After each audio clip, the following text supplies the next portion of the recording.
Okay, so yes, I did have a couple drags off a cigarette. I didn't smoke the whole thing. I didn't even smoke like a quarter of the thing. I smoked like less than a quarter of it. So I only had a couple drags. That was it. Not bad. Live on Twitch, Stupid Monkey Philosophy now. As well. The last stream kind of all over the place wherever it went. Finishing up this, Pacifico is a decent beer, but when you want to get a little bit faded, you get a Drake's Denogonizer. Um, I think the name says it all. It comes in at 9.75% alcohol by volume. It comes out of San Leandro, California, near the Oakland area.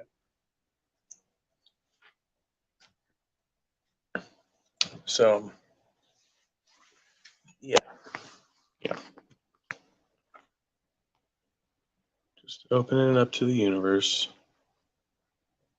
Of course, participants are welcome to restream on their streams as well if they'd like to have open dialogue, discourses, things that I've said shit in the past, I'm sure y'all have said shit in the past. We all have random thoughts going on in our heads. And I'm here for it.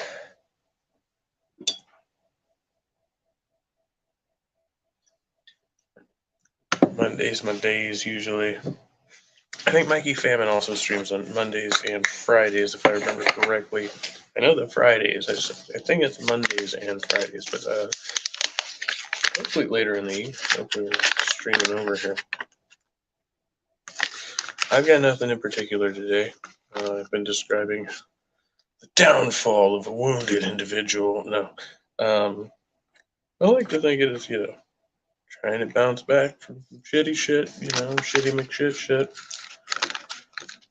Oh, a lot of it I've caused myself. But some of it, oh yeah. I like to think of myself as a good judge of character, but sometimes I get myself involved with some people that I'm not equipped to deal with. And I don't know when to step the fuck away.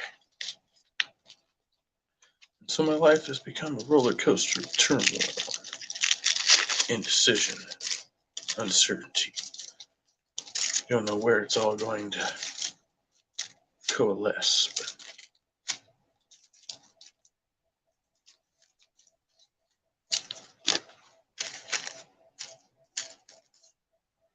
my technology is bunk. I'm on janky headphones and a busted phone with no Wi-Fi. So, we get what we get.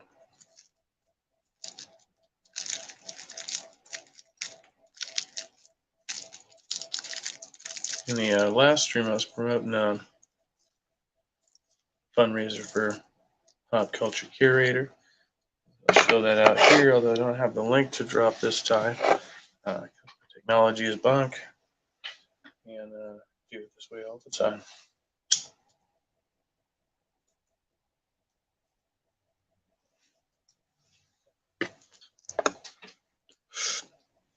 What I love most, I was reading without my glasses, wasn't I, on the last one? I was too. So I can read without. I think I took them off when I started being a baby. Crying like a little wee baby. I almost fucking deep, dude. Fucking me, man. Heartless motherfucker. He's not any better. The eyes of the poor. So you would like to know why I hate you today? It will certainly be harder for you to understand than for me to explain, for you are, I believe, the most perfect example of feminine impermeability that exists. We had spent a long day together, which to me had seemed short. We had duly promised each other that all our thoughts should be shared in common, and that our two souls henceforth be but one, a dream which, after all, has nothing original about it except that, although dreamed by every man on earth, it has been realized by none.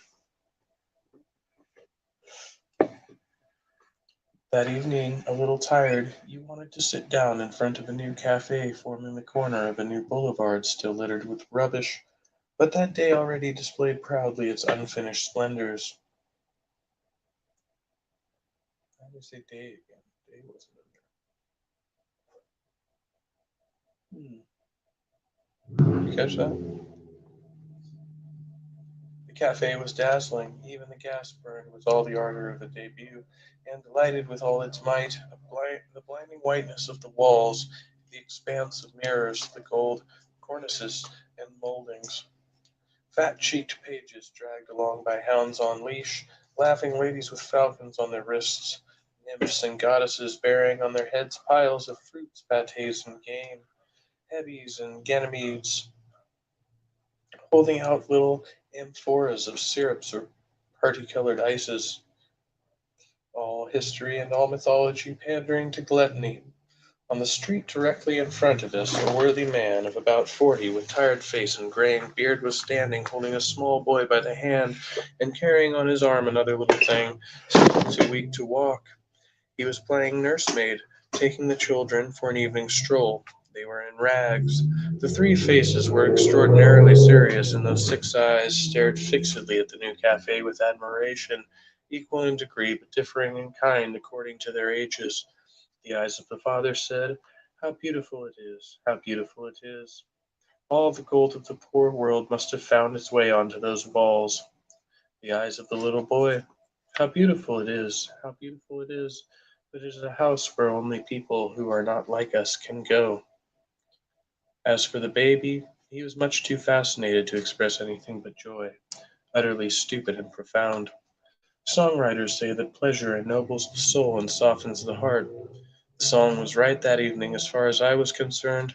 Not only was I touched by this family of eyes, but I was even a little ashamed of our glasses and decanters, too big for a thirst. I turned my eyes to look into yours, dear love, to read my thoughts in them, and as I plunged my eyes into your eyes, so beautiful, curiously soft, into those green eyes, home of caprice and governed by the moon, you said, "Those people are insufferable with their great saucer eyes. Can't you tell the proprietor to send them away?" So you see how difficult it is to understand one another, my dear angel, how incommunicable thought is, even between two people in love.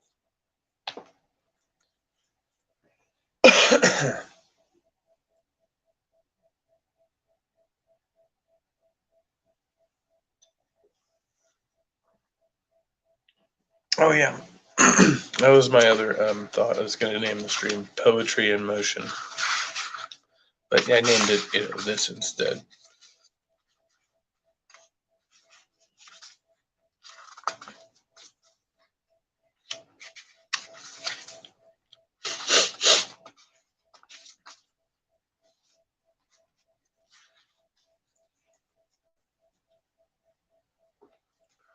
Vocations. In a lovely garden where the autumnal sun seemed to linger with pleasure under a sky already noticeably tinged with green, in which the golden clouds sailed like cruising continents, 4 beautiful children, 4 boys, tired probably of their games, were talking. One of them said, "Yesterday I was taken to the theatre. There are great sad places, and behind them you can see the sky and the sea.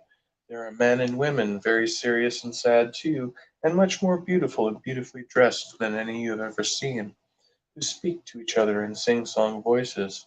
They threaten each other, they employ, they are in despair, and they are always putting their hands to daggers thrust into their belts. Oh, it is beautiful. The women are much more beautiful and much taller than any that come to our house, and although they are terrifying with their great hollow eyes and their flaming red cheeks, you can't help falling in love with them. You're frightened and you want to cry, but somehow you are happy too. And then, what's funnier still, it makes you want to be dressed like that too, to say and do the same things and to speak in the same kind of voice. One of the 4 children, who for some time had not been listening to his comrade's discourse, and had been looking with extraordinary fixity at some distant point in the sky, suddenly exclaimed, "Look, look up there, do you see him?" He's sitting on that little cloud all by itself that is the color of fire and moves so slowly. I think he is looking at us too." "But who are you talking about?" asked the others. "God," he replied, in a tone of complete conviction. "Ah, he is far away already. Soon we shan't be able to see him any more. I suppose he is going to visit other countries. See, he is about to disappear behind that row of trees on the horizon. And now he is going down behind the church tower. Ah, can't you see him any more?" And for a long while the child remained staring in the same direction at that line that separates heaven and earth, his eyes bright with an indescribable expression of ecstasy and regret. "How silly he is with his old God that nobody sees but him," said a third, a boy whose little being was bursting with animation and an extraordinary vitality. "Now I can tell you something that happened to me a bit more interesting than your theatres and your clouds. A few days ago my parents took me with them on a trip, and as the inn where we stopped was crowded and there were no more beds, they decided that I should sleep in the same bed as my nurse." He drew his comrades closer around him and lowered his voice. "It certainly gives you a funny feeling not to be sleeping alone, and to be in bed with your nurse, and in the dark. I couldn't sleep, so while she was sleeping I amused myself by stroking her arms and her neck and her shoulders. Her arms and neck are much bigger than all the other women's, and her skin is so soft, so awfully soft, it feels like writing paper or tissue paper. I enjoyed it so much I would have gone on forever, only I was afraid. Afraid first of all of waking her, and afraid too of I don't know what. So then I buried my head in her hair, as thick as a horse's mane covering her back, and I tell you it smelt as good as the flowers in the garden smell now. If you ever get the chance, try to do the same, and you'll see." While talking, the eyes of the young author of this revelation had widened with a sort of stupefaction at what he was still feeling, and the light of the setting sun playing in his untidy red curls seemed to be lighting up a sulphurous aureole of passion. It was easy enough to foresee that this boy would not waste his life looking for God in the clouds, and that he would frequently find him somewhere else.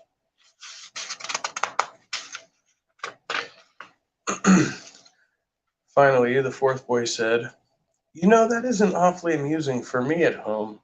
I'm never taken to the theater. My guardian is much too stingy. God never pays any attention to me and my boredom, and I haven't any beautiful nurse to cuddle. I have often thought that what I'd like most to do would be to walk straight ahead of me without knowing where I was going, and without anyone bothering about me, and always seeing new countries. I'm never content anywhere, and wherever I am, I always think it would be better somewhere else. Well, at last fair we went into the next village. I saw three men who live the way I'd like to live. You fellows didn't notice them. They were tall, they were almost black and haughty, although dressed in rags, with an air of asking favors of nobody. Their enormous black eyes shone terribly when they were playing their music, such astonishing music. First it made you want to dance, then it made you want to cry, or both at once, and it would drive you mad if you listened to it too long. One of them, as he drew his bow across the strings of his violin, seemed to be telling of some sorrow, the other making his little hammers jump about on the strings of the tiny piano hung from a strap around his neck. He seemed to be making fun of his partner's lamentations, while the third every now and then would bring his cymbals together with a violent crash. They were enjoying themselves so much that they went on playing their wild music even after the crowd had dispersed. Finally they picked up their pennies, put their baggage on their backs, and went away. But I wanted to find out where they lived, so I followed them at a distance to where the forest begins, and then I understood they don't live anywhere. "Shall we put up the tent?" one of them asked. "What's the use on a beautiful night like this?" another replied. The third, who was counting their earnings, said, "These people have no feeling for music, and their wives dance like bears. Luckily we'll be in Austria in a month where people are more agreeable." "We'd better go towards Spain," said one of the others. "The season's pretty well along.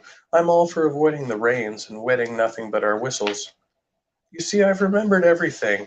After that each of them drank a cup of brandy and went to sleep, their faces turned towards the stars. At first I wanted to beg them to take me with them and to teach me to play their instruments, but I didn't dare, probably because it it is always so hard to decide anything at all. And also because I was afraid of being caught before I could get out of France. From the indifferent air of his three companions, I decided that this youngster was already one of the ununderstood. I looked at him curiously. There was in his eye and his forehead that something so prematurely fatal which invariably alienates sympathy, but which for some reason excited mine, and to such an extent that for an instant I had the strange idea that I might, unknown to me, have a brother. The sun had gone down. Night, in all its solemnity, had taken its place. The boys separated, each setting out, all unconsciously in his luck and circumstances would decide, to cultivate his fortune, to scandalize his neighbors, and to gravitate toward glory or dishonor. Hey, Pixie. Hey, Geo. Good to see you.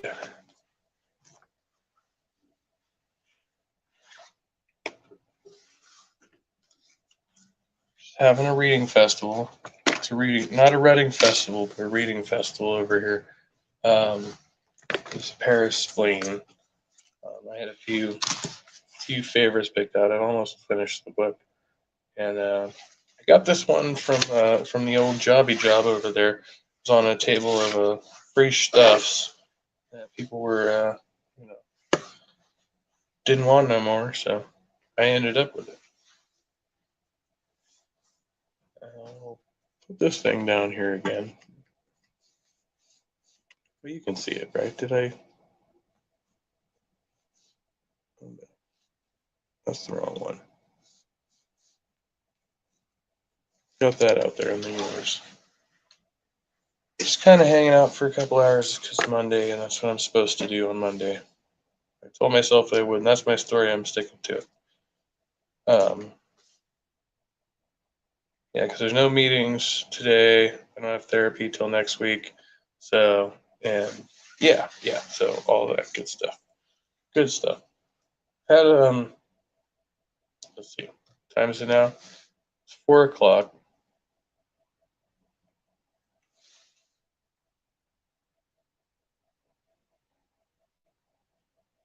So I've had,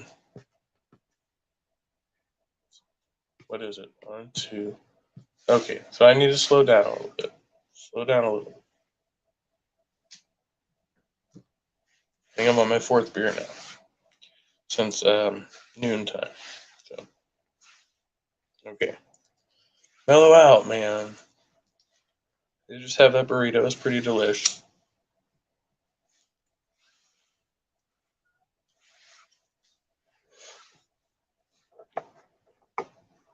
It is my day off, so we got that.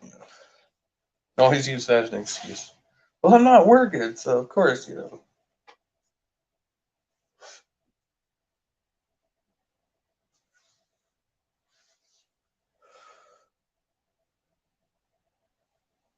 really is like whatever at this point. I mean, I don't know. When they test me, they tell me I'm okay, but I'm like, I know that's bullshit. Like, my fucking organs have to be in fucking terrible shape. There's no way.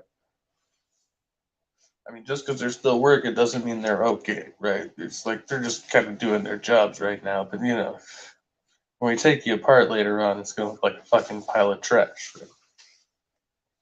Be one of those fucking horror show videos for anatomy school or something. I would like to donate my body to science. See how much fucking actual damage was done. Let other people, I won't be able to see it because I'll be dead, but other people will be able to see it. Be interesting. And they can watch these videos and do comparative, whatever. I don't know.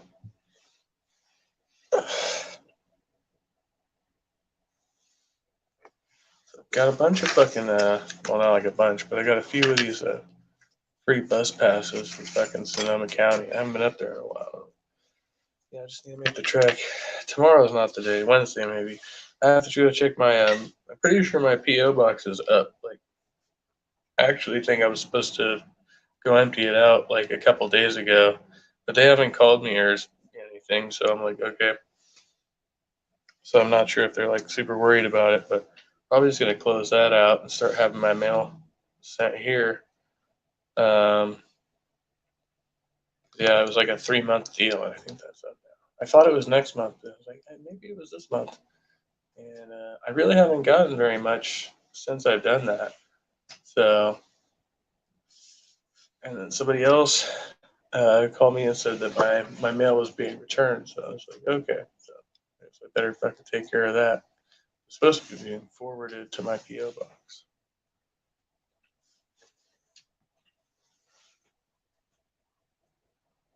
Human composter?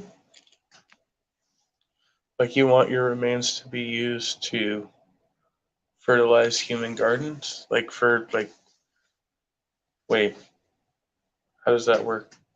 I don't know. What I really think would be cool is they have this system where you get cremated, and then they can somehow take your ashes and press them into like a 16-inch vinyl record or something like that.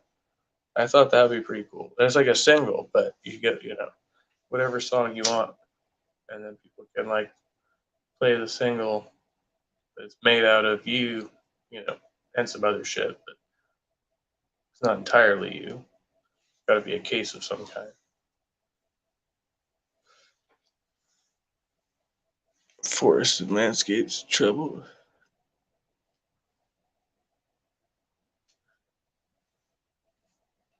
We want to subject the plant to my remains. Yeah. See, I always worried about like getting buried alive. That's why I was like, I wouldn't even want to be buried. Plus, it takes up too much space. Like look at graveyards. The graveyard down here I passed. There's just like fucking bunch of fucking rocks out there. Carved rocks, and all the motherfuckers down there, they're long. So it's like there's nothing. They're just some fucking rickety old bones. It's like, why are we keeping them in a box? It's pointless.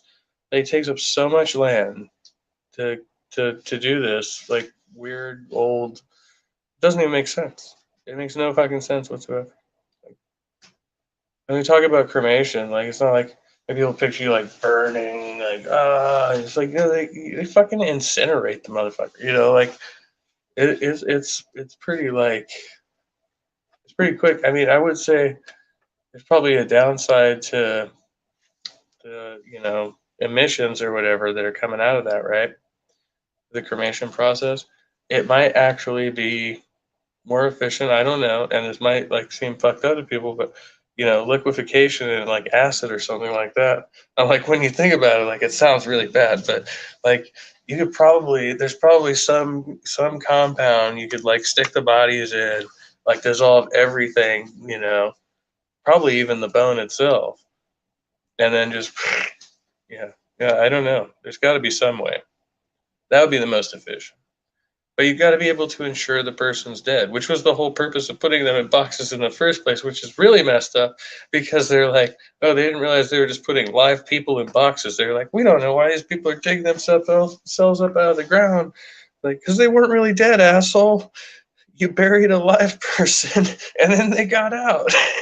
And then you're like, fuck, I guess I better put them in a box next time. uh, Yeah, we humans, we're really something else. We're super intelligent. Yeah, yeah. We did that for a while.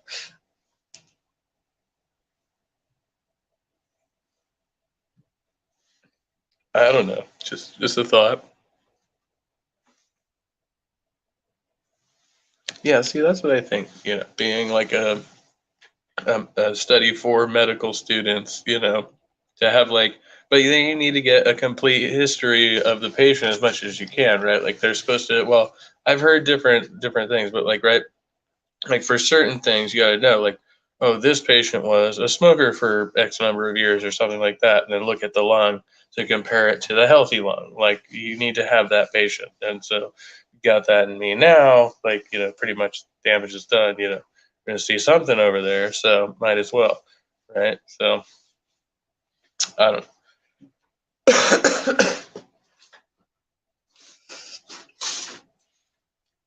but yeah, I guess they never really know like they can obviously tell like the basic age and sex of the person, but they never know anything about the identity of the person when they're looking at them. They don't get a name, they don't get I don't think they get race, but I think they can tell that from other factors too when they get the cadavers. Not sure exactly how that all works, but kind of interesting. Yeah, I like watching like Institute of Human Anatomy videos. Yeah, they're pretty good. They're very good. Let's see what I have. I think I got through. Oh, what was that?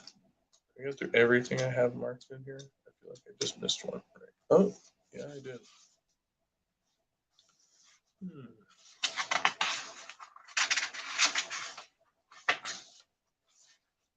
Way back there.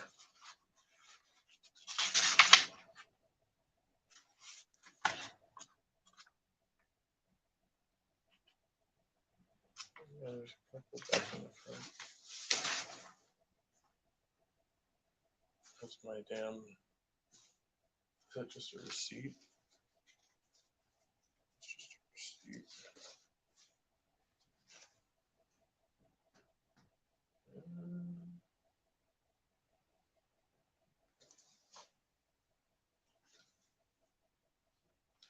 I feel like I should keep that.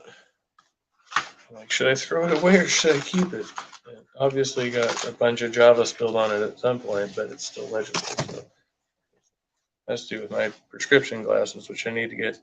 I don't know what happened to the other ones. This is the pair with the scratched lens that I haven't been wearing, but I left my other ones on the bus. We're at the bus stop the other day, and so I have to call tomorrow to see if they were left, or rather found on the bus or anywhere, because otherwise I'm out another pair of glasses, and this one has a scratched lens in my bad eye. So make matters worse, it's still better than no glasses at all, but it's not optimum. So not the best. Not the best. Attributing the land is the most efficient. You don't like the idea of your organs being put into another body. That's interesting to me. I don't think I would have a problem with it if I was going to die anyway. Like if I'm doing organ donor, as long as I'm already a dead man, then whatever, take my stuff. Like if it's going to help you, I don't think I'd even be eligible for that because of the state of my health and being a drinker and a smoker and all of that. But I don't know, leave that up to them. Uh, I don't think, yeah, they won't take me as a blood donor either for that reason. When I went in, they were like, "Oh no, you actually have to like not drink or smoke weed for like some number of hours," and I was like, "Oh, I'm out," or something like that. So I think that was what happened, if I remember correctly. So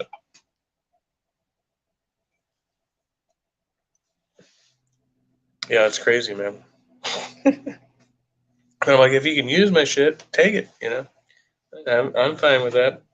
Like as long as I'm like I said, if I'm in some situation, I've been like a car crash, and they're like, "Oh, this dude's fucking bleeding out, and this kid needs his heart, and we can use this shit," and I was like, this dude's probably gonna die anyway, or he's gonna like live the rest of his life as a fucking vegetable somewhere. He'll lose both of his legs or something. So fuck it. Take my heart. Give it to the kid. That's great. Yeah, that's another thing. If I'm gonna lose both my legs, just fucking take me out, man. I'm good. You should be able to put specific shit like that on there. Like if I'm gonna wake up from a coma and my fucking limbs are missing, just fucking take me out of the game. Fucking use my fucking parts, man. I'm good. I'm good. I could live with like without one arm or one leg, but if it's both, no, I don't think so. I just don't see that happening.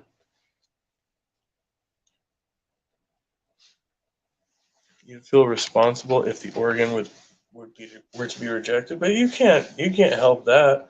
I mean, at least you provide the organ. Like you can't do anything about that at that stage. Like, but I'm like the way the system is set up, so where it's like, hey, if we could get something useful out of this person before they're fucking decomposing, do it. I don't know. I'm okay with that. I'm fully on board with that. The problem I don't like is the question of like how they decide the likelihood. Because, like I said, I think I should decide the likelihood. Like the doctor, like there's certain parameters, right? It's not okay. Number one, life or death. That's common sense. But like I said, specific scenarios where it's like, okay, we're going to keep him alive, but in a coma, therefore not. I'm like, no. If I'm going to be in a, they're like, we don't know when you're going to ever come out. If you're ever going to come out of this coma, you probably just, let it go. Or it's like, I'm going to wake up and have no legs. Just let it go. But that should be my personal choice. It should be up to the doctor based on the situation and be like, well, I don't know.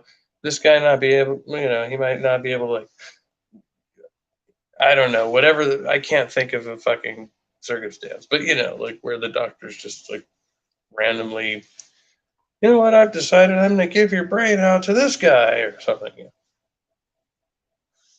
They have so many brain transplants these days. It's my organ, and I'll cry if I want to.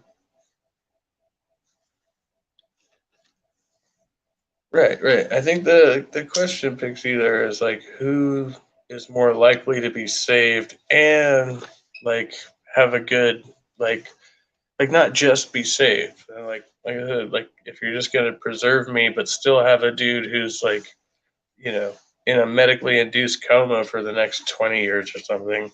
I don't know. That doesn't really. I don't think I would want to wake up from that.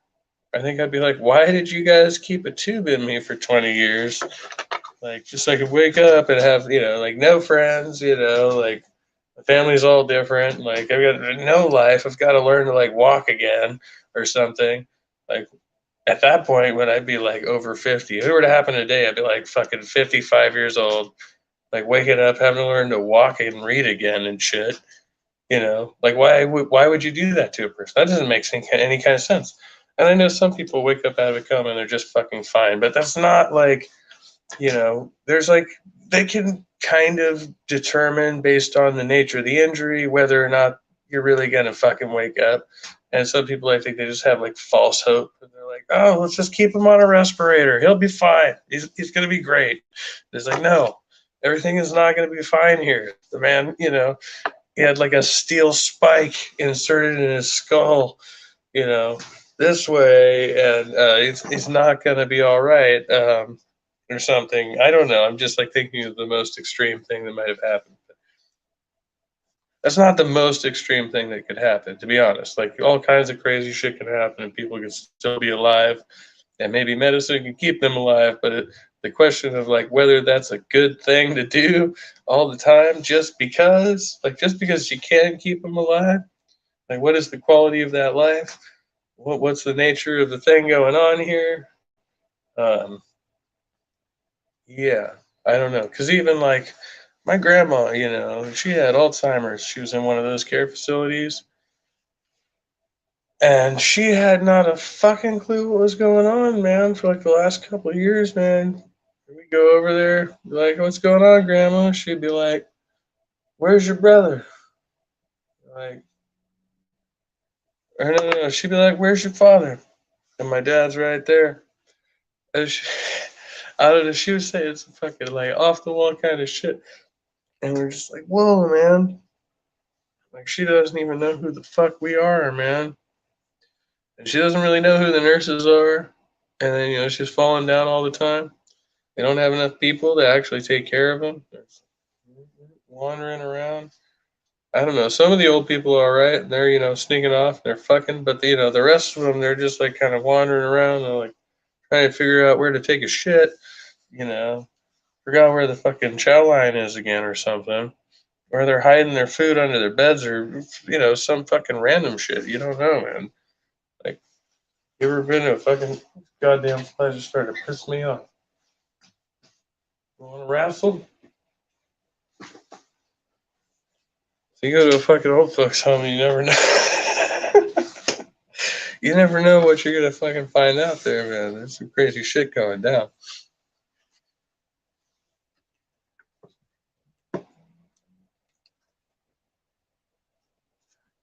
Well, yeah, okay. They could have an awesome life of their dreams after waking up from a 20-year coma, but I mean, I don't think that's likely.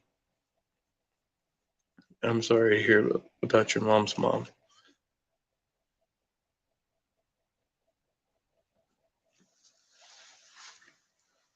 I don't know. I think it should be up to each person, though. I think you should like ask people these things, like, okay, how long should we try to keep you alive before we're like, okay, and now it's the cutoff point, you know? Because then you're like talking to people's families, and they're like, I don't know, I think mom would have been kept alive unconditionally, and you're just like, well, okay, we'll just, we'll do that, but at some point the organ's going to become unsustainable.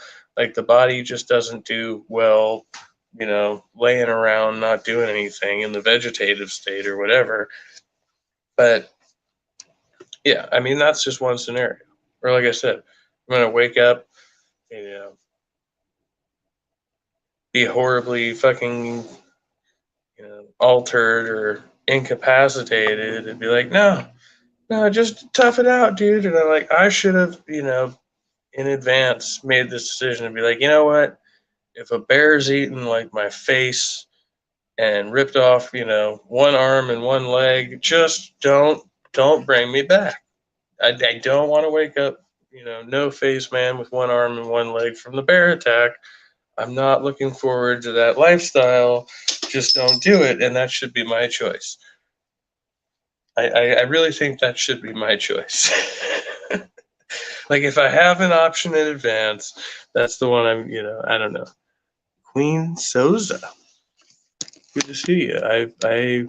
Hello. I have never seen or heard of you before. But nice to meet you. Nice to have you by.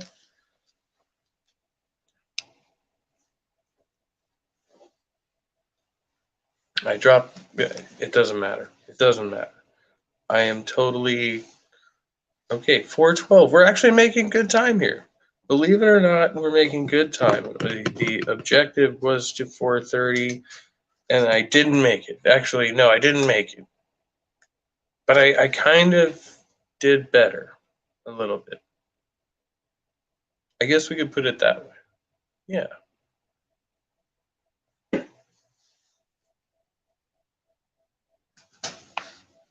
Like she said, my dad had DNR at the end. No arguments.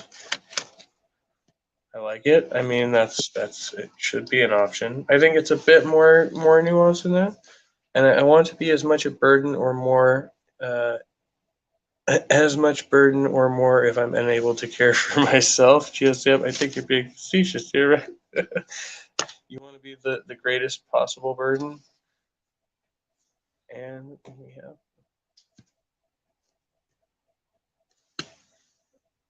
lovely Pixie. Hello. I am Sorry. muted. How are you doing?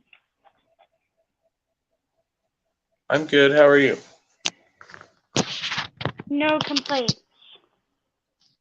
So, since you're here wasting time with me, I assume you did not barbecue or not attending any barbecues or anything like that today? Me either. Somebody asked me if I was No. barbecuing today, and I was like, God, I hope not. No. Don't want to be. I had to change my audio settings, so hopefully it's not bad. I had some issues with this before, but can you still hear me? Yes. Okay. No, I didn't have a barbecue. I got a microwavable burrito and feasted on that. My roommate has to work, so and it's like my only day off. Yesterday was a catastrophe, but a beautiful disaster as well.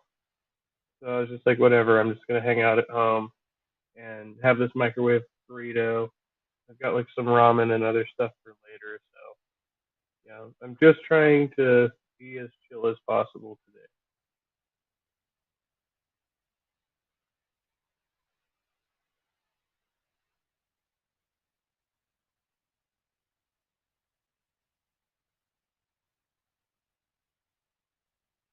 As chill as possible is never a bad thing to be.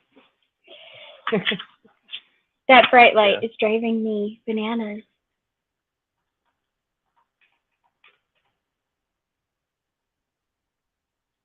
To do what now? Except that bright light was driving me bananas. I had to find the remote so I could turn it down. Oh, sorry. Yeah, I have little control over mine right now. No, it was mine. See, like it was mine. I had to tilt my camera forward, but also, like, see, hold on. You can't tell because it does it gradually, but it gets super bright for no reason. And it drives me nuts. See, there it is. It's all bright. It's not going to be for long, though. Good to see you, Gio, and thanks for coming.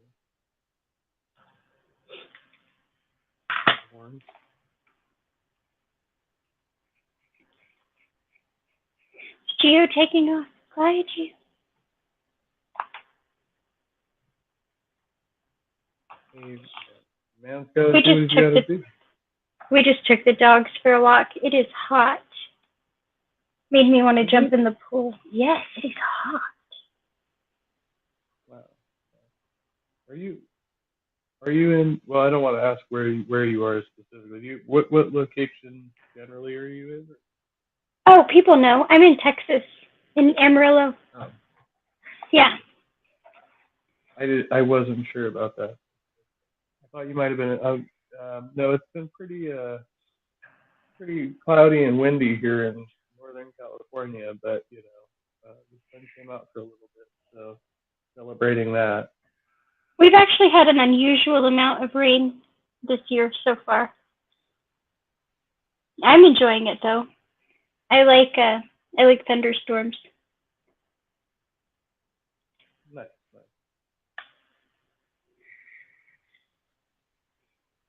So you didn't do anything spectacular today? Oh hell no. I didn't want to either. No. Do you not support the holiday? What do you mean? Do I not support the holiday? People pretend it's an occasion to barbecue and drink or whatever because any excuse to party. I get it, but like Memorial Day is a somber day. You're supposed to be remembering people who gave everything, right? And people who lost a lot. I don't understand why that sentiment is best expressed by me barbecuing and drinking alcohol. Yeah, well, I agree there, and on different levels, because you have multiple days like this. You have Memorial Day and Veterans Day and Armed Forces Day, and we always kind of tend to do the same thing. Even something like the 4th of July, and all of these occasions on some level, in certain groups, that's kind of the go-to. This is your festival. Yeah, I will. Can be merry. I will say I did feel a little guilty this morning because for years I was not treasurer. I was for 1 year, but I hated it. Secretary. I was secretary for the Ladies Auxiliary of the Veterans of Foreign Wars. So anytime it was like Veterans Day or Memorial Day or anything like that, right? Like my ass was up early at the cemeteries marking all the veterans' graves with flags and things like that. So I feel a little bit guilty in like this year and last year because I haven't been doing any of that stuff. But then I have to remind myself that it's okay that I don't do it, and I get to just enjoy myself today because I've been working way too many hours recently anyway. Well, I just constantly have to remind myself that I'm a conscientious objector of most wars, and I think most, wartime deaths are senseless, and there's probably no reason for most of them. And we don't really we always try to kind of justify these things, why we need to have this standing army, why they need to be stationed in this country. I separate that from celebrating the people, right? I can celebrate the people without celebrating the wars. I can celebrate someone's willingness to give everything for a cause without celebrating the reason the politician sent them there. Right? Those are two very different things in my mind. And I can't just like I can't hold citizens responsible for their corrupt leaders, I can't hold those who are willing to serve responsible that politicians use them in ways that they have no say in, right? Um, and so it's a weird line to be on, but I think I can respect the sentiment um, without celebrating how the politicians use it. You don't think, in some sense, it's glorifying the act of war to glorify warriors? Like, it's glorifying violence to I don't glorify think they asked us to glorify them. military. I don't think first I don't think they asked us to glorify them. I think they asked us to remember them. And how you remember them is completely up to you.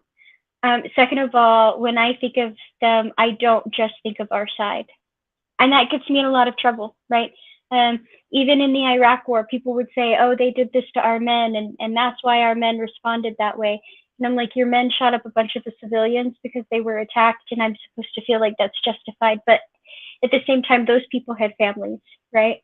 And those people have people mourning them, and those people are saying, "How dare the Americans on our land?" Right? So, like, it's not that I think that there's a righteousness, right? I don't think that there's some moral high ground, but I think in defense there is, right? Like if you're if you are at a family reunion and your immediate family is being attacked by an outside force and someone steps up to try to take the brunt of that or to defend the family, that person's instinct is not bad. Was it violent? Sure, they may have been violent back to the violence being displayed to them. I don't think that's necessarily bad, right?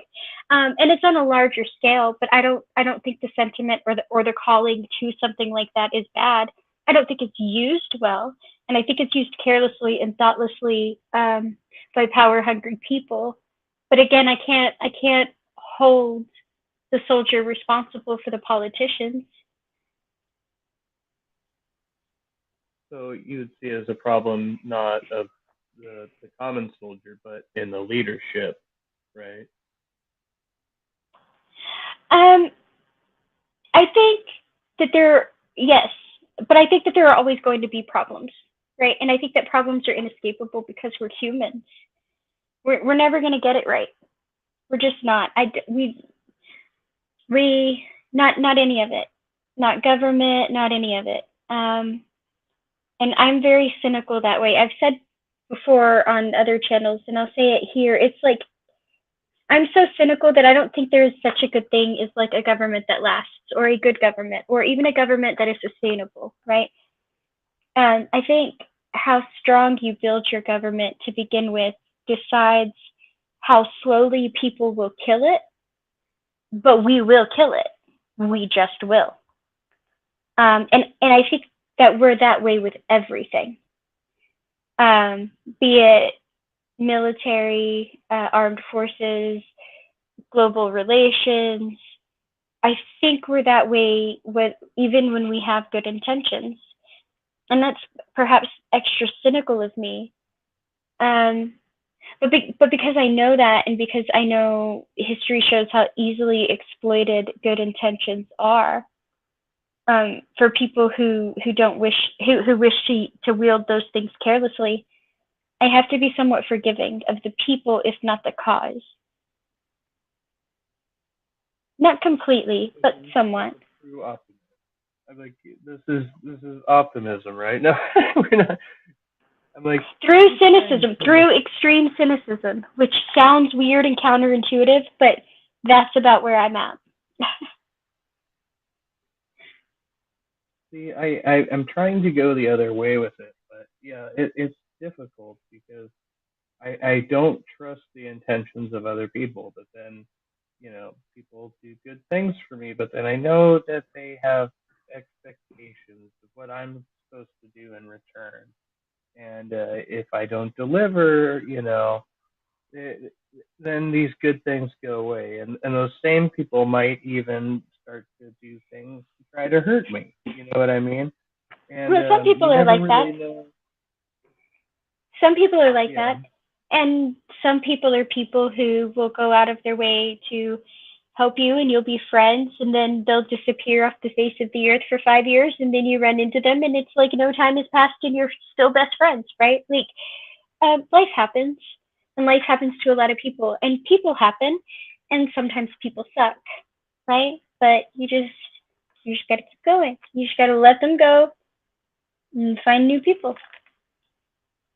I think because I'm restless, I look at it that way. So, and I think because I moved around a lot, my sisters don't get it, and most people I talk to don't get it. But I'm very much like I'm very big on it is no big deal to pick up and move and start again. New people are fun. New stories, new experiences, and if that doesn't work, new is good again. Yeah.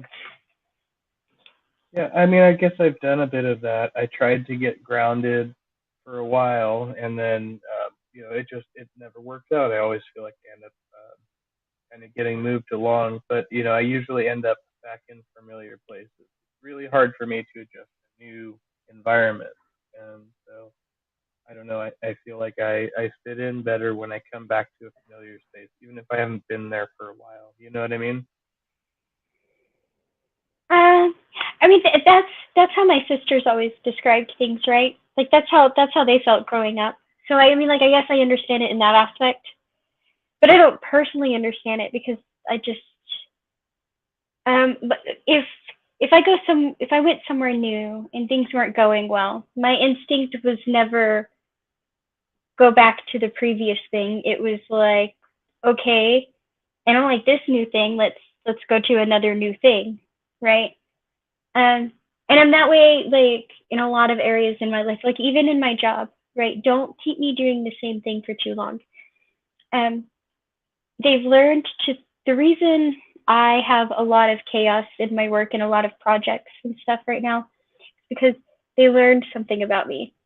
And that is the second I feel like I know what I'm doing and nobody has any questions, that's when you have to start worrying about me looking elsewhere. That's when I'm on my way out the door.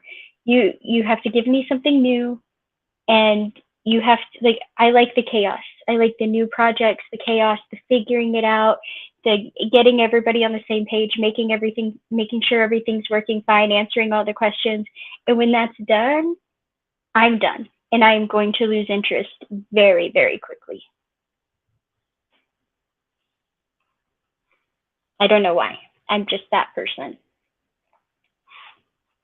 Yeah, I feel like I mean I used to be that way, at least as far as the whole like music thing went. Like I'd always be the one writing the songs and getting the practices and the shows together, and doing all of that work. And after a while, it got tiring. I feel like I was putting out all of the effort, and everybody wanted an equal share, and I was like, you're not doing your portion of the work here. And so then it broke down that way, and then like you know um, and it's hard to find decent musicians who are reliable and can play the material.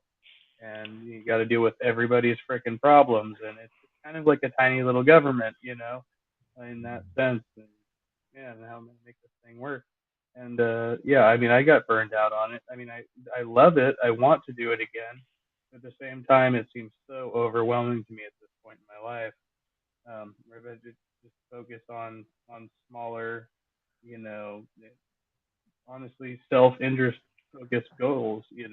Like just focusing on my self-interest and gets me out of things like that. But I still find a little bit of community in that in the workplace and stuff like that. So doing all right on that level. But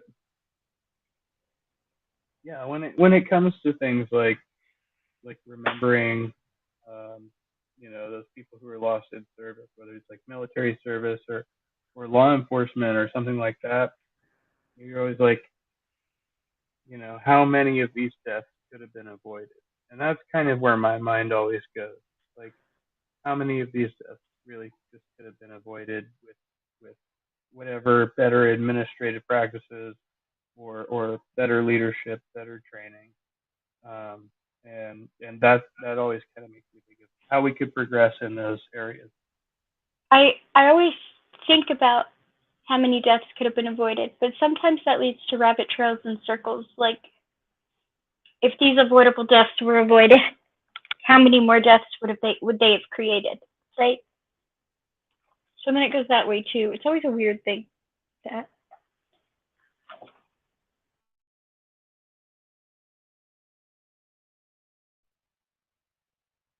Yeah, and I know, it's a, kind of a paradox because I'm always like, people come at me because I'm pro-choice, and they're always like, "Well, you're anti-life." I'm like, I'm not anti-life. I just think you should have, the same thing with my ideas about things like, euthanasia, or how you should handle the question of organ donorship. And I'm like, I would like for more people to not die, and I would like for more people to live better lives at the same time. And so if it's going to mean that you live but you have a shit life, then why keep that person alive? Like, and like, that should be up to the person to whatever extent. Like, there's only so much you can do to try to, like, really be certain of that. But to whatever extent you can be sure of how the person would like to live their life, and uh, you know people thinking about how they would like to die, because most people just think they don't want to die. Like, and then you have the religions. It's like, well, even if I die, I'm not really dead, and just create this whole fantasy. It's like, okay, you can have that, buddy, but, like, in the meantime, I think about how I would like to die, as opposed to the, like, unpreferable ways of dying. If that makes any kind of sense, like, that should be something we should decide. well, I think it's obvious. I would prefer to die in my sleep, but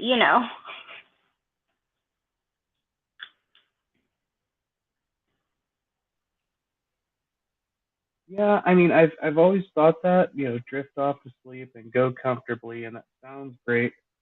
The only part is the existential crisis of, if, whether or not you know you're going to die that night, and if you accomplished everything you wanted to before you died. no, Before, I you know don't what I want to mean? know. I don't want to know. I wouldn't want to know. But if it's any time now, I wouldn't want to know. Right now, if I start losing my mind, um, I might want to know. I might want to make that decision, right, and be myself. But I don't know. As of right now, I wouldn't want to know.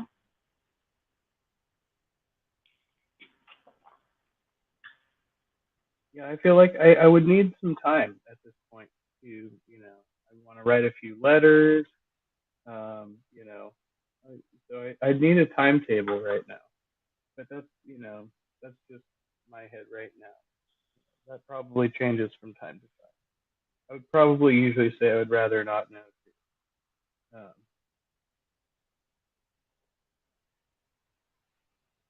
But right now I feel like I have unfinished business. Well, I don't want to know because be careful what you ask for, right? What if you find out and there's no way to accomplish even half of what you want to accomplish before it gets here, right? Then what does that do to you? Like, I don't know. The benefits don't outweigh the harm, in my opinion. Well, I'm already at that stage of not being able to, like, there's no way I could accomplish half of what I had hoped to accomplish by now. Even if I were to live to be 80 years old, it'd be pretty friggin', it would be a stretch. So I'm like, okay, so now it's, again, smaller steps, and trying to do that, like, and living on those terms. Um, I don't know. I don't know. It makes me think that a lot of people, they prioritize more on these kind of these short-term successes, right? And they're kind of lofty, so they can seem, whatever, say, like the hit single or something like that. Like I'm gonna get a single on the pop chart, and um, and they get a lot of praise for that, and it's disproportionate to the praise of people who you know raise a family and work full time, or raise a family and are in the armed forces or in law enforcement, right? And they're putting their lives at risk every day, right? And but we tend to praise an entertainer for a single success. Um, there's like very rare instances where entertainers like the Beatles or something, get this kind of reputation for having a very expansive catalog. That's still in a But relatively short period of time. I think it's both like a problem, but also an understandable one. Because I agree we tend to elevate the wrong people. But if you look at the people we have unnecessarily elevated, it seems to be people who provide an escape from reality, right? Speaks a lot in and of itself. Well, some people might say those are the people that are trying to change the reality, right? Like I see it that way. Like revolution usually takes place, through literature, through art, and through music, and then you get cultural revolution, cultural Um, change. Sometimes, but sometimes that's actually later in the counterculture, right? I mean, you look at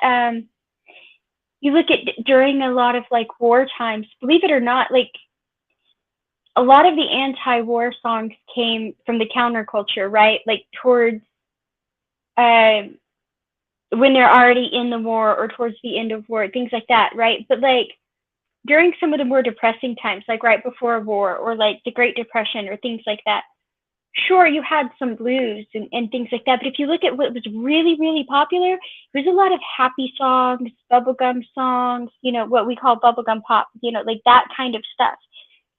Why was that really popular at very depressing times, right? Um, so yeah, I would say it can be reflective, especially when the counterculture movement becomes a popular movement or becomes more mainstream or bigger known.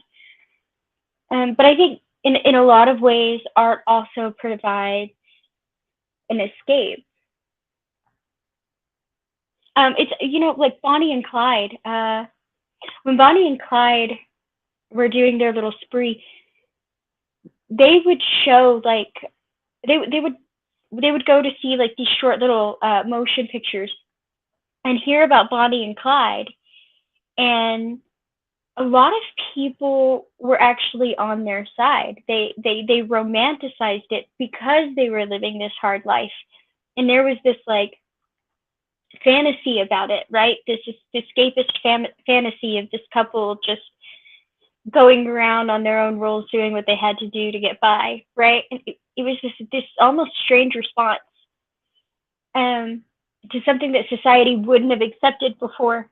And so I think you see both sides in music. On one side you see the reflection, but on the other side it's just straight escapism.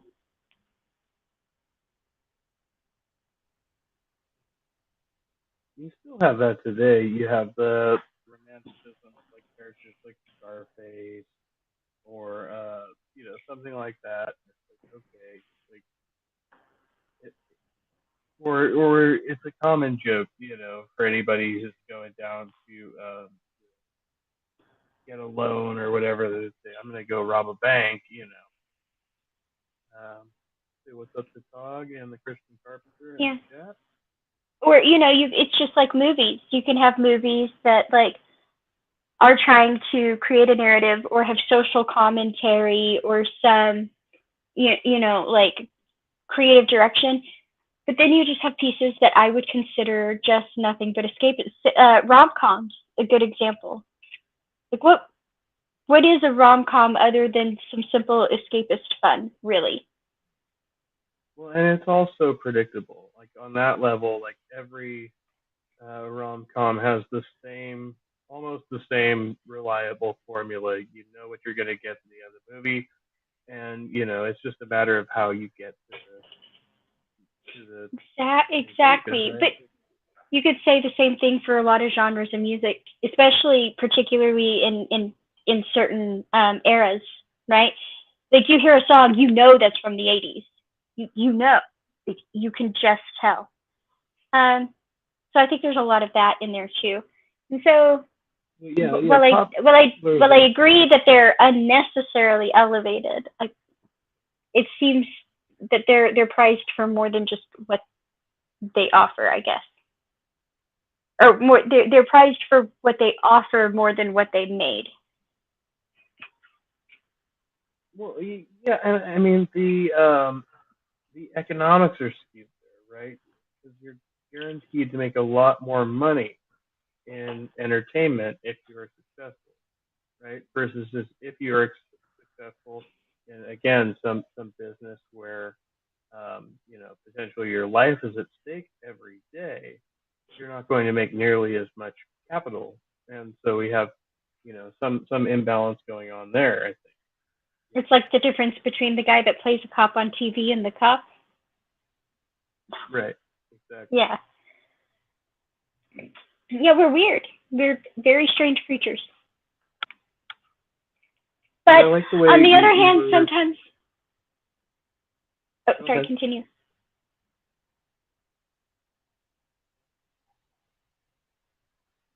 Damn it. No, I didn't mean to talk over you. Continue. Okay. I was interested in the way you were talking about the way that kind of culture gets influenced in such a way that it gets replicated, and we kind of celebrate that. It's like, oh, we had this thing that was really big last year, and so we're going to do it again next year. And it's kind of like this whole notion, like we're having a festival and we're going to re-celebrate it, but we do this with all of these facets of art and entertainment, and then so everything else gets pushed into this subculture, right? Which then later becomes like like something that's neified, right? Like recreated later, or you have something that's called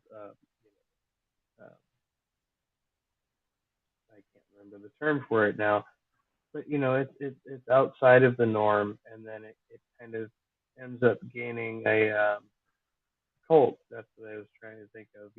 Like a cult following, and and so we have like many instances of that. It's like, but you'd have so much more coming into the mainstream if it wasn't for these middlemen. It's always these middlemen, and they're kind of politicians in these various industries that see to it that we always get that repetitive, um, 80s typical, 90s typical pop song, and we're not hearing the abundance of music that's going on in the subculture, right? You have to go and look for that specifically. Right. And yeah. It's I don't know. It's all really interesting, I think. All this I tend to see everything as some huge mix of gray. I don't know. I don't know why my mind does that. I can't. It's hard for me to actually settle because I am always jumping from both perspectives. Yeah, I could see that. I do a bit of that myself. Um, are you like a big music fan, or is that something? I love music. I I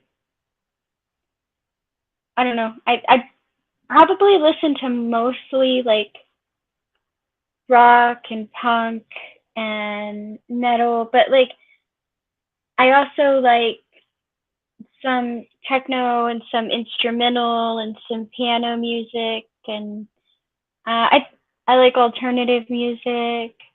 I think I'm like pickiest about rock. I mean, country and rap, but I still listen to some of those too. So I don't know. Yeah, I'm kind of the same there. Like country, yeah, I don't do new country. I don't do a lot of new rap. Although I have gotten into some of the newer, a little bit of the newer rap, but it's slow going. I'm stuck in like Tupac, um, Biggie, like Mobb Deep, stuff Look like up that. Hobson. That sounds familiar. I think I've heard of it. Yeah, yeah. I like I would. Hobson. Yeah. He's pretty cool. I don't know. I think people are just. I think another reason that they're so heavily compensated, right? Justified or unjustified, is how much they give up. I mean, people think celebrity is like an actor is an easy job. Like playing a doctor or a surgeon is so much easier than being a surgeon. And on one hand, that's true. But on the other hand, like if you lose every bit of privacy ever because you play a doctor on TV, do you like a lot of people want to be famous and that confuses me. I think being famous would be really difficult. Like not having any privacy, having people follow you around, take pictures of you all the time, spreading rumors about you, not just on like, some little like on a global level in newspapers and shit, like following every move, trying to take pictures of your kids, like it would be rough. That would be, you'd have to pay me a shit ton of money to do that. I'm just saying. But back on that other level, I mean, that happens all the time to public servants, and people don't really bat an eye. They're like, well, I guess their job is supposed to be hard, and celebrities don't get that same kind of treatment. They're like, oh no, we need to kind of pamper this person. Uh, I don't know that the so paparazzi follows public servants around though. No, but the community does. I mean, there's plenty of First Amendment auditors and police the police and all of that stuff. I mean, they are out there getting videos and photographs of these people in their homes and all of that shit. It happens pretty frequently. I get that, and I get that that's like an annoying nuisance, but at the same time, like they're following you around while you're on the job, right? Like nobody is following your kid to school, taking pictures, harassing them to make comments. Nobody is taking random pictures way out of context and then spreading a bunch of rumors about them online about how they cheated on so and so with so and so. Like, I mean, it's a lot. When you think about it, it's a lot on somebody's personal life. I mean, that takes a toll. Yeah. Oh, yeah. I mean, I'm not disagreeing there, but I think it's the same dynamic. We're just seeing it more frequently now. More people have smartphones and cameras and access to YouTube and stuff. But it is a thing where it spreads from people harassing you on the job, which is the same way paparazzi starts, right? And then they take it the next step to following you home and harassing your family and stuff like that, right? And it's always like that's where it starts. Well, they're stupid if they do that because that's when you get arrested. But that's when you are breaking the law. Right. Yeah. And I've had some concern about that on YouTube after like doxing myself and all all this drama.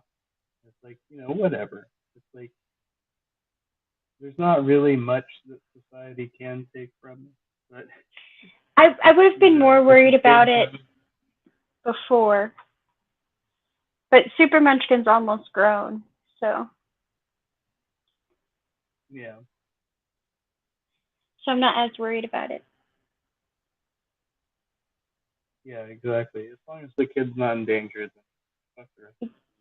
Exactly. Bring it on.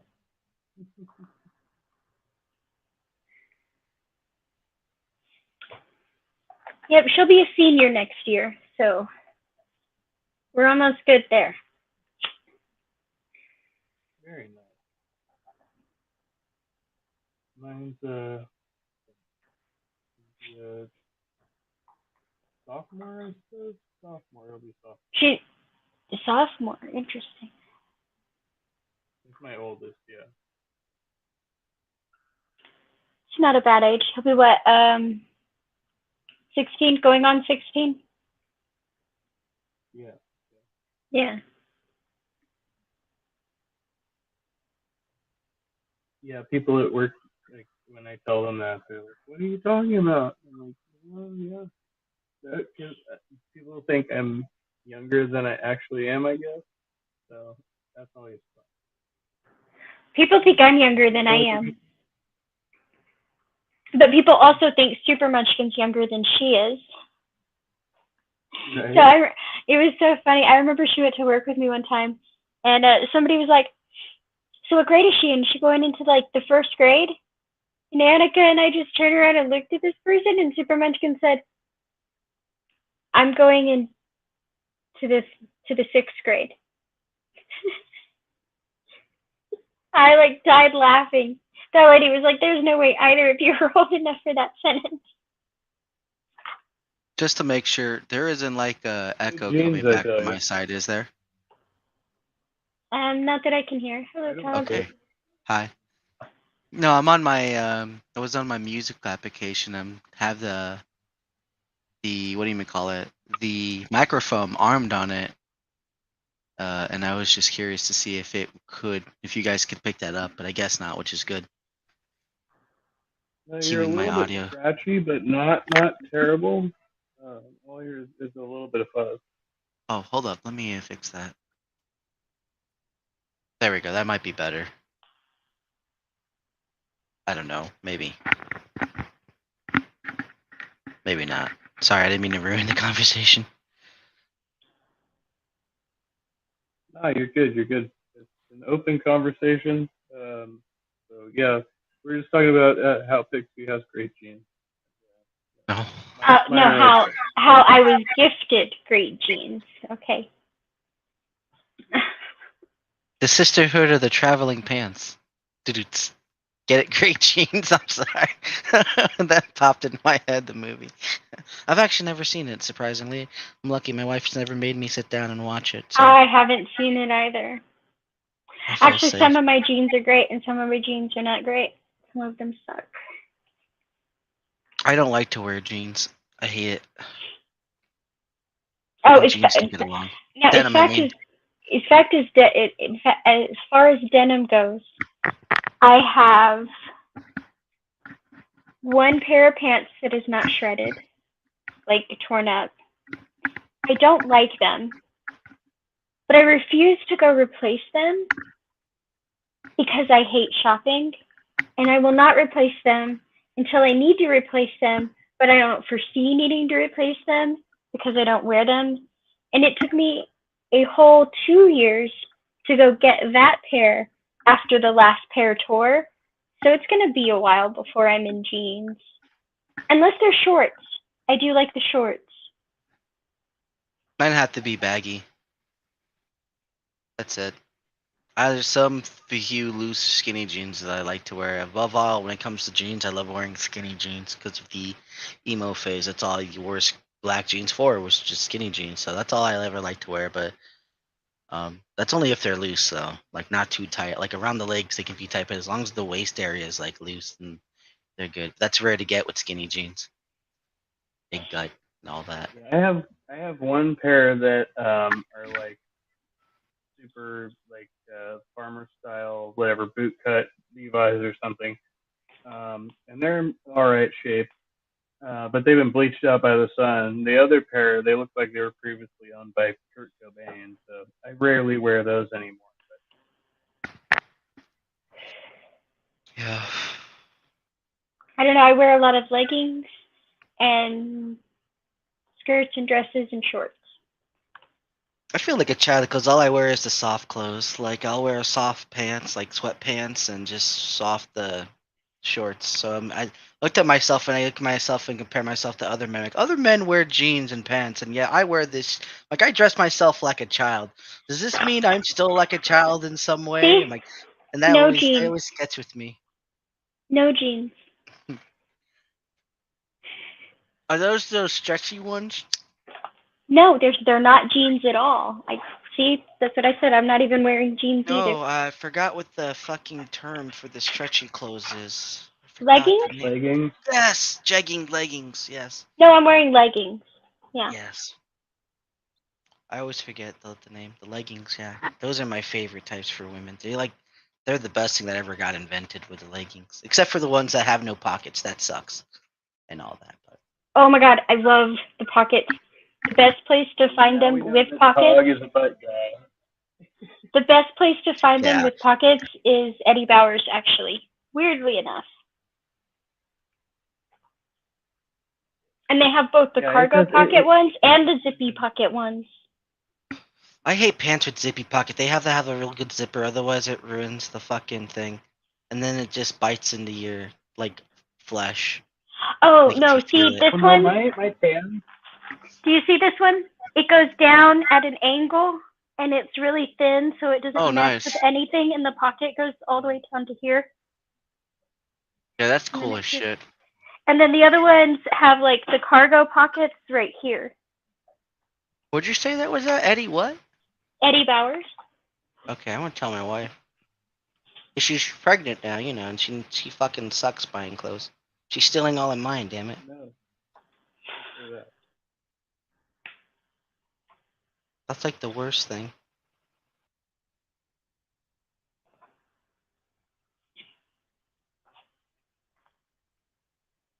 I joke, of course. It's just always funny. Why are you wearing my clothes? Because nothing else fits. Oh, I know. I know. I've still got clothes from both my previous exes, so yeah, same here. We definitely traded.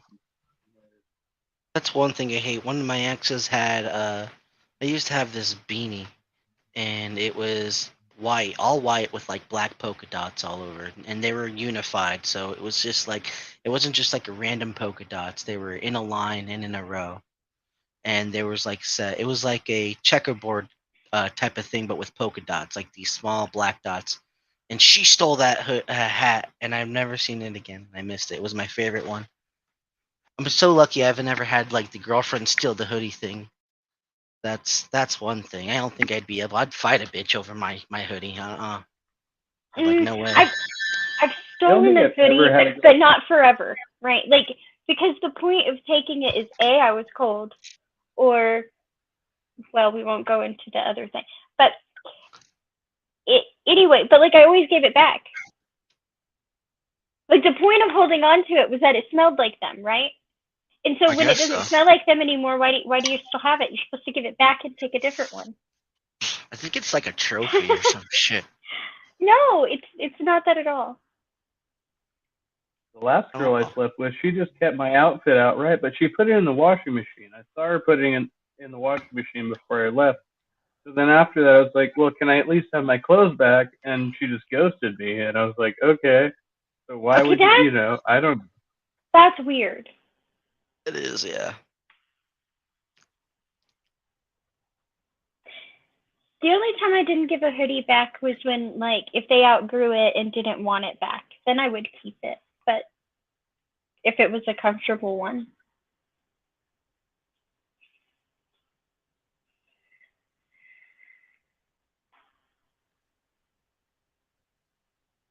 Yeah.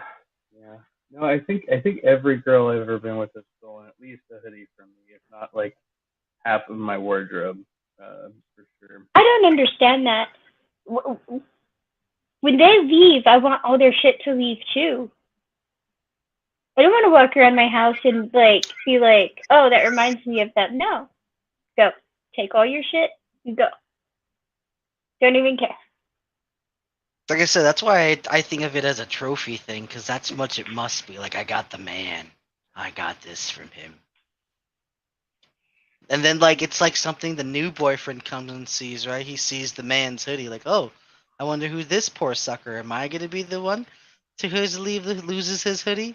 Is this the game I that we're think gonna there's play? also My mind, I don't know. there's also like an attachment issue there with like it's like fucking with a guy's car where they get like the impression that they care about their stuff more than they care about the person.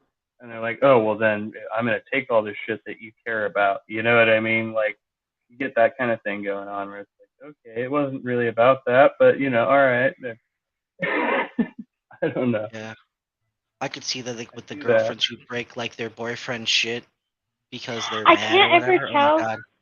I can't ever tell if I know really weird people or if you guys know some really weird fucking people. I'm just saying. Everyone's weird to some degree. Yeah, definitely confirmed. I've known some fucking odd ones. I know myself very well. What's I'm the normal oddest about this? person I know, right? Yeah.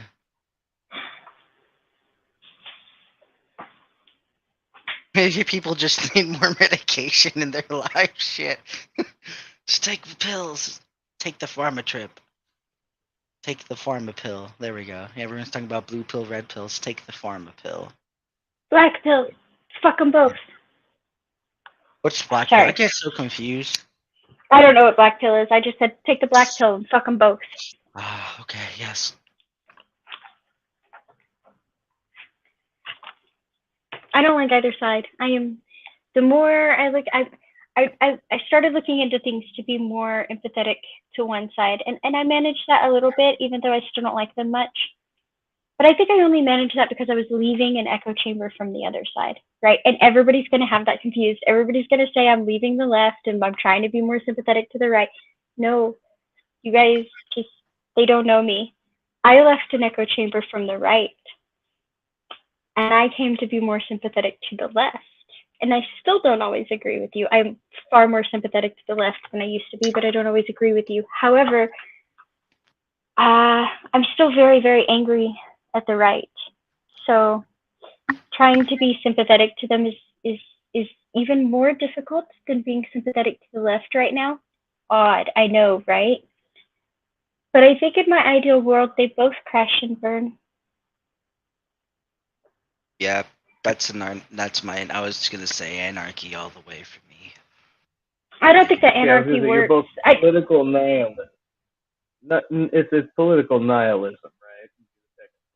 No, I just think here's the thing. I don't think either. I think no matter which party we back. Okay, back to my extreme cynicism. You remember at the beginning of this where I said I don't think any government is the best government to have, and how strong you build your government only decides how slowly people will kill it, right? Okay, so keeping that extreme cynicism and that perspective in mind, all right, I think we credit a lot of politicians for legislation that gets passed, and we blame politicians for a lot of legislation that gets passed, and don't get me wrong, there's plenty of blame there. But I think we've handed over much more of the reins to the corporate oligarchy than we want to admit. And I think both sides are very, very bought. So while I think it's only a matter of time before people do what people do and kill this government, I think it will happen more quickly. Should we keep supporting the bot parties, and both of them are bought. So Yeah. just to clarify there, by what you mean by killing the government is abolishing the Constitution, right? That's No, well, maybe it could look like that. It could look like an extreme perversion of the Constitution. I don't know, right? But in the same way people killed Rome, and in the same way people killed the great empires of England, in the same way people killed Persia, in the same way we kill the idea of communism, the same reason we'll never have a utopia, because we will always break it. And you can start out with something good, and you can start out with something strong, but people will kill it because that's what we do. Well, I guess so. I would say the whatchamacallit, utopia. Like you can't have a utopia for like a whole of society, but definitely in like an echoish chamber utopian like society, depending on how much you or the person or people care about others in that sense, right? I'm not Like an entirely sure elitist what that form. means, but Like I like in a sense like one can live comfortably in a well-off established family who's already loaded, who in a sense will never in a sense have a worry if so long as let's say their company doesn't go under or anything like that. They're always going to be there's nothing's out of their reach because of the wealth and the influence their family is involved in. And because of that, they're in a spot where the only wrongs they ever know are the ones that the people complain about, and whatever doesn't please them personally, like they're not able to get the cookie that they want right away, and that's like the worst thing in the world to them because they don't get that immediate satisfaction. Again, I'm assuming stuff in there. And then I'm also assuming that these people are somewhat highly educated, and since they're somewhat highly educated, if they don't see any problems within themselves, again, how could they? Because they have to go to source other people's problems, right? Or invent problems that they think people have, and then do an outcry. Look, this is the issue that the poor people face. This is what they're facing, and this is how they solve it. But again, if they haven't been in, I think like if rich people have never been in a poverty-stricken predicament and gone in a poverty-stricken budget, then how would they know? Right? You don't know how they experience. You can only guess how it would work, but you're not in the mind of the one who's in a sense who needs help, right? You have to put but that yourself works in both their sense, ways, maybe. though, right? Because a rich person doesn't know what it's like to live in a tent and a squat, and a person who lives on the street doesn't know how to run a Fortune 500 company. So this type of mentality just goes in direct opposition. You can run that one both ways. That's why it needs to be like a shared thought. Without the shared experience, then it's never gonna work, right? Like, you can have people go from poor to rich, which usually is the case, but it's very rare to see someone like go from rich to poor, then back to rich, right? Like, where's that? Have we seen that? Is there any examples like that? Maybe somewhere. I just can't think of any. That's why until I can actually think of one, then yeah. But that's what the way I see it. Like people either There's stay at definitely one examples. stagnant. Go Yeah, I ahead, think yeah. there's examples for both, but we want to get from not having these extreme examples where the baseline is higher for most people starting out so that less people want to live in poverty, right? Or less people ought to live in poverty. It should be the goal of society, right? Like if we're working to achieve something, that should be that most people should have a manageable, kind of somewhat desirable lifestyle like that. There may be gradations on that, but most people shouldn't have to struggle unnecessarily, right? We should prevent that. And I think if that's not the goal of society, I don't know what is. Yeah, that's an odd one though. So like an odd one goes in, and this goes into what Pixie's saying with the idea of utopia, right? Let's say we have a hoarder. Now, what's the difference between a rich hoarder and a poor hoarder? They're both hoarding excess amount of stuff. They both have material, wealth to some degree because of their hoarding, depending on what they're hoarding. Both are happy in their environment. Both are detrimental to society. But in their eyes, they're living the best that they can live. There is no other way to live other than that. And to take that away from them would be detrimental to them because that's all in a sense that they want to know or feel like they deserve or some shit like that. Or, I don't know how the mental hoarding mind works. I'm assuming that's or they grew up in it or something like that. Maybe. Yeah, I mean, and some of those people feel like they justify that they are doing a benefit to society, like people who live off of other people's wasted recycling. In a sense, they're not entirely wrong because they do um, find utility in resources that would otherwise become garbage, right? That's going into a landfill somewhere. It's going nowhere, right? Plastic, aluminums, whatever, all of that stuff Yeah. that we're going to waste, they are hoarding or collecting or recycling somehow. Right.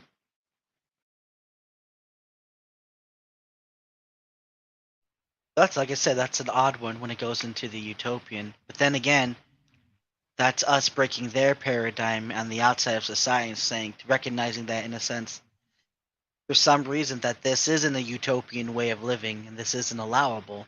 So we try to change it, which is odd. Very odd. Like, right? Because think of it, if someone's like squalor is their heaven, why would you want to take that away from them? If that's all they have and all they know, and most likely will go back to it, what's the whole point of trying to change them? That's an odd bit. To like, if someone recognizes that isn't what they want and there is an issue, then you could work with that person maybe. That's just so weird. Well, yeah, I mean, the standard usually is that we try to determine whether somebody is harming themselves or others. And a lot of those instances, like people who are hoarding, most of the time they're kind of just kind of making their neighbors uncomfortable, right? But in the case of their families are really suffering watching them go through this thing, and they have, but yeah, in what sense are they really doing any harm to the community or something like that? Um, should be the time that the law intervenes. I don't think we have like a really direct way to address that type of problem. Oh, that's easy. That's when it comes to hoarder, it's an easy one. One, depending on the level of the hoard, there's always the danger of health and then property. Those are the two big dangers. So personal health, and then it's personal health of humans. I mean, in that sense, or animals that may be involved. So we put the lives of living things first and foremost, and then it goes into property. Whether like if a rich person's ruining the family, mansion by having a hoard room and it's going to hell or sneaking up, while you have a hoarder who's renting a house that's not theirs and destroying someone else's property by continuing the hoard. Or again, same thing if it's their property, they're destroying the value of their home by the excess of the waste or whatnot. So those are the two things that come into play that I can think of majorly where it's a red flag, so to speak, and that we can't. There's some leeway to say, well, this isn't good for X reasons, or something akin to that. I hope I got halfway. Sorry, my wife came in and I was half listening, and she was talking to me real quick. I hope I answered that accordingly. Hello, Richard. No, yeah, I think we're definitely on the same page there. Welcome to Richard. Welcome to William. Warm welcome to both those gents out there, and of course, all are welcome in the room. Yeah, that's kind of I think where we're going with this whole thing, and we've gone on to the topic of government here in society and what the goal of societies are, and which is ultimately like there's always a question of what is the function of government? What should the government be doing? And I think it's interpreted that the government should be doing whatever this thing dictates, this thing written down. In this case, we're talking about the Constitution. Some people think more in biblical terms, but if people think the Constitution is based on the Bible in the U.S., then okay, we've got that. But either way, it's like okay, but it's the people. It's not this body of. We got Freeman backstage. Literature. Yeah, I'm going back there. I just want to finish my thought here, All right. but no problem.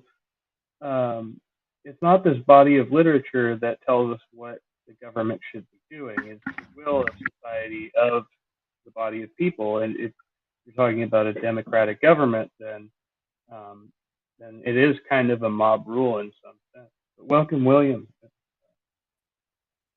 Hey, take a look at that monkey. Ooga booga booga. Always makes you smile.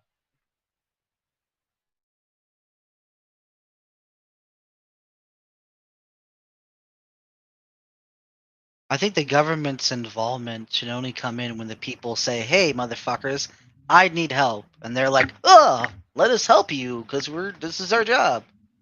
Not let's make things that preemptively help people. Let's make shit when the people say they want help. Shit, I don't know if that I'm just spitballing. Yeah.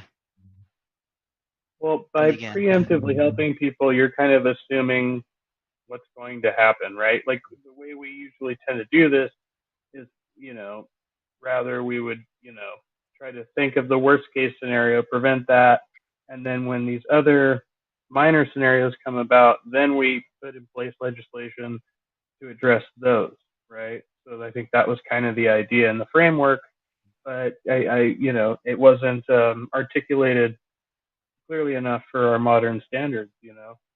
At the time, they were kind of just trying to put some bricks down to lay a foundation. yeah. I kind of see like how government should be in a sense macro and micro. In the sense, the governing body should be like it's a hierarchy to some degree. Like the micro would be the small government, your governors, your mayors, and then your community like neighborhood watch associations that are involved, right? So with these things like in step, you can get you can task like a whole neighborhood of people, right, to be well informed and to have like a chain of command that can go all the way up to like community street leader, however that works, to the mayor, and then from the mayor relaying it to the governor or the county official or something like that, and then from the governor to the Senate and House of Representative, however that. And that's how the chain of command should go. Like things should be handled at a micro level more often than the macro level. And the macro level should be only be there for like big shit like I don't even know how to describe what I mean by big shit. Maybe because that's very subjective. So it's hard to put that into words because I didn't think that far out ahead, to be honest. So I'll pause. Yeah, I totally followed everything you said there, especially the micro macro stuff. 'Cause I was totally, I was like, yeah, because what we should be, doing is like, well, okay, so we've got again, big laws, little laws. Like, does the little law kind of coincide with the big law, and there's some wiggle room in between there? Okay, cool. But like, okay, so the way we're Community supposed was to the word I operate was this, looking for. Sorry, I just want community with the smaller group. Like the community, that's what it needs to be like the governing party. Because right? again, that's more power to Which is that's the intended purpose to we the people is the community that are built. And if the community starts to ignore each other, then that's a problem because then we're no longer helping. Then we're having to rely on the government because the community isn't doing its job because of and it's whatever reasons. based on the power of a free democracy, right? So you have to have the power of the people to assemble, to change things in the government that they disagree with, right? So the people have to, in this sense, be able to overpower the state. They have to be able to come in and say, nope, we're not going to go along with this, and peaceably do so if possible, right? That's the ideal. You have enough people come Yeah. together and say, we're not going along with this. The government has to concede, right? We don't always see that. If everyone just stopped paying taxes all at the same time, the government would come begging they would make any agreement with us to turn the power back on. I mean, Well, would I they? think How would we not know? How do we not know they won't just tax the other nations and be like, listen here, motherfuckers. Now How it's long? time for us to get our penny from you. Yeah, I Yes. think that's what they should try to do. Do you think the other nations would take kindly to that? Yes. We've helped them. They're gonna help us in our time of need, not attack us in our weakness. God forbid. Why would they ever do that? Oh no. I think that'd be Mutually like, assured could you destruction. imagine the rest of the world Tog, seeing that at the Tog, moment? No, that'd be like a big slap. That'd be like, let's get them, boys. Stick them in. Tog, I They're want not you to look paying at my taxes. avatar. That's how I'm staring at you right now. Seductively? Damn.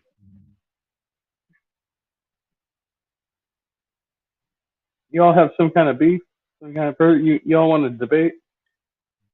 I don't know. You He just, just said a bunch of ready to silly stuff rumble. just then. He knows he said silly stuff.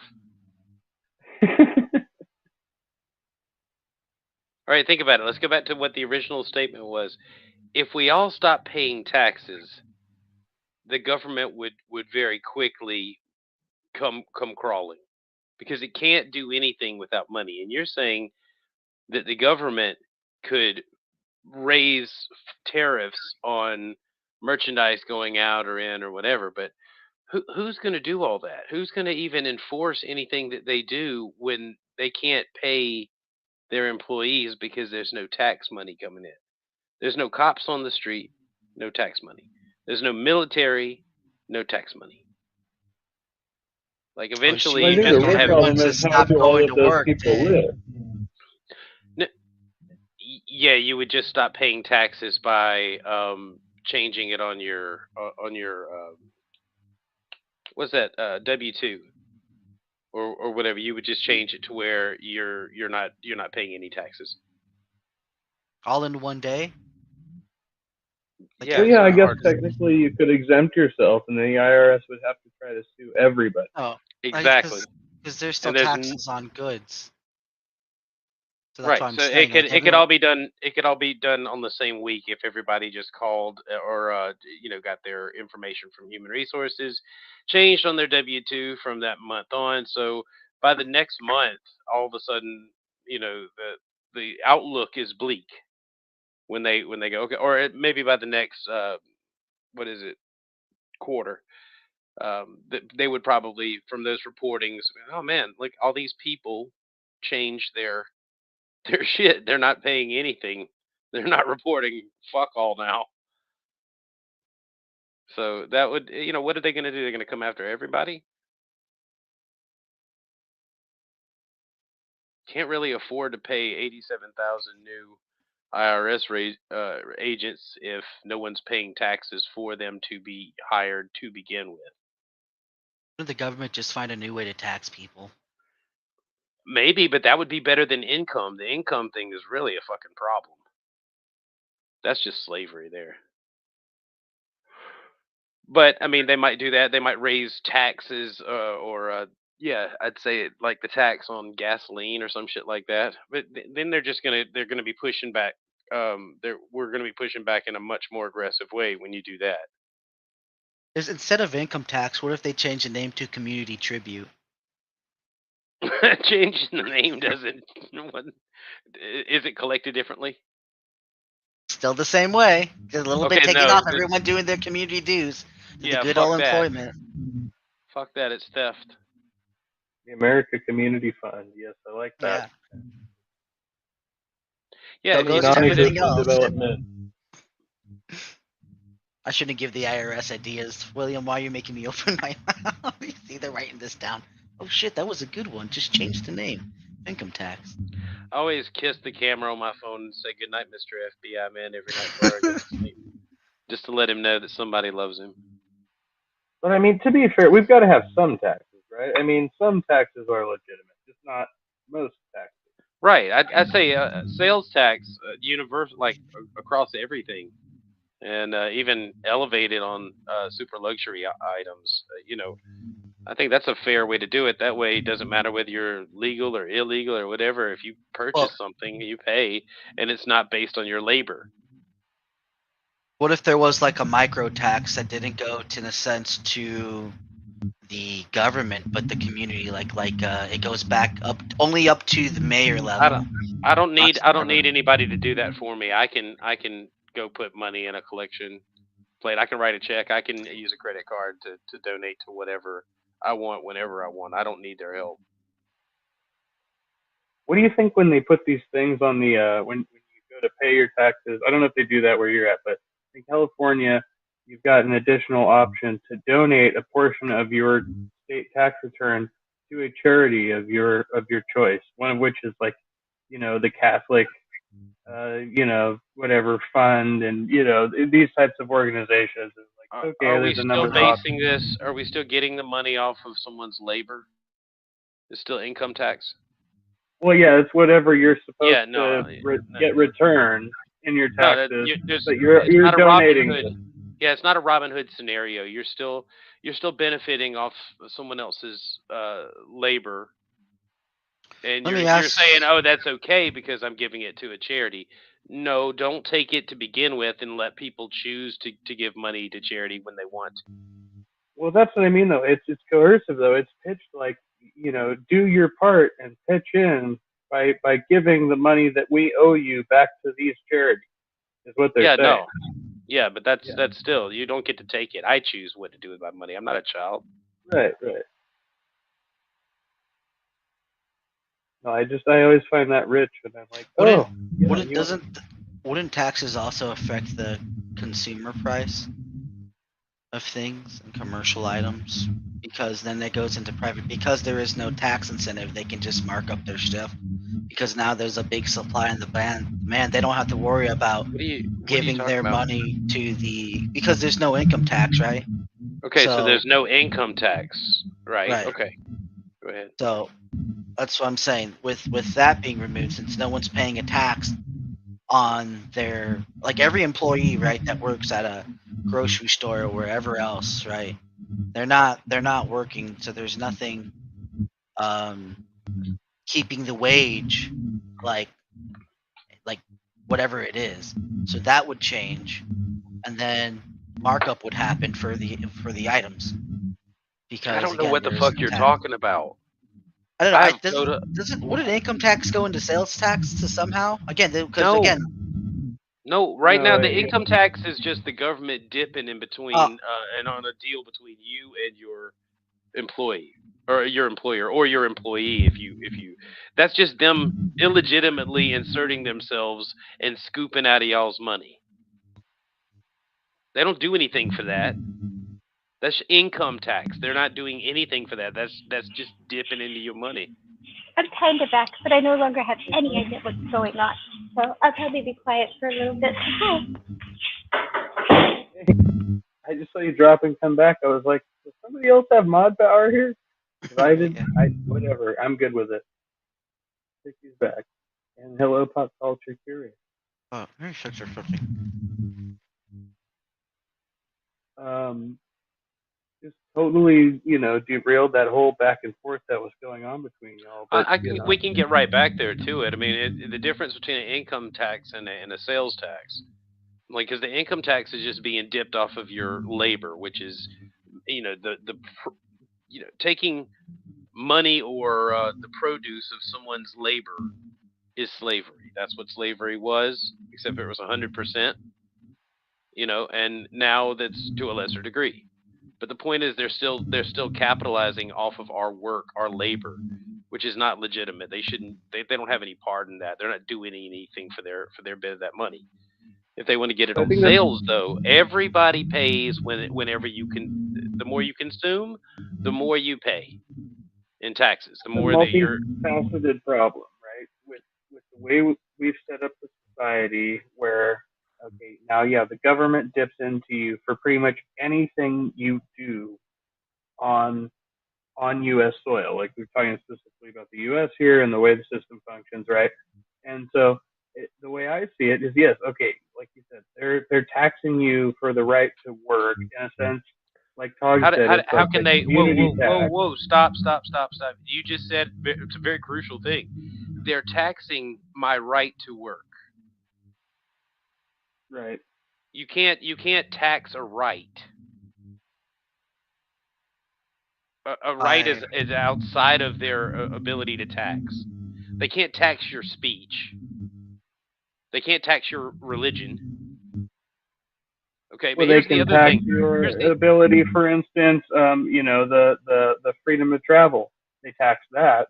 There's well, interstate they do. commerce. They There's all interfere. kinds of things. They So they interfere with it. do. Okay, but here's the thing, because we're talking about the income tax. So here you have to report that, don't you? Don't they say that you have to report it? Well, yeah, that's the story. Otherwise, they're Well, going to come after okay. you. All right. Hold on. So, do you know all of the tax code?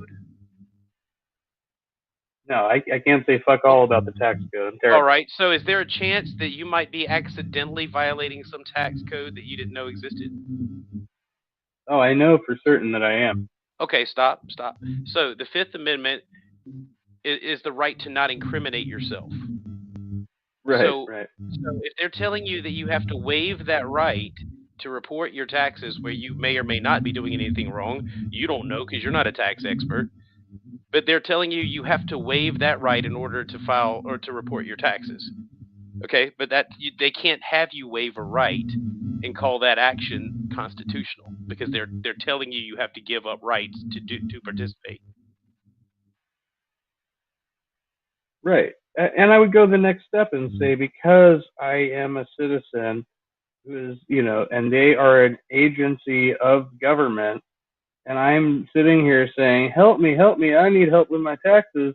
It is it is upon them to actually rectify the situation, right? Well, that's They not are how the they treat agency it, though. charged. They treat it like Right, I ignorance know. of the law is no excuse for breaking it.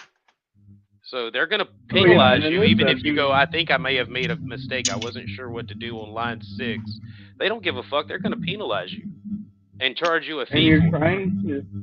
trying to rationalize with the guy who has a gun to your head, and he's like, Right. oh, yeah.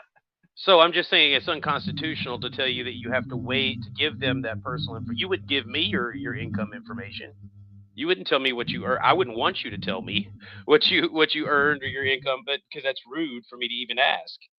Okay, so you wouldn't tell me, and I'm your friend. The IRS is most certainly not your friend, but they demand that you tell them. And if you don't, if you keep your Fifth Amendment right, which Lois Lerner of the IRS did when they were targeting the Tea Party members, she was asked about it, she took the Fifth. So that means that the IRS utilizes the Fifth when they're in court. Well, that means the Fifth is in effect. So when they ask questions about my income, I should be able to say, you know what, Fifth, go fish, figure it out. If you find me for it, you still have to prove where you got the information and that it's accurate. I didn't report it. I didn't agree to anything or sign up. What are you doing? You're going to violate my rights? I do believe I believe that's the one area where the IRS has extraordinary abilities that other government agencies don't have. Cool. Where did they get those? Like that's how they've I'm not sure, but that's how they prosecuted like certain mob members, and I think Yeah, they got Al Capone Capone. that way. Yeah, and they Right? came up Yeah. with the RICO Act Was and all that. But through tax listen, it doesn't make it right. Just because they did it doesn't. Look, if a person doesn't realize this loophole that they've created because of the Fifth Amendment, I don't know what to tell them. I mean, that's the same with all laws. But you tell me how you don't have to violate your Fifth Amendment to report taxes. I'll wait. I wonder what that happened with like government grants and all that. If it's repugnant to a right, then it's null and void. It bears no obligation for you to obey it. They And don't there's have to student enforce loans. it. Okay, student Well, loans I mean, are I would different because agree you're with signing you there. you're signing into it not out of threat or coercion, but with the IRS, like your employer is being threatened to give up your information. He says, I've paid this much to this person. Then they come to you and they want you to report the same. But you don't, just because your employer said I did this doesn't mean that you have to verify or validate any of that. They have to come up with evidence. You don't. I just wonder if this has ever been successfully argued in a court. I'm doing it now. It just hasn't gone to court yet. I've done it twice now, and each time the IRS. You're loud, Pixie. Oh, am I? Is that better? You're all right. No. Go ahead. What were you gonna say though?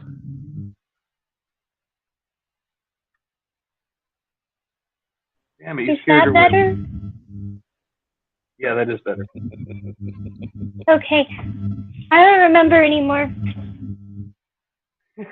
Oh, historically speaking, yes, someone did beat the IRS. The problem is it takes a whole lot of fucking money to do it. Historically speaking. Well, that process is getting easier and easier, and it's not like you beat the IRS. You just make them leave you alone.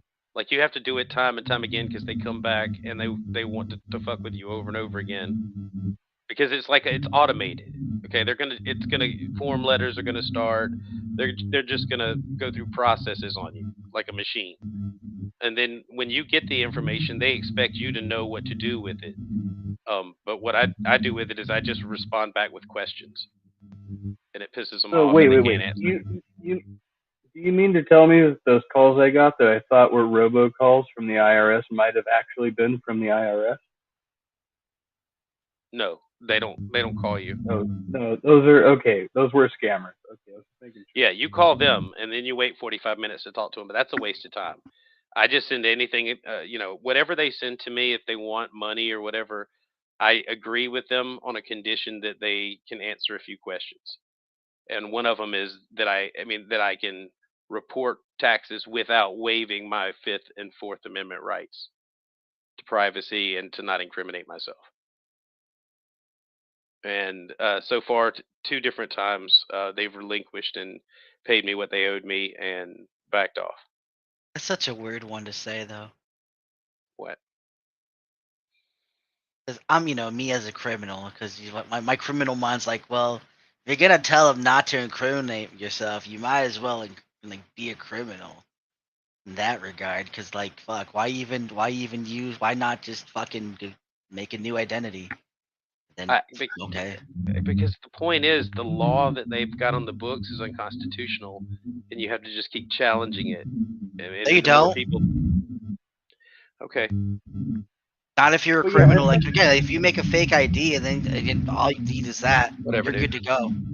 Just saying. Like a cop once told me that something is only against the law if you get caught doing it. Otherwise, Yeah. So if you don't Really. get caught, nothing is criminal. And and in that sense, like when you decriminalize things, like we decriminalize marijuana, well, now all of a sudden that thing that was stigmatized is no longer stigmatized. You still have the same mentality, like you're doing something naughty, but it's really an illusion. Yeah, somehow it's right? okay. It's the same thing. Yeah, it's only trouble if someone gets you caught. Even in the moral dilemma, like if you're morally bankrupt about doing the wrong thing, well, the game's set up for you to break the law. It only really matters if you, in a sense, do get caught, or if you care about your reputation. But if you're changing your ID and who you are, who gives a shit? Because again, you're using a false name. We didn't say that it ceased to be immoral just because it's no longer criminal, you see, and just because it was criminal doesn't mean that it was ever immoral. And that's kind of the point, I think, with the point of slavery in this case. With no services rendered, right? And why should we pay income tax? It's not moral. It may be legal, but there's no morality behind it. It is immoral. Right, because it's theft. Yeah.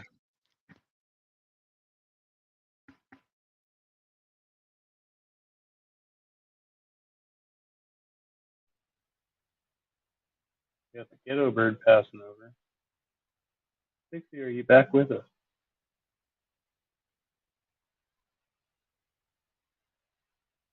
No, Pixie.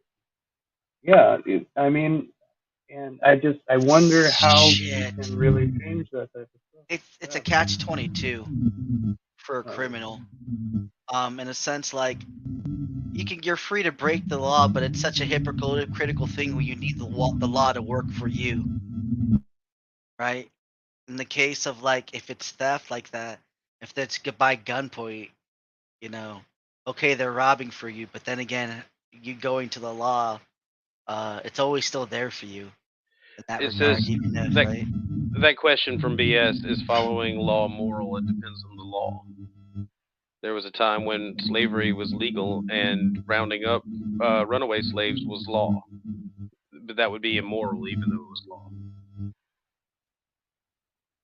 Right. There's times when following law could be immoral, and I think those are the most important ones. And we tend to have instances where Except Rob. law enforcement agencies refuse to enforce certain laws because they are so reprehensible.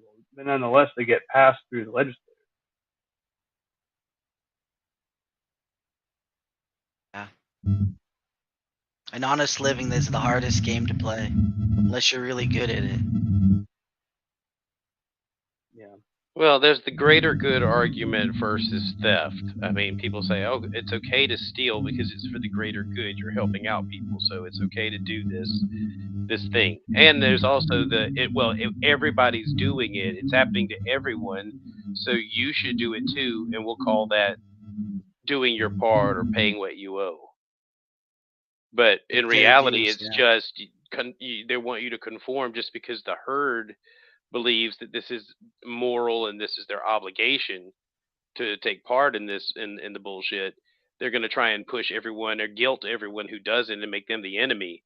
When in reality, the enemy is the entity extorting people and doing nothing, for its compensation. Theoretically, there's still a way to be American citizen, live on American soil, and then make money outside of the United States and not get taxed on it because, again, it's outside the United States. They can't fuck with money outside that you make outside of the United States because it's none of their business. They'll Off still their tax land. you for wherever depending on what state you live Like, in. like you said, if they find out about it. Right? Yeah. If you report it, But if Then you the don't question report is, it, they're why going to are have you a questions citizen? like, how do you have a car, and how do you have Sure. this, and how, right? right? Oh, my But yeah, sweet that's summer yeah. I know children. you're You late see, catching up to that, but yeah, exactly. They're gonna have questions, that's but the they have to. magic. That's the magic of using other people's names. Again, Oh, whatever, dude. No, they are gonna have questions, but I don't have an obligation to answer those questions. That's their. I mean, they've bit off more than they can chew, just demanding that I violate or that I waive a right just to report to them and make their job easier. Right, but you Wait, can wait, do that wait, just as easy here. I was just saying that offshoring it Oh, I'm sorry. isn't a solution unless you count everything as a business expense, because you have to count income. Otherwise, they're going to question where your income came from, and then you're back in the same boat. I was just saying offshore isn't like 100% done deal settled, like workaround. oh, I think there are some very much very unique circumstances that one could place themselves in, or even make up to where they could have the front. Family is really important in this matter. Just having people who you can trust. Yeah, but they generally do it to mitigate it in extreme amounts while still paying some form of tax, right? Don't ever Ah, offshore everything and pay no tax. That's how you get caught. the only thing that the buying property is for credit. If you're gonna have credit, other and like things for like health insurance and that matter. If you're gonna get sick and all that. Other than that, that's the only thing that's buying stuff is really good for. Other than, I think things majors like cars or vehicles and insurance and all that. You can get it in someone else's name, do it. The only thing anyone should ever really have is maybe their driver's license or state ID, so that they can get whatever things they need and be at least aware socially. But again, there are so many social recluses online that you just do nothing, and the only thing that they get monitored on is, again, by their internet activity. So again, it's not like there's not a record, right? It's a matter of again, whether or not you can do it. I would imagine. You just think Like, people should? You think I'm trying to kind of grasp this. You think that people should resolve to remain super anonymous rather than um, uh, exercise a right to do their business in public without fear of repercussions. I mean, that's kind of what I'm getting out of that. Like, because I think we're kind of going a different direction there. I should be able to publicly do my business and not have this fear. Whereas you're kind of like, well, I should just do all of these things, you know, like in secret or something. That's kind of how that sounded to me. So I don't know. Am I misreading that? Yeah, well, again, that's if you don't want people to know how much you make, right? Business, whatever. Again, that's all private. So either way, it still would be private if you do it inland or not inland. You could always get like business getting paid direct cash. Cash is the best way to go. It's really hard to trace cash, getting paid in cash. Can't tax cash. You know what the fucking government man's gonna stand there? Oh, well, okay, this is my cut. All right, thank you. No, just get paid in cash at the end of the day. That'll also do it. Well, yeah, you're still going to pay the sales tax and whatever local taxes, but yeah, you kind of cut through the middleman a lot that way. But it's more and more difficult to engage in these days. More and more people are doing crypto, and more and more people are using online apps for payment and stuff like that. Yeah, the whole debit card, credit card fiasco that just kills everything. Because again, now there are some places where it's card only or cash only. That takes away your whole anonymousness for paying any type of taxes if you don't want to pay taxes or whatever. Like knowing people that you're spending money, like the government. Oh well, again, because when you use your cards and purchase things online and all that, it gets traced. So they're gonna know what you're somewhat spending if they know how to track all that. I'm pretty sure. Right? That's not that hard to get. Bank records and all that. And but that's why again, for bank information, you would use someone else's name, or have someone else's bank account and have them have an account for you that they trust, and then you can use their name to make purchases. This way, that again, not necessarily it's them making these purchases, not necessarily you. How does this benefit the other person, or is the other person like a fiction? You're just talking about everybody has fake identities or something. Right? Yeah, it could be the other person doesn't actually exist. It could well, be then how is it beneficial to them?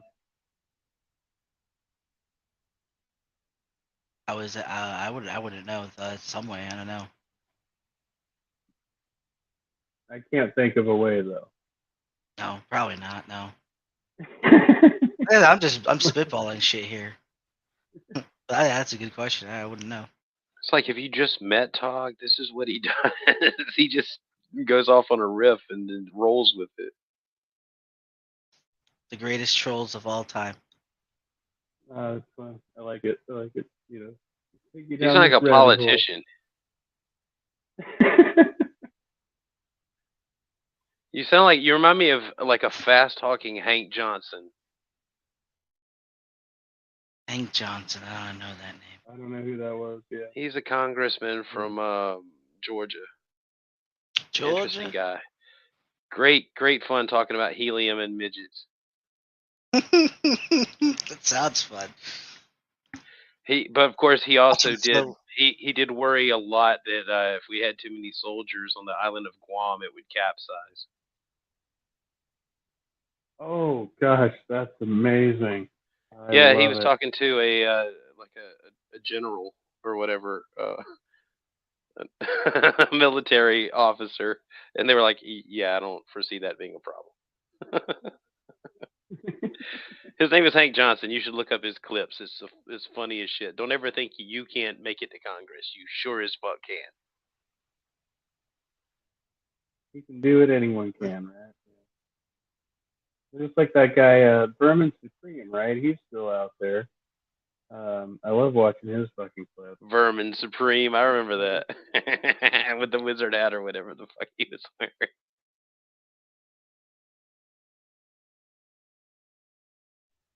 That was the same year that we had the Rent's Too High guy. Remember the Rent's Too High guy? The rent's too damn high. Yeah. Yeah. That guy. Yes, fucking dude. God damn, I love that. He's gonna run for president. He's gonna run for president on the Rent's Too Damn High party. Yeah. You gotta love Americans. Yeah, we got us some characters over here. For sure. Not all of them are acting. That's a beloved meme, man. You just resurrected the dead with that one. Shit. Too damn high. Fuck. I gotta look for the meme. I gotta see his face. You got propane and propane accessories.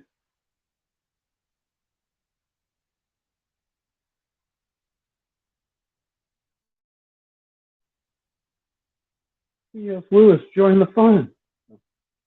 Oh, there it is. I'll just shoot this.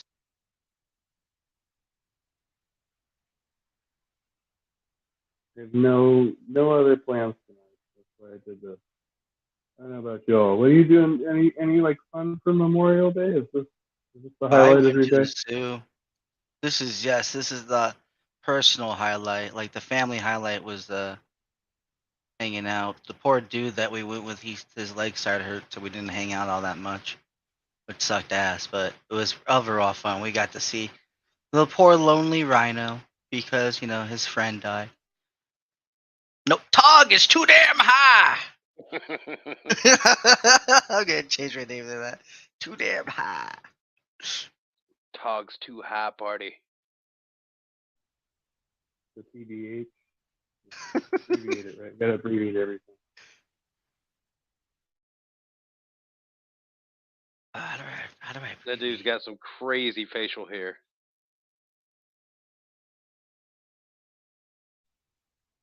Which one? The guy to my immediate right or left? Yeah. I think he's a wizard. Not the kind of wizard that the Vermin dude is, but Vermin Supreme is more of a wizard. Yeah, he's the rent warlock.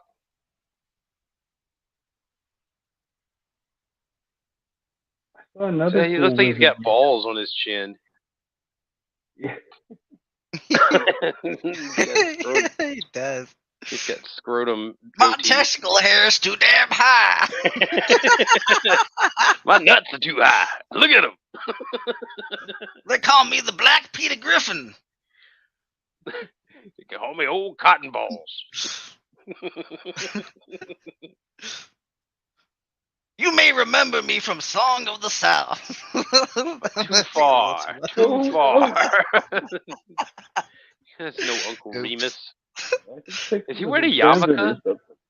It looks like it, right? Like maybe his hair is just black in the back or whatever, but it looks like a yarmulke. And if he was Jewish, that would explain the complaint that the rent's too high. Oy vey.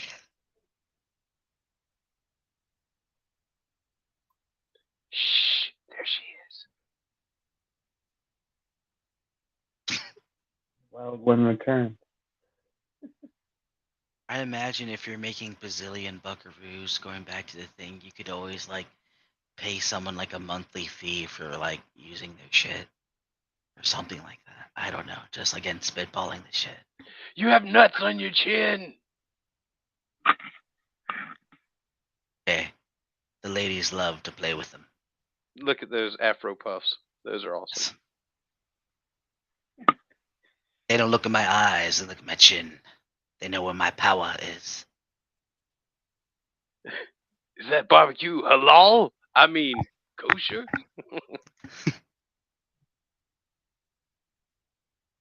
Just like a fish, my ballsack chin is very alluring. See, that needs to be a part of a religious cult, you know? That's it. That's what the Hebrew Israelites need to look like. That guy right there, but with the yarmulke and all that shit. I would take them a lot more seriously if they had, chin nuts. Yeah, we gotta get ETT in on that. Fucking looks spectacular. Oh, I totally forgot about him as a Black Hebrew Israelite. I don't know if he has any chance of pulling that off. Who was it that said he looked like a Muppet? Me. He does. He looks like a fucking Muppet. I can't unsee it now. They picked out a specific Muppet and put it up on screen and compared it to him. And I was just like, ouch. He looks like a fucking Muppet. He does. What cracks me up is all the Texas saying he does. Like, you got 6 ways from armadillo or whatever he says. Oh yeah, he All can't. He his can't little get a saying sayings. I right. like him. He never gets any of his sayings right. It's painful. He always tries to use big words that he mispronounces regularly. Or he'll get a big word right and then follow it up with axe. I was trying to act. He worked so hard at trying to sound ghetto, and it's a sad display.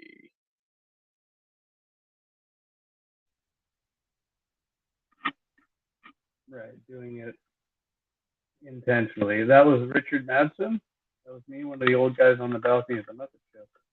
Oh, yeah. I guess I. Okay, I'm pretty think sure. I thought that was me, Richard. Are you sure that was you?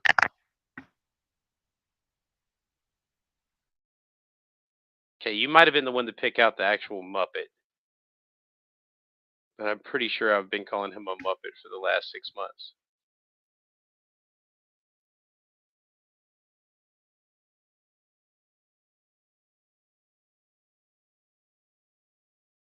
Maybe it was Wildheart. He says it to people. That's like a British thing. Kev. They call people Muppet. Okay, I think Kev. Muppet with an O. I think that tends to have a different connotation though. They say Moppet, Moppet, I think, or something like that. Different, but it sounds similar.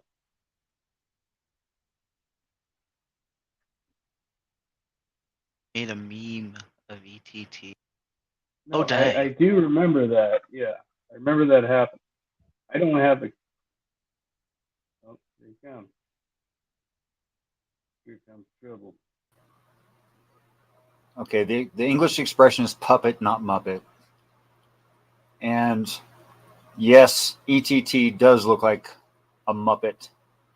And if I can find.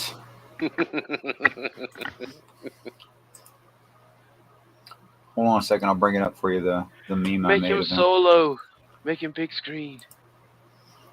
Hold on, give me a minute to find it. I think it's still on this computer. Out of kindness, I might have erased it. Yeah, I think I erased it. Well, that might have been kind to ETT, but it was damn rude for the rest of us. Yeah, I know. Sorry.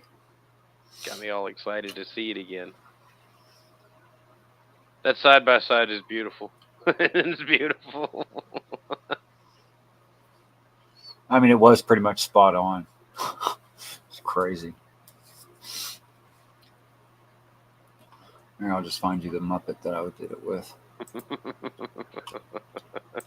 Since we all know what ETT looks like, we've all seen his avatar. Yeah. No idea. I'm here for the first time ever. For the first time in forever. Okay, the characters' names were Statler and Waldorf. That was it. Let me share screen.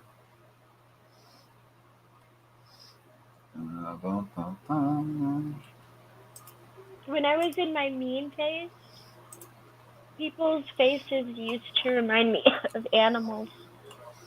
Like, Devin looked like a fish. I don't know why, he just had a fish face. And there was this one kid who looked like a wallaby. I don't know why, he had a wallaby face. Huh. The only one that didn't look like an animal to me was probably Bobby, but that's because he just looked like a really tall Keebler elf. Here's the one I used right here. This guy's face right here. I just put a beard on him and some oversized headphones. He got the sunglasses. He's got the sunglasses and the trucker cap. Stupid baseball, Red Bull baseball cap.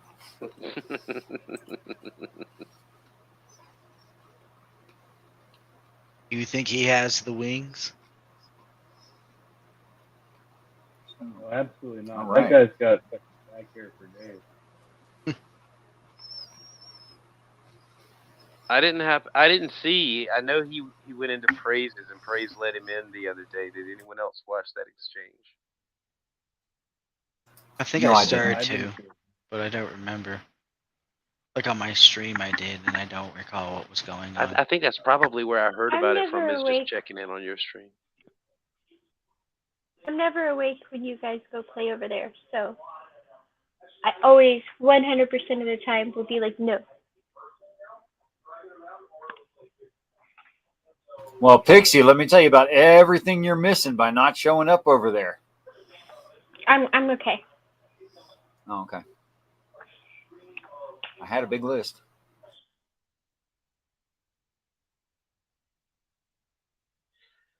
Yeah, it's like missing an avalanche or an earthquake. It's okay.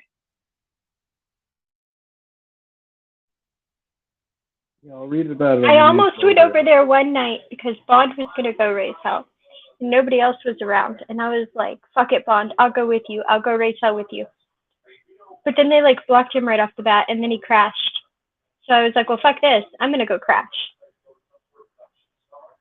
I don't know, So- William. I think you give him too much credit. It's like going to a theme park where there's bumper cars, and you're expecting the bumps, but then every once in a while somebody gets somebody really pretty good, but it's not shocking because it's bumper cars anyway.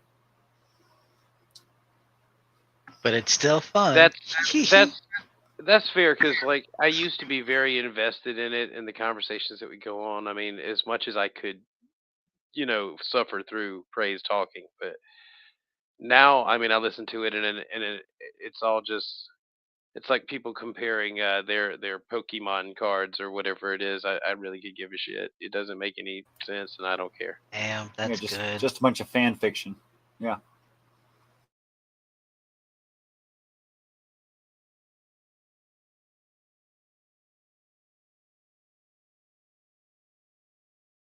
Of course, to most people, all the religious stuff just sounds like fan fiction.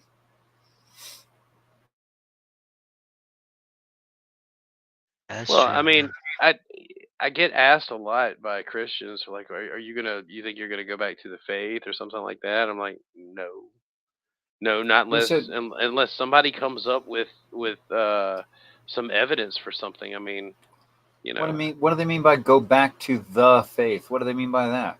one of How do those they know one that? of those denominations. Yeah, there is no the faith. That's bullcrap right there. Look, there's probably a God, and I don't know him, and no one else I think knows that much about him or has enough evidence to make a good case. So I don't think he expects me to know too much. That's a good point. It goes along well with my theory that all of it is for the hero anyway. Right. As far as its impact on the individual, it's nil. Unless you're the hero. I mean, how fair is it to say be ye perfect? What? How's anybody supposed to do that? I mean, we wouldn't be able to define it in order to even be it. We just had to trust that someone was, right? Right, you wouldn't even know where to begin. Like, how do you know that your definition of perfect is correct in order to be perfect? For that matter, I argue with people all the time. How do they know that their definition of God is correct, that they know they're even worshiping God? Exactly. I don't think anybody knows anything, so yeah, it's cute watching everybody run around and pretend to have the information, but to me it's ridiculous. Is a painting ever perfect if someone critiques it? According to who? The person who critiques it or the artist? The painting. I don't know. Shit. I guess the artist in this case. The artist is the painter. So. Okay, well, if the artist is happy with it, then the painting is perfect for the artist. So yes, a painting could be perfect.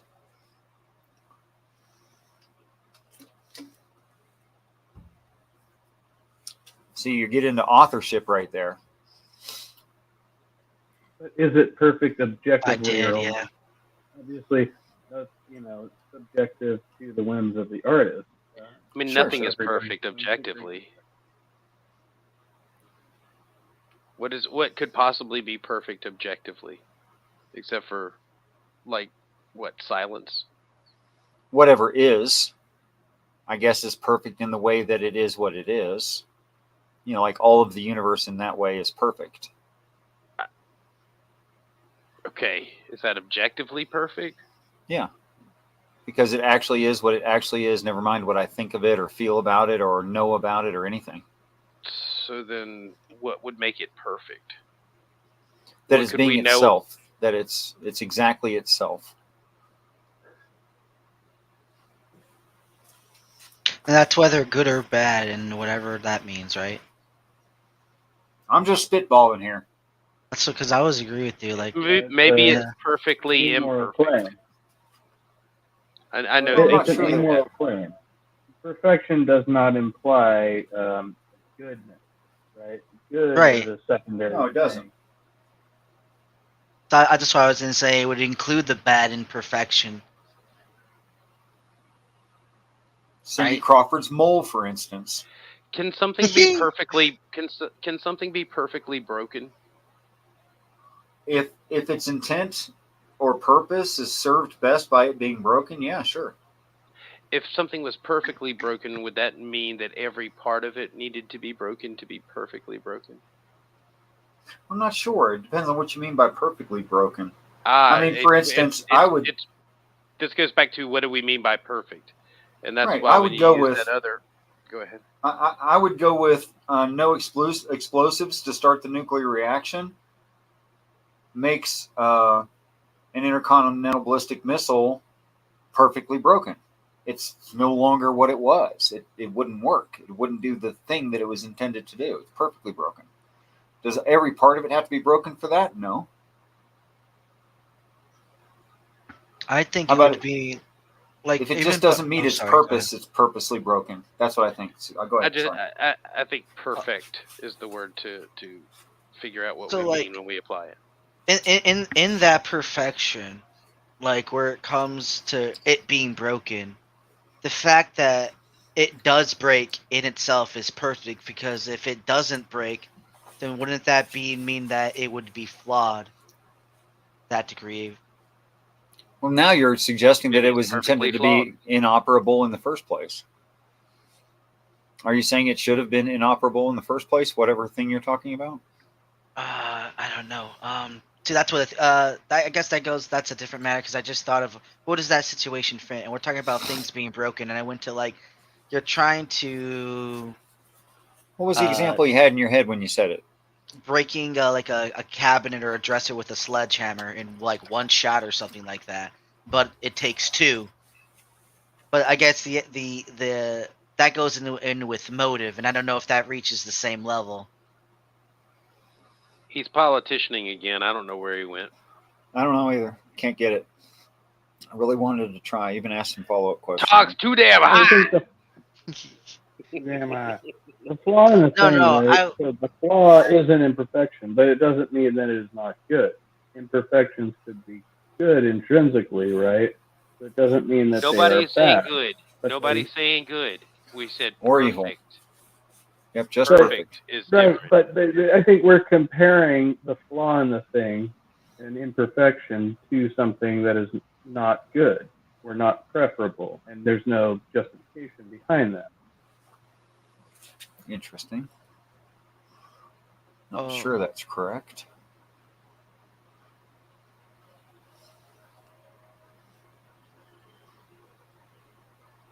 I don't know. Yeah, The imperfection, let me flip where my the flaw of the thing is part of the perfection.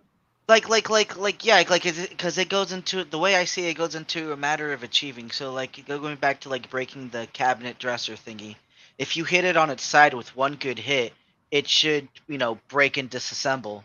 But if you hit it where the cabinet door is open, of course it isn't gonna break. It's gonna take more than one shot. But Is if this the a idea- reference to busting up a Schifero? I don't know. It's just I was just thinking of it. I don't know why I went to sledgehammer in a Let's cabinet. kind of You left watch a field lot with of that game one. I think shows. there's So- something else we I'm just noticing that you have a black man as your avatar, and you're talking about busting up a Shifero. I just happened to notice that. I don't even know what a Shiferoo is. Fucking yeah. I'm cold. Talk's too damn high. Too damn.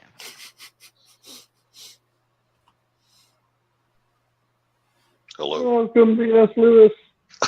You knew it was me. Hey, BS. What's up, guys? Peace and respect. So we still talking about perfectness? Sure, yeah. Yeah, we're trying to figure out what that word means. Alien Bob Ross Jesus you got going on there? Oh yeah. That's perfect.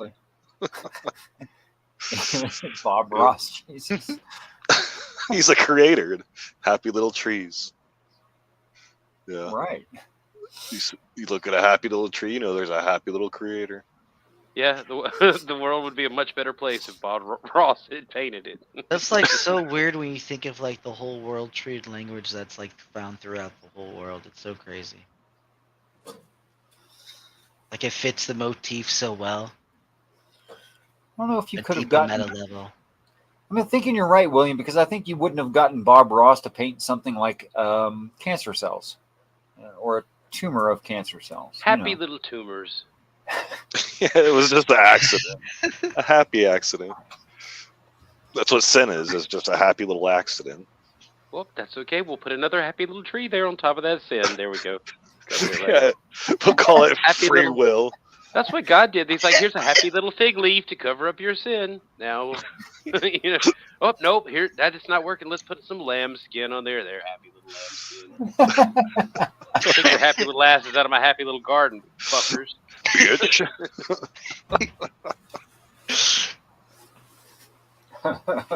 You're no longer in this painting. Oh, see? Because the garden is perfect. But I really- See how I I think tied it BS back in? That was nice. I think BS was going to take a shot at it. Perfect is something that cannot be approved upon. Okay, so That's so perfect. let's say you were salmonella.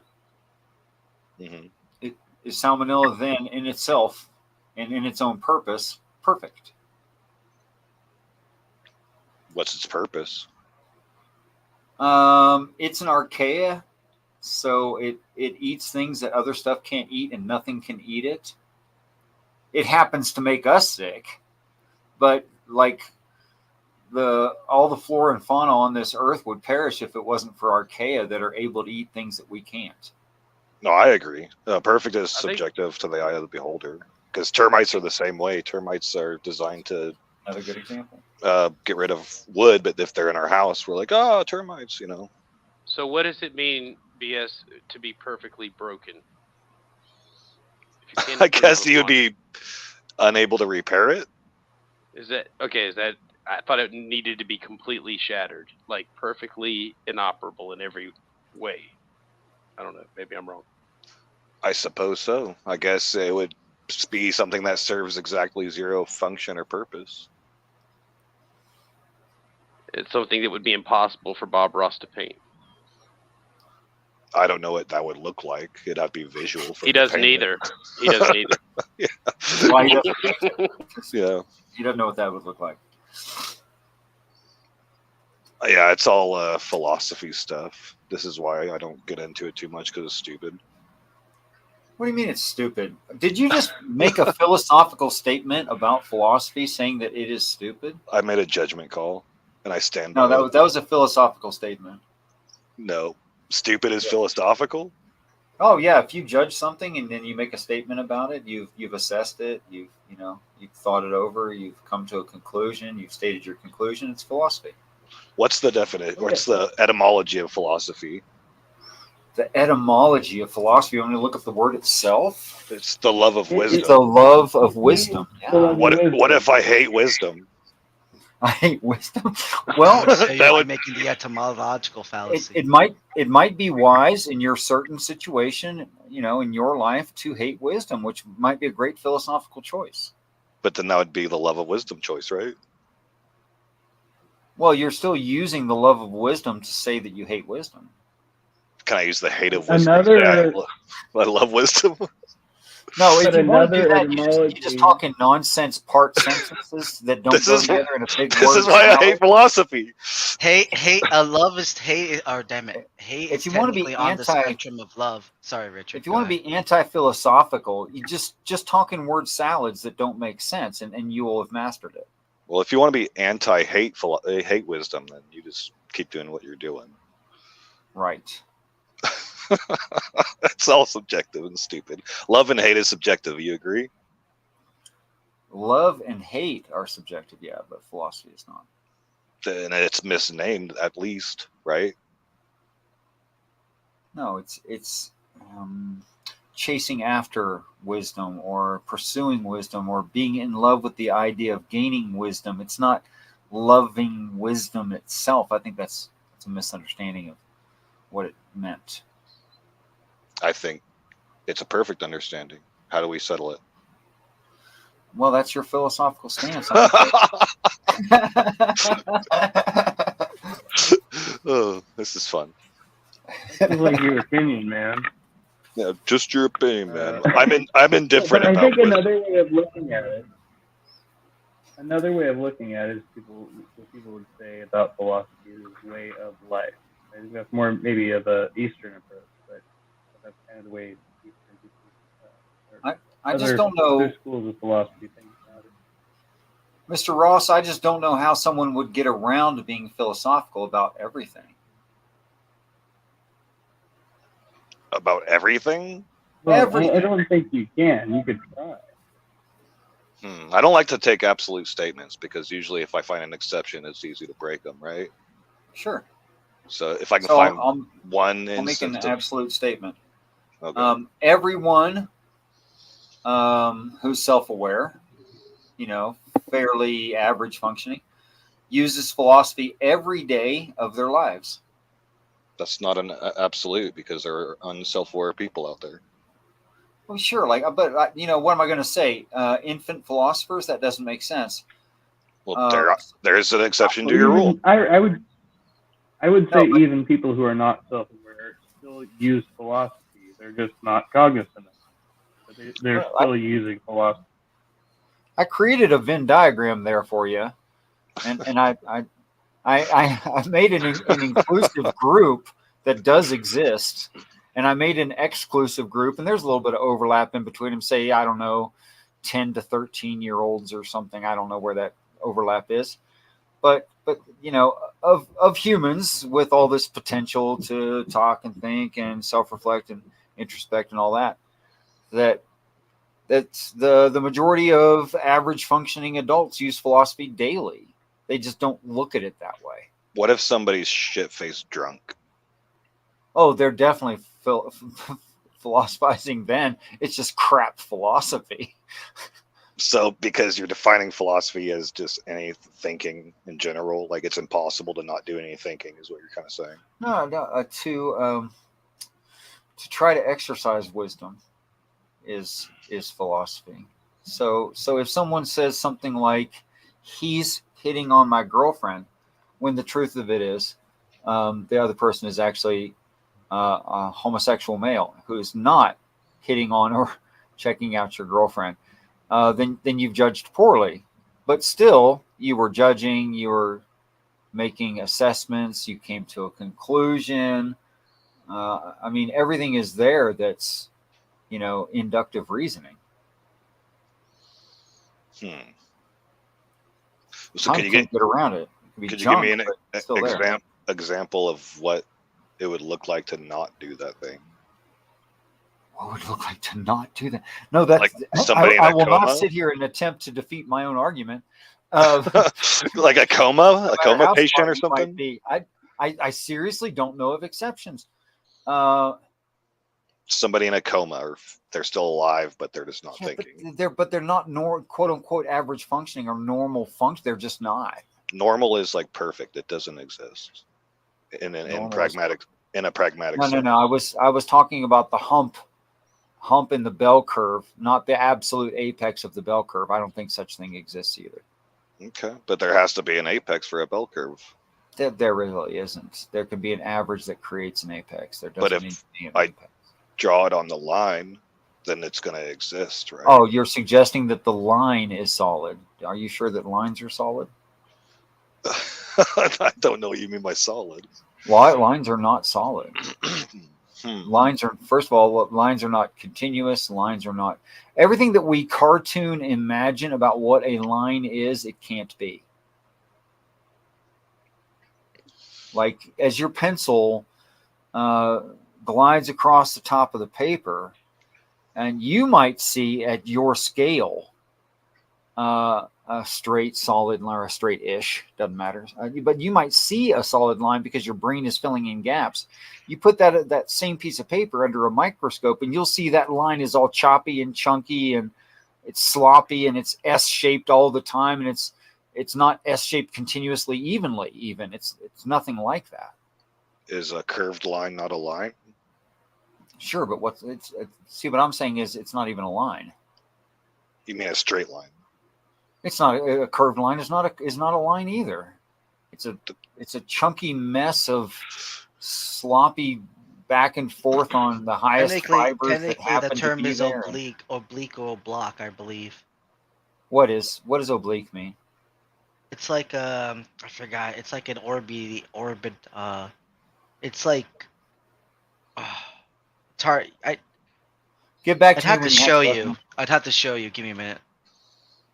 So are you talking like Quantum Mania, where we're just going to zoom in and zoom in and zoom in, and there is no actual like much. But if I was to zoom into the level of the microscope and I was able to shrink, could I draw the same type of line? But then you have to zoom in on that line, and then I have to shrink again, and I zoom in on that line and shrink again, etc.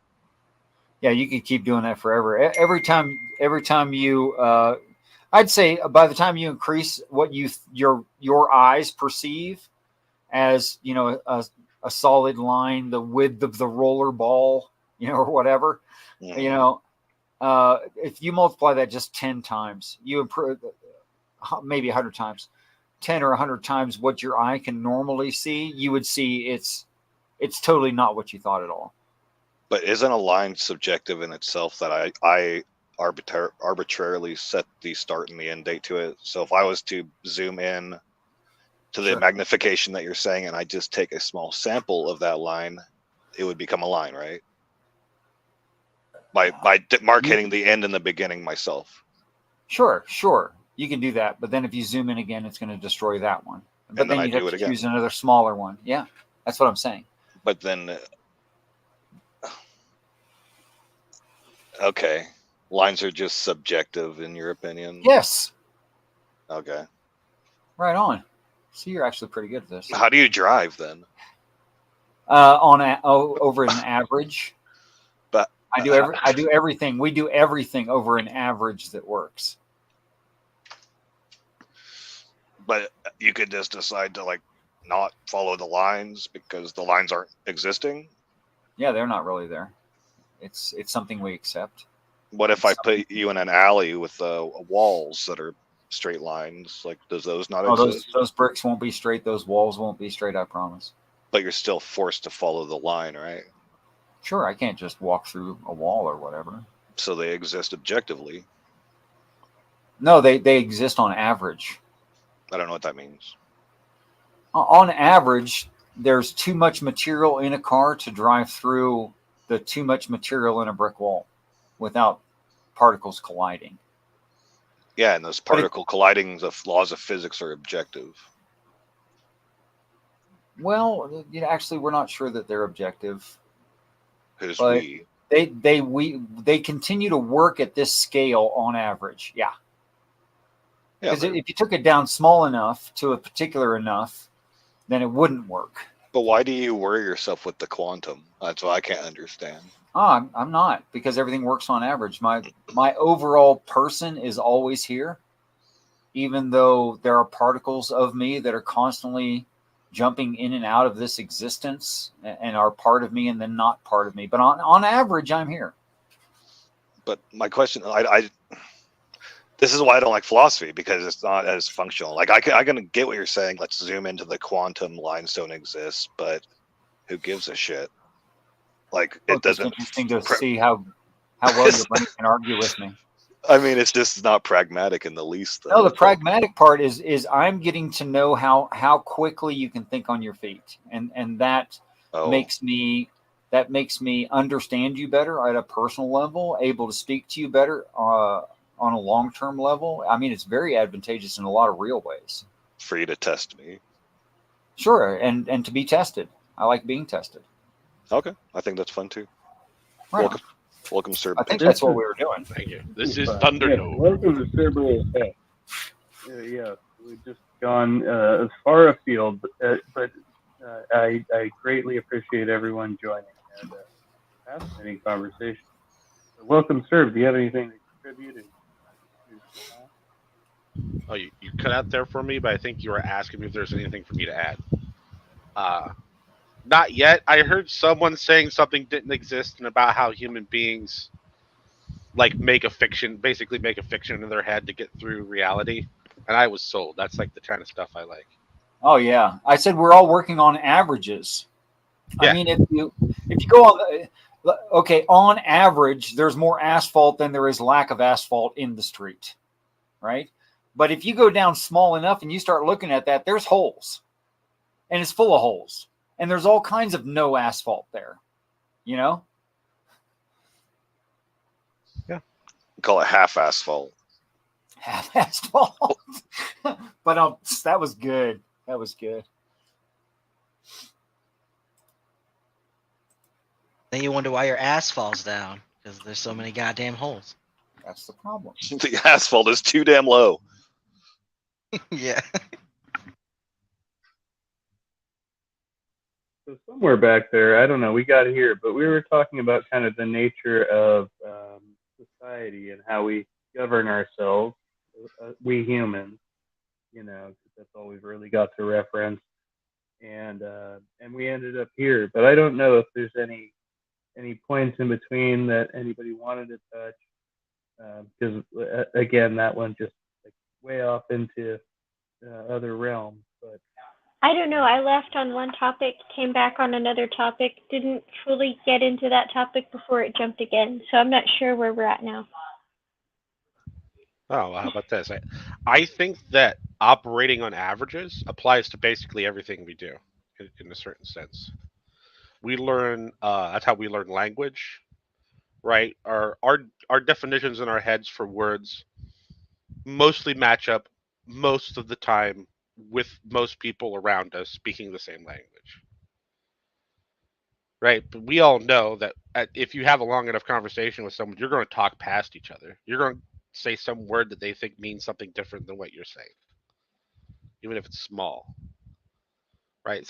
Same thing, I think, a lot of the same thing for morality, even though there's more disagreement with morality.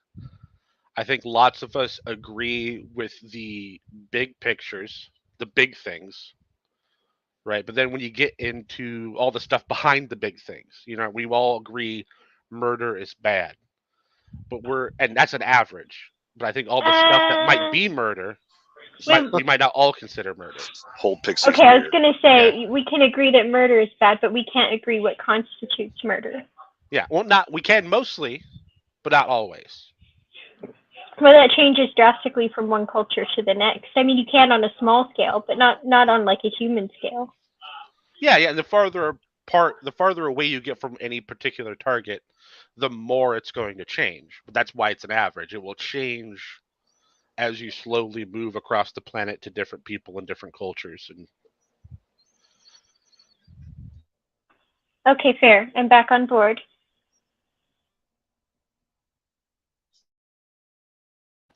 So how many murders should we be averaging a person? should we? I don't know. I think there might be an optimal number that's above 0. Depends on how small you look at a murder. Is it really a murder?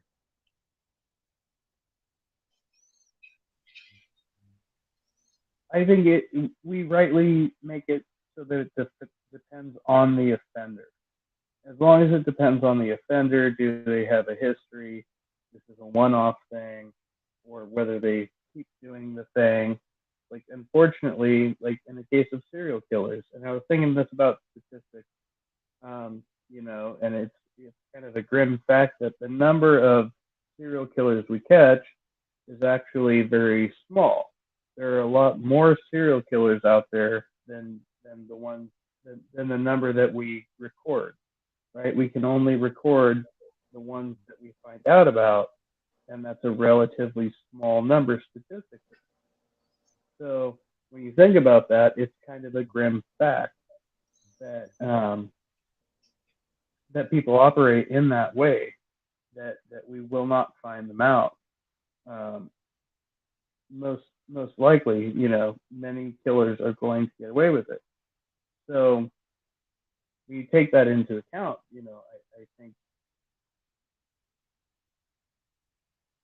I think, yeah, it says that we have to focus more on society as like how to prevent, that type of behaviors or whatever, and how we're going to like mitigate the incentive to do that. I guess it's kind of like, if that makes any sense. I don't know. You're really quiet for me. I'm chopping up. Okay. Well, okay. If any of that bled through, anybody else?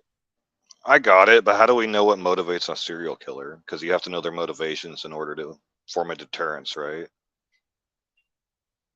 Obviously, the law is not enough because it's against the law to be a serial killer. I think most of it's actually driven by compulsion. So how would you nip that in the bud as a society? You wouldn't. You just have to get rid of them as they come about.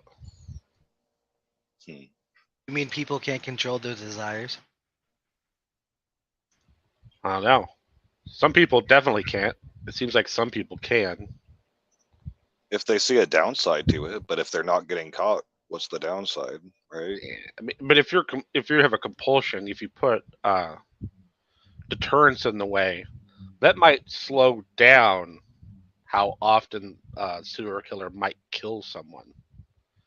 But I don't think it's going to stop them.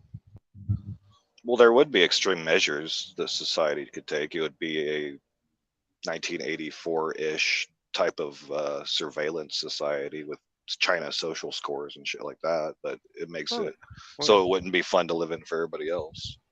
Oh no, I think you would still get serial killers, and they would still probably kill people, but you would just have a higher chance of catching them on the first kill. Then they wouldn't be serial. That's true. That they'd just be killers. Or Right, get and them it's like short. addiction in that way. Like where if you actually create a safe space where you can say, hey, you can turn yourself in. There's no, just come down here, tell us your story, and we'll try to make the it will be as minimal as possible as far as the repercussions you're going to have to face here. You're not going to be, that's the type of thing I'm talking about. Where not to normalize it, but to normalize turning yourself in or talking about it. And I tried to adjust my mic. It's any better? I don't know. It's in and out kind of. It sounds like your microphone or something is thinking your voice is background noise, and it's like cutting out your voice.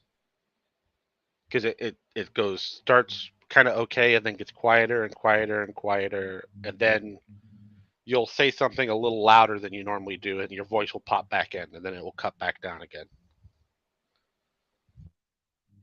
All right, thank you. I can continue.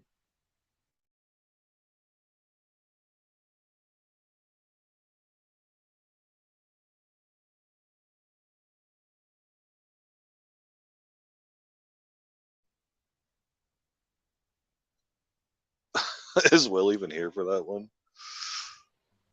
I think Will left already. Yeah. I think Will's in a position to be one of the least likely people around to turn into an atheist. I would agree with that. Yeah. Once you hit that sort of very open, there's a God, but I don't have a whole lot of dogma about it, you're not going to be doing a whole lot of moving away from that unless you find something you think is true. Yeah, it's too bad he left because I would have liked to talk about the null hypothesis with him because that would be the difference between atheist and deist, right? It just depends on your point of view. If you think so, like if you think it's more likely that there's a God or not than not, then you have a different null hypothesis. Well, I know, but the null hypothesis, by definition, would be to think that something doesn't exist until given such evidence that it does. Hence Yeah, the but null. but you can, but at that point it's just a shell game though, because you could think the thing that doesn't exist is a godless universe. You don't. Oh, I get you. You're doing like a Stanford Encyclopedia version of atheism. And then on that note, I gotta go, but it was fun and thanks for having me. Bye, Pix. See ya. Later days.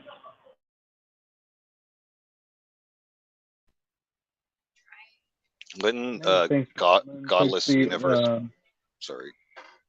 No, that's all right. I have dogs barking and stuff like that. So I wanted to say thank you, Pixie. Continue with your statement, BS. I was just gonna ask Serb if wouldn't saying a godless universe doesn't exist be a double negative, and it would just kind of defeat the point of what we were talking about. No, because it's about two different things. The first negative's about there being no God, and the second negative's about being no universe of that nature. But I think Will probably thinks the universe exists. Yeah.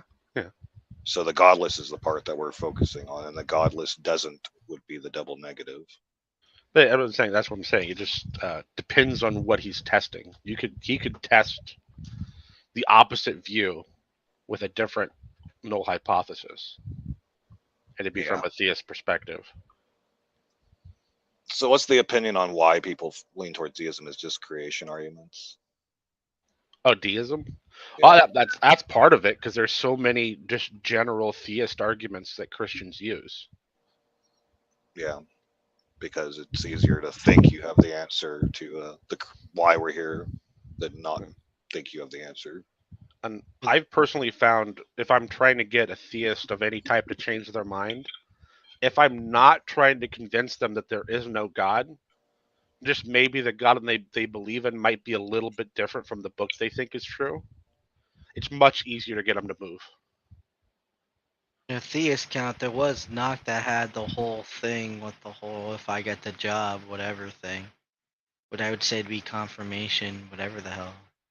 Bias, I think that is. Yeah. Which didn't revolve For me- any type of religious book, but in a thing that happened, an action took place, therefore God, because I prayed to a God. I don't know if that fits the context. 'Cause I was thinking of that as the most recent buzz when it comes to like people who are like in theism and reasons why people are in theism. That's like a hot thing. Yeah, in happened. that context, you're taking on a different definition of the God that is not biblical, right? And so you have to just like account for that. But either way, you're still relying on something you cannot prove or disprove, right? So Well, in Knox case, the evidence of because he got the job, therefore God. His evidence is that he got the job, therefore there must be a God, or some type of God, which is again because it is true for his sake. I mean, it doesn't make it true in reality, but for his sake, yeah, to him, sure, it could be the end of the world because he had that freaking thing happen. Because it has happened, there's enough justification because it happened to him. Now he understands what everyone's talking about, and this is what they mean. But now he has to challenge himself and whether this was actually a thing, or was it just him fucking psyching himself into it? Yeah. In his case, it would count as theistic because it's personal, but it doesn't have to be the God of the Bible, like Ape was saying. But it's just it paid attention to his desires and it fulfilled his desires, type of thing. Yeah, Will is or not Will. Knock is closer to Will than Knock is to a Christian. The raging deist, Yeah. or no, the raging theist. He is a theist. He's not a deist, though. Yeah, well, I think he dabbled in Buddhism for a minute. He did Tao, right? And then he went back. Okay, well, not necessarily that, but something close to that was what you're explaining.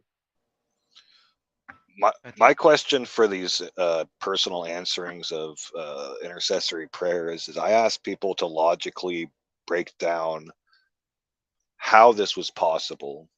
And so I don't know how Knock feels about free will, but a lot of Christians, they really depend on free will existing. And so if this happened, he prayed for something and this guy gave him a job, right? Or whatever. Like, ask, how did God get that guy to give you a job without impeding on his free will? And so you start doing a domino effect of that back to the point of intercessory prayer, because sometimes these are rather convoluted coincidences that involve multiple people, and you just have to ask them, like, how did X person get motivated to do this that made Y person get motivated to do this that made Z fulfill your wishes that you prayed for? And in that case, if they're determinists, they don't really care. It's just like everything's a script anyway. But if they're free will, they start to freak out. I have an answer. Shoot. May not be a good answer, but I hope it's an answer that's satisfactory. It may not be satisfactory, is what I mean. But I gotta recheck it, but I believe there's somewhere in with Jonathan the King or something like that, where it talks about God commanding people to go slay either him or something like that, and either the Holy Ghost comes upon them and prevents them from succeeding in their plot.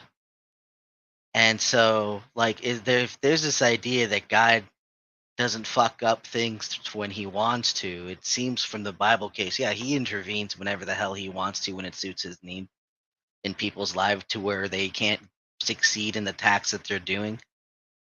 That's like an instance of the case where you can kind of see that as it's written. Like I said, I don't know the exact chapter and verse, but that's an instance into where God like kind of invokes God rules and God mods, right? Because he's God, and he's like, well, no, you're not gonna succeed here because my will is gonna be done. And yeah, so I guess God's will supersedes whatever the fuck we try to do to some degree. Then I would feel that has some pretty serious implications on the problem of evil. Yeah, I've heard that before too, and it's like, if God's will impinges on ours, then it's truly not free, and so that would be, a bogus argument. You couldn't even say that we had, completely free will, if any free will, because God can just come and run roughshod over that as he pleases. So we have no will if God can supersede ours. Yeah, and preventing somebody from doing something is a little bit different than actually getting them to do something in the positive too. Because they might not be thinking about it, and then they're just like, okay, I'm motivated all of a sudden, because it sounds like you're messing with their motivations at that point.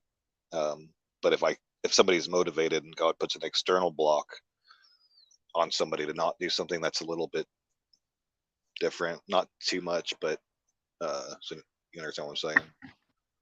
I guess so, yeah. Yeah, Because- I it gets so weird into that. When it comes to that, because it does make you think again with like the problem of evil. Why would God not intervene in such a things? Like I guess in some way he allows us to break the law because whatever his will is supersedes whatever law that he's written, and whatever conscious decision we make, as long as I guess like this is also speaking of Old Testament back in the day. So I don't know how that qualifies into now of days times. I should have capped it with that because it is in the whole Old Testament, and we are in a sense, at least Christians, as far as I know, are sealed with the Holy Spirit. I don't know if that same God controlling people in their convictions is the same as the Old Testament, where it's like this physical enablement where it doesn't matter in that sense. Like I don't like again, I can't recall if the people that are affected are Israelites or the enemy. in whatever instance. I'd have to go back to the chapter. But yeah. I think now with the New Testament being sealed with the Holy Spirit, that has a qualifier in the whole God being able to do something within his people, not necessarily, other non-believers. Although there is the argument that the non-believer can do the works of God, which is a weird conversation I think I was having earlier. Yeah. Do you think, Tog, that demonic possession is a ambushing of the person's free will?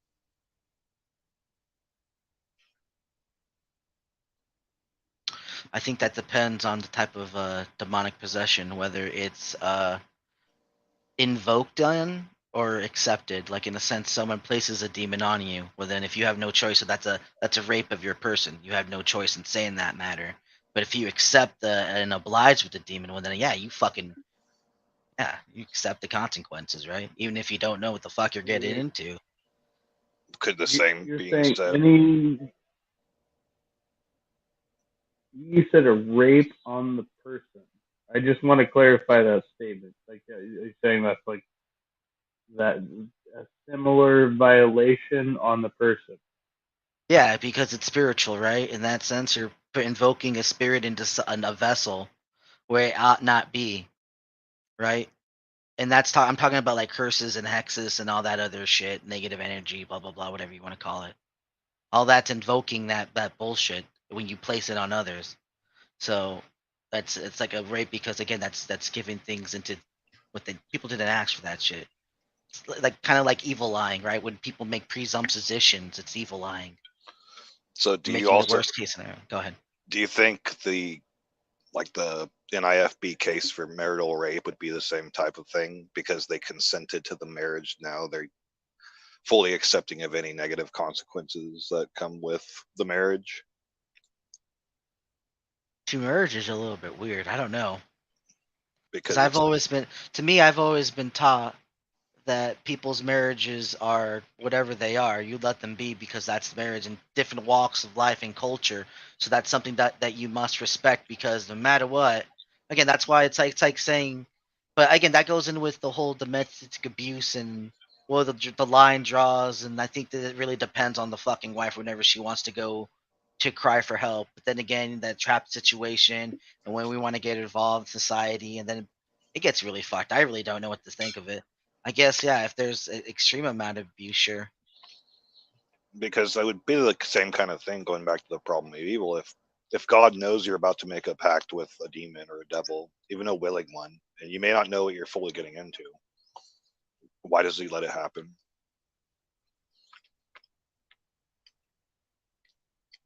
Shouldn't the Holy Spirit come and do battle inside of you, like good spirits versus evil spirits? Be like, get the hell out of here, demon. Depends on who you listen to more. But what do you I mean, think? it goes into desires, right? If the Holy Spirit's, if you don't want to listen to her, are you really gonna listen to anyone? If anyone's gonna tell you not to do anything, are you gonna really listen to them anyway? No, you're gonna listen to the way I've seen. Most people are still gonna listen to themselves and do what they think is best. But then why do we have to call them spirits and just say it's your own inner? It could be whatever. It doesn't matter. Oh. Me at least, yeah, sure. Sometimes that is the case, right? Yeah, if it's your own thing, then there is no one being guilty of being coerced, having their free will coerced, because this is what we're talking about is free will. And so if it's just you making your decisions with an allegorical devil or angel on your shoulder versus some kind of literal thing that can actually hijack your mind and have actual real world effects, there's a difference. I think you could corrupt yourself in whatever sense that means. Because when I talk to Christians and they're talking about this Holy Spirit, they're not talking about it as an allegorical angel on their shoulder. They're talking about it in terms of new creation. They took this spiritual entity on, and now it's actually transforming them with or without their consent. If they're not following it, then they're punished by it. If they are following it, then they're rewarded by it. Type of stuff. Yeah, but that just goes into basic what humans do either way. So. But there's a difference if that other thing is a real thing or not. And I think about this in terms of mental illness, schizophrenia, hearing voices, stuff we know about. That's an odd one. I think we'd be able to tell some schizophrenics. I don't know the levels of schizophrenia. I don't know if there are levels. I'm assuming they are. There's I a think Wouldn't there want huge, to might know. be. a huge overlap in religious thought and the mental illness community with bipolar, psychotic people, schizophrenics, and if you go to mental hospitals, you'll see a large portion of people having delusions that are shaped around their biblical or their religious narratives. Kind That's of makes you normal. wonder how all this started. Yeah, not really though. But yeah, I understand. No, I just see that as normal. Everyone's fucking to some degree, some type of mental fucking cognitive fucking wrong to some degree. Have But something worked in everyone's head, but whether they go to a doctor or not. the slippery thing with schizophrenia is that the person is actually reporting hearing external voices. And that becomes the difference between you having an inner conflict of your own thoughts and you actually hearing things being received in your ears rather than just because you can tell the difference me talking to you rather than the voices in your head, like thinking, right? They can't really differentiate those as well. What if they just have like an inner ear problem and that's why they think they hear the thoughts Well, that would the be whole the best time? case scenario, yes. The whole time, cosmetic surgery is the answer. But Or it I is guess, I guess not cosmetic, but whatever it's called. it's just because a lot of these people have command hallucinations where these voices are telling them to drown their babies and do stuff and kill people and do maybe serial killing, because bring it back to the original topic, like, so if we were to actually be able to approach these people and somehow convince them that supernatural in general is not real, I think it would make their life a bit easier because they would know that that was their own illness talking to them rather than being conflicted between I have God making commands of me and I better listen or I'm going to hell, and all this narrative that gets built up around the Christian framework. I don't know. I tend to think of them as the supernatural ones because they're the ones hearing themselves tell themselves to go out and do all these horrendous shit. That's some pretty fucking fucked up shit that they themselves are telling themselves to go do all that shit. That seems pretty super to me. But it's not Honest super fuck. because we can affect it with chemical drugs in the natural. We can affect it with We can affect everything and anything with chemical drugs and natural. It doesn't fucking change it. People are still gonna have these thoughts. I mean, what changes it in the mind of a schizophrenic who's more likely to act upon it than the fucking normal Joe, who again, he's functional we can and damp doesn't seem. So we can what's the yeah. difference? I'm not talking about acting, but we can dampen the voices. If the voices aren't there, then there's no commands to be given to listen to. Yeah, And that's a good one. this is a naturalistic process. This is why I'm a naturalist and not a supernaturalist, because it makes more sense.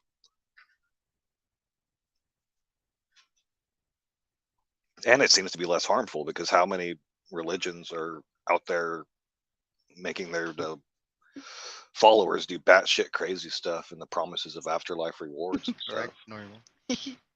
I think this is an important time to note that Scientology has nothing to do with actual science, right? So, that's one quick debunk. They're just, making shit up. Like, That was Ape's PSA for the episode. Well, see, the only problem with that is then religion is completely natural as well. Like it's nothing outside of the human race. Like it is something that is natural to us, whether it's good or a positive or negative. It is natural to us, and it's something that we all share in. So there's nothing unnatural about it, to be honest, since it's been going on since as far as back as we can remember. I agree, and I think the healthy diversion of it is to turn it into storytelling, like movies and Marvel and stuff like that, while keeping the firm boundaries between the fantasy and the reality.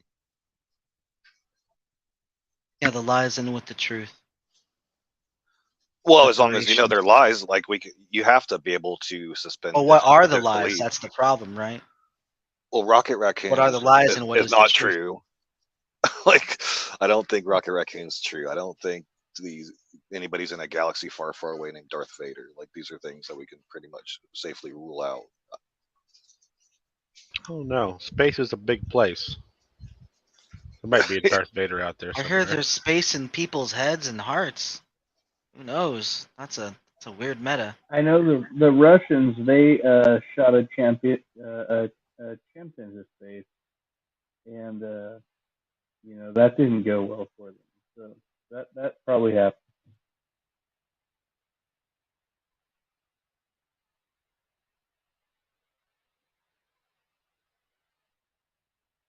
In the room.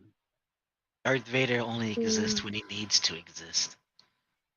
Just like every Well, fiction. the Russian chimp is Darth Vader in an alternate universe. I mean, Has to be. that's the way this works.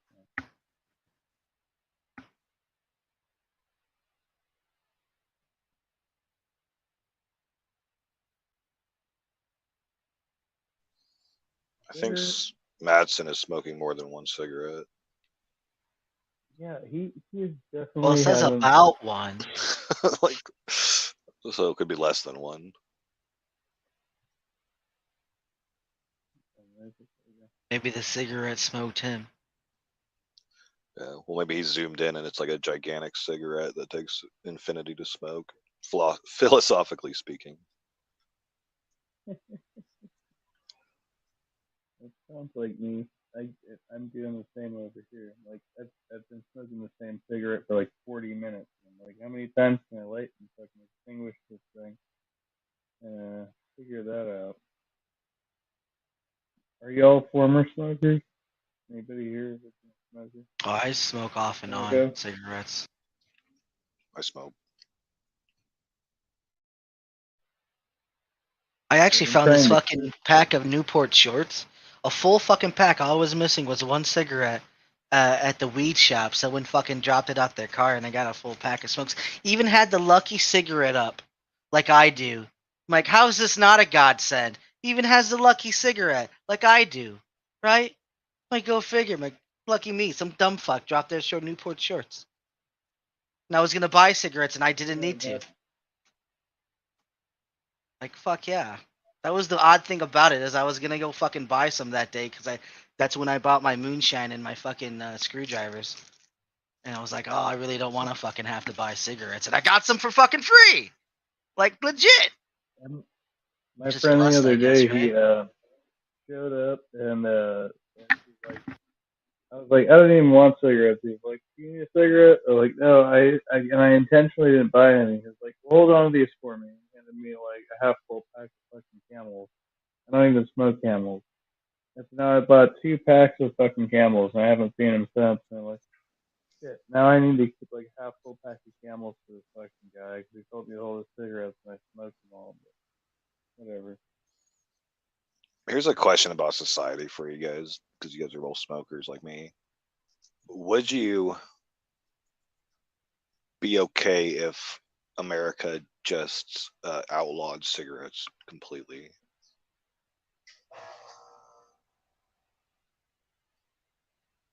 Yeah, no, I think that's pushing it. I think that is really pushing it. I think even restricting where you can smoke is pushing it. Of course, I'm in California, so I've seen this in action. I'm like, okay, Oh. so we're getting more and more restrictive, and you know, it doesn't like. I think you know a bit of social shunning works out, but you know, like. And you're gone. Oh god, he died.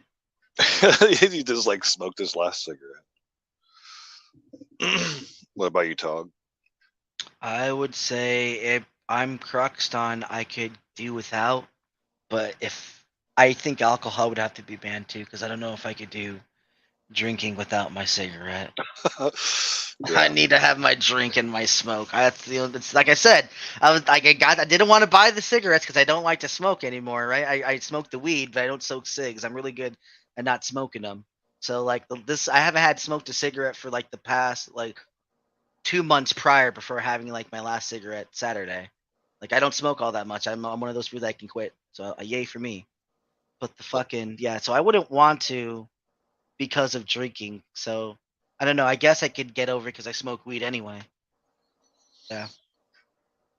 Well, I just guess think I'd about be it. fine. I don't know. Even as a smoker, I'll just admit, like, I don't know what the positives to smoking are if they outweigh the massive negatives that come with it. You know, like Right?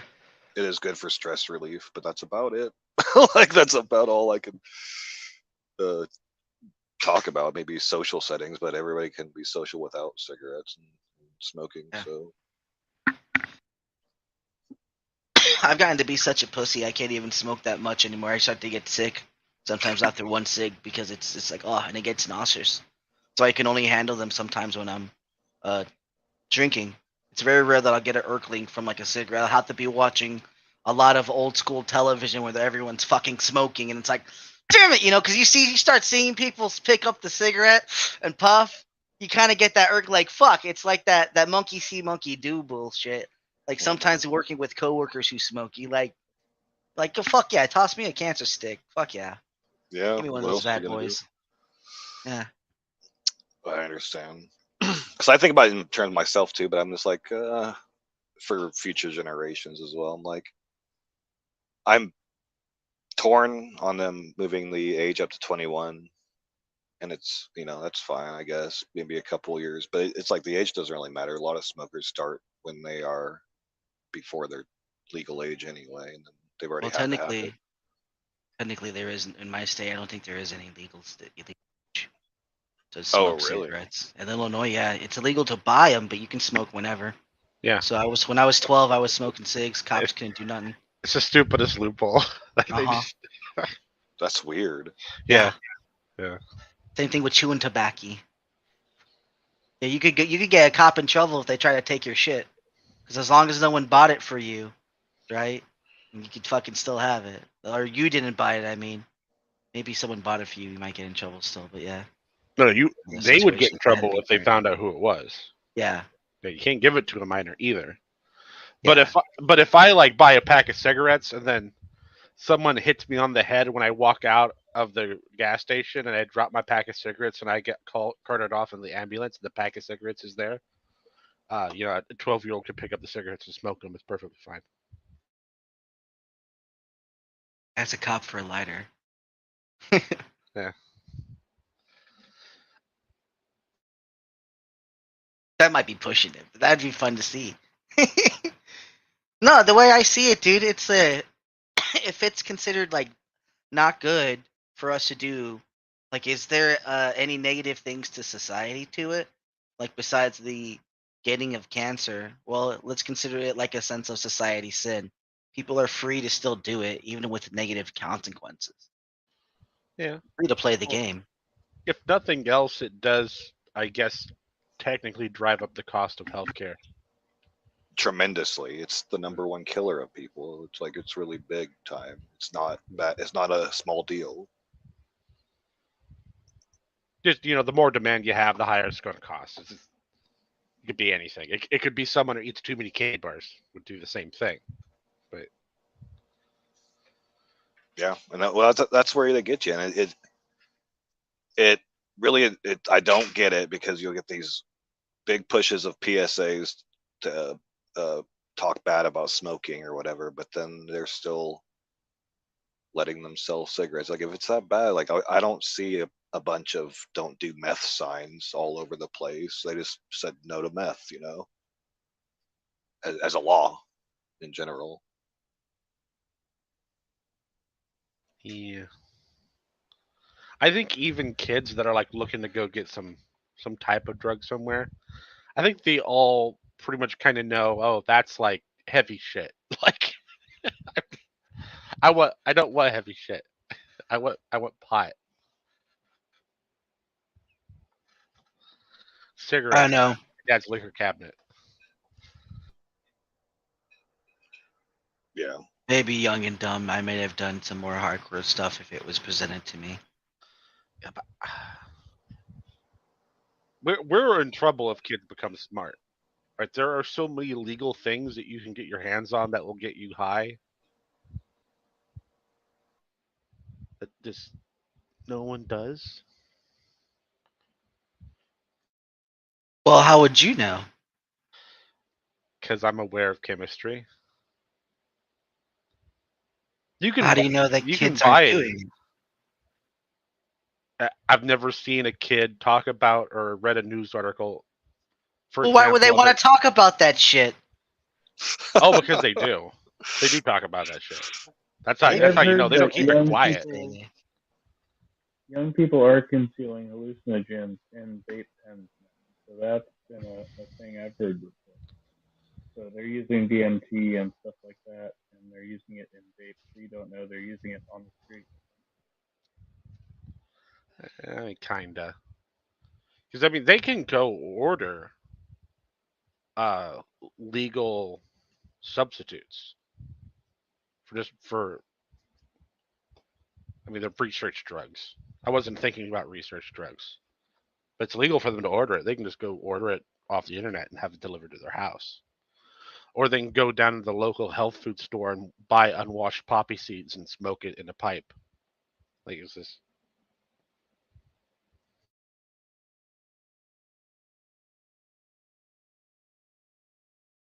You could drink cooking wine. Well, they have alcoholic mothers for that, sure, Bruce. Come on, and like alcoholic fathers if they want to get alcohol. I mean, these are usually the kids that are trying to get alcohol anyway.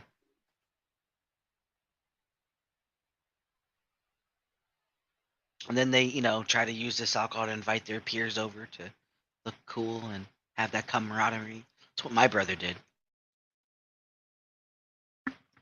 But like, cooking wine doesn't taste the greatest as far as like just like drinking wine goes, but it is alcoholic, and anyone can buy it.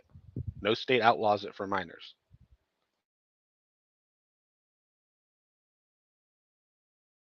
But I've never ever seen a kid once buy cooking wine.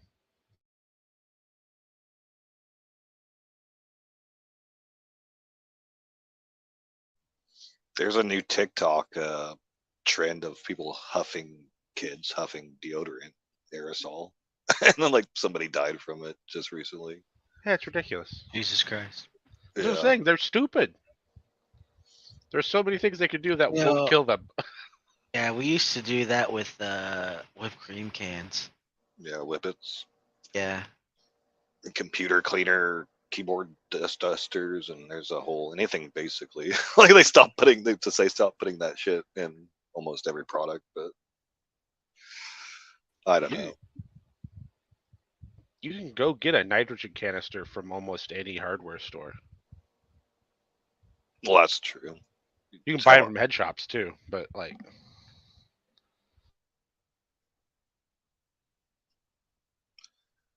Yeah, I never got too much the appeal of huffing because it's like I've seen some people on it. I did it a couple times, but it was just like even when I did it, it was enough to say I don't want to do that again.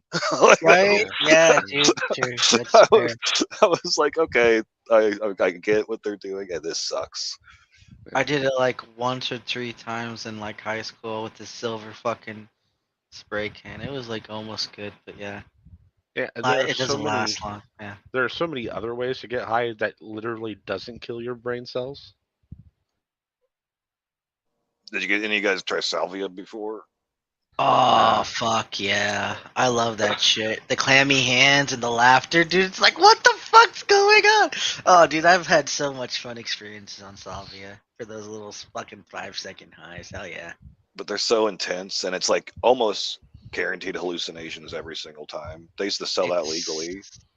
In Indiana, yeah, dude. I fucking said I can't find that shit anymore. I want it. I couldn't believe it was legal when I was doing it. I was like, this shit's fucking legal. Like this shit, it's very short lived, true, but like it's the most intense, like hallucinant. It's more than mushrooms and acid and everything. It's just like, and like the walls melting and everything's fucking, and then you're done. It's like, okay, that was very weird. Yeah, it's like 5 seconds of this intenseness. Yeah, I did that with my one friend. I went through the huffing phase earlier on. Like I went through that huffing phase in high school, and tried stuff and was like, yeah, it was pretty negative. And then I found ether, and we got ether, and I was like, okay, that was kind of the pinnacle of it. But it was still fucking terrible on the tail end. Like, okay. So, Isn't ether like yeah. a sleepy time high kind of thing? Yeah, but when you what's the word I'm looking for? When you use it as an inhalant, it kind of gives you just a bit of a. It's like chugging a beer, like a beer bong or something like that. And you kind of just get really loopy for a minute, and then you come back, then you take another hit, kind of like that type of thing. Yeah, and if you pass out, you hope not to fall face first on the rag. Yeah, that would be bad.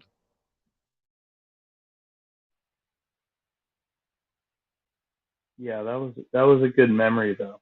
It's been like 2 solid days with a bunch of headaches, and it was like, okay, so that was the worst part of the tail end of it was you got massive headaches, and then slept it off. But Yeah, where's all yeah, the as far as PSA?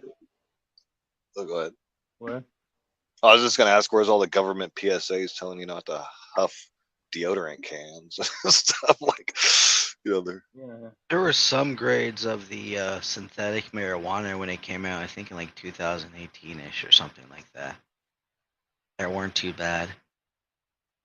There were a lot of people apparently they got like addicted to that stuff too. Was it called Spice or whatever? right. Yeah. so like bath salts or something. No, It was Spice. like bath salt, but something else. What do they call it? I'm pretty sure Spice was synthetic marijuana. Spice, and there Yeah, was it was. something else that was called It potpourri. had Yeah. some cannabinoids, but not THC, and it was making a lot of people hallucinate and have bad reactions. They were selling out of, I think, the Netherlands, Amsterdam, something like that. It's because it was chemical sprayed, and it was different type of chemicals, and they didn't. I think it was. I don't know what type of thing it was that made the big deal of it. I think problem, like side effects and all that.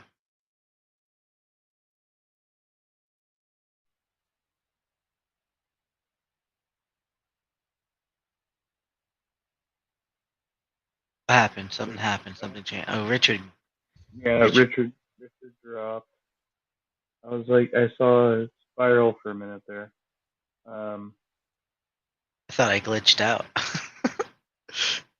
Something happened. I glitched out earlier, so no surprise here. I'm I'm draining mobile data as much as possible. Oh, I always do that. I got unlimited data though, but I always do that. Well, mine's supposed to be unlimited, but it's a cheap phone plan, cheap phone, so Yeah. just do my best and go from there. Can I get into some technical counter apologetics with Sir while I got him here? Oh, Yes, Sir, go for it. opinions on how to best handle the tag arguments. oh man, it's been so long since I even paid attention to that. I found a Wow. renewed vigor for him because I've been hanging out in a bunch of ortho bro type James Dyer or whatever his name Dyer places, and all I want to do is like, how do you know the mind exists? Oh, you think you're smart, you don't think the mind exists? And I'm like, it's fucking. It becomes definitional wordplay with them. Like I've simplified my argument against those. Like, I want to make sure I got it right. It's you're presupposing God to basically ground logic, morals. Yeah, it's a Sci-10 type of thing. Yeah. James or J Dyer or whatever thing. So I've simplified most of my. It's not just counter to this argument, but other ones that I presuppose existence, and that existence by its very nature has these properties to it. So you then counter their precept with a precept. Yeah, well, but it's not a dishonest precept because you do presuppose existence. Mm-hmm. Otherwise, you're denying that you exist. Yeah. Right. And then, but there's an added benefit that when you're arguing with them, you can point out that they're also presupposing existence, and they have to presuppose existence before they can presuppose their God. Otherwise, their God doesn't exist. Occam's razor, then. Yeah. Yeah, and that's what I kind of figured too. But then I keep going around like this. Well, how do you account for the mind? And they say, how do you account for things all the time? And I'm like, I don't even know what you mean by how do you account for things. And Yeah, the response to that I use is the existence exists, and that's one of its properties.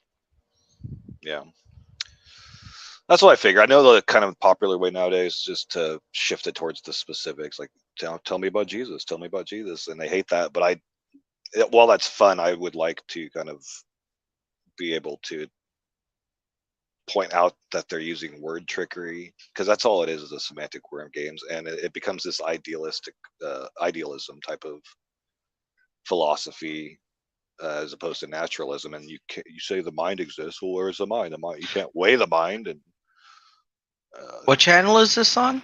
have you ever heard of Jim Bob? Uh-uh. Made by Jim Bob is a cartoonist / animator, and that's why I got turned on to him, because I like that kind of stuff. And then I found out that I jumped into his Discord a couple times, and I found out that I'm jumping into a full-blown anti-science Jay Dyer pre-sub like gang. I'm like, oh shit, I was not expecting that. Shit. Oh, the evolution deniers and all this stuff. And that's my biggest point against them, is I'll tell them, oh, you sit there and you're going to make fun of me by saying that dogs can come from non-dogs, but then you're going to propose a reality where material can come from immaterial. And that's not logically incoherent to you for some reason. I don't know. Yeah, have you ever seen my chart that I use for against all the different precepts? No, that would be helpful though. Oh, okay. I'll bring it up. Is this going to be a meme? Oh, okay. Oh, I love this box. I need to edit. I need to edit my name so you can actually see the bottom line here. Maybe there, non-physical. So the top of the box is physical, non-physical on the bottom. You can say, what I do is, I go, look, here's God. Where is your God? Right. You don't want to say he's a non-existence, because that means he doesn't exist. Mm-hmm. He can't. He's not. Even if you say he's there, he's not literally there, because nothing can be there. Right. Yep. So he's either in the physical, non-physical, both, in some super special realm that they're making up, Mm-hmm. or you can say he's equivalent to the existence, or physical or non-physical. So a Christian won't do this, because this is blasphemy, right? Mm-hmm. So they're going to try to put him in here, and if they do, I'm sure they or if they do, you point out that means that they have to presuppose existence before God, and then therefore God is not the primary thing that they should presuppose, because he's contingent on existence. So when they start fighting that and they say, well, God's not contingent on existence, you go, okay, then. So what you're saying is God at some point created existence. So, okay, well, so we'll get rid of existence. Now tell me where your God is. He's outside space and time and so he material. doesn't exist. That's what I say. That's because that's how I define non-existence: is outside space, outside time, and material. Like, so you do a presup that like crowbars their presup away from where they want it to be, and then they have to either give in and say that your presup is better than theirs, or say their God doesn't exist. Okay, and this is where the word semantic games come in, because then we start squabbling over the word existence. And you have to be careful with the word blasphemy, I'd say. They might get you about what you mean by blasphemy. Like, how is it speaking evil of God to say that he is existence, and they might get yeah. But like I don't. But my understanding is blasphemy is any speech against God. So. But depending on how versed they are in philosophy, you can say existence is the monad. Right, it's the thing that everything else is just a part of it. It's the Mariological sum. Mariology is the study of parts and wholes, so it's like the whole. Or I'd say it's just equivalent to reality. It's what reality is. Right, because I've had some Christians argue that that because there's two different uses of the word existence. There's existence like in here where it's the space where everything is, and then there's existence as in something exists. And in that case, you can just say reality if that helps them. It's an interchangeable term. Yeah. And so when I get into the squabbling over definitions, like mind, for example, I'll just tell them they're using mind as a noun. I'm using it as an adjective. It's a method, it's a process. And the same way running exists, but we wouldn't say, oh, you can't weigh running because running is a process being performed by legs. And so the mind would be a process being performed by the brain. In a sense, we name it a noun type, but you can say mindfulness, or you could say different words to. Well, that's not actually true. Running could be like a running of a river. They can still get you on the word running, especially the word running. Oh, Yeah, It but has so many consonants. same thing though. Or Can you, use can you other- yeah, can you weigh the running of a river? Like you can't do that either. So it's the same type of thing. It's a process. It's not a. Wait, weigh No. as No, in measure? running is an action. Yeah. They can measure the speed of a river in that case. Maybe And you not can the measure it, biggest yeah. by volume, but That's how the big the flow. space is. So they technically could measure how much water moves through a certain area by math. Yeah. Yeah, and I could Technically. say you could measure the mind by brainwave activity on a brain, whatever that. It's not EKG, whatever the brain monitoring one is, but. And they would say, well, that's not the mind, that's the brain. I'm like, well, that's showing you the function of the mind. And if it's flatlining, then there's no mind in there. There's no processes being performed. Am I off on that? Well, see, this is where the fucked up thing is because exactly what you're saying is correct, but the same thing can be said about anyone's journal and video recording. Because in that same sense, these devices are doing exactly that same thing. So it's kind of hard to say because then you have to accept all those as concepts of the mind and truth to a person and all that because they're documents of recording, of what's going No, on. the journal and the device are recording what person the user chooses it to record. So it's still a part of their subjective experience. It's not being measured from an external source truly objectively, right? Because they can choose to wear their device or not, write in the journal and select how they do that. So that's still kind of obscured by the user. Yeah. So the example I use to kind of counterbalance this one is hallucinations, because I'll say if I'm hallucinating a purple unicorn, does that purple unicorn exist? And then that's when it trips them up because they don't want to say yes that the purple unicorn actually exists, but they'll say, well, yeah, the hallucination in your mind exists. I'm like, but that's not what I'm talking about. And if you're gonna say that God is just the functions of a similar to a hallucination of a mind, I'll actually probably get close to granting you that. But if you're going to say that that noun exists as if it's a projection from your own mind and it actually quote unquote exists, then that's where we're probably going to squabble over the meaning of existence.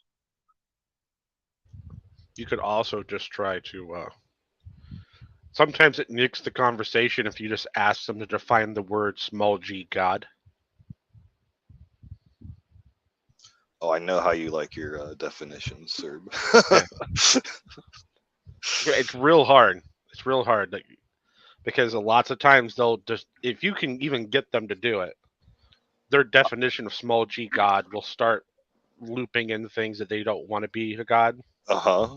I did a stream a while ago. I've taken it down since, but I had Jill on there and I was doing this game with him, and he basically went to the point where anything can be defined as God, and I was like, yep, that's about what I thought. Like, you can make a god of your toaster, a god of a dog, a god of a this, and I'm like, okay, so it just means authority. And I think we talked about this last time we talked about definitions or devotion or authority or some sort of synonym like that.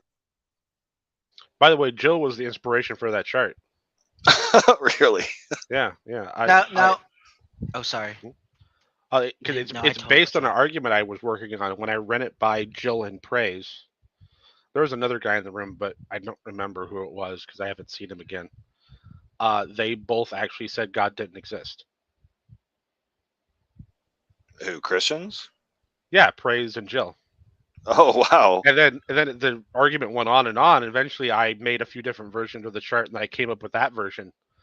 And Jill, I've downloaded it. There's multiple videos of me talking to Jill with the chart, and he'll say God exists, and then he'll say God doesn't exist. And when you argue with him, he will flop God back and forth. He has like a pure cognitive dissonance. Echo loop in his head. Yeah.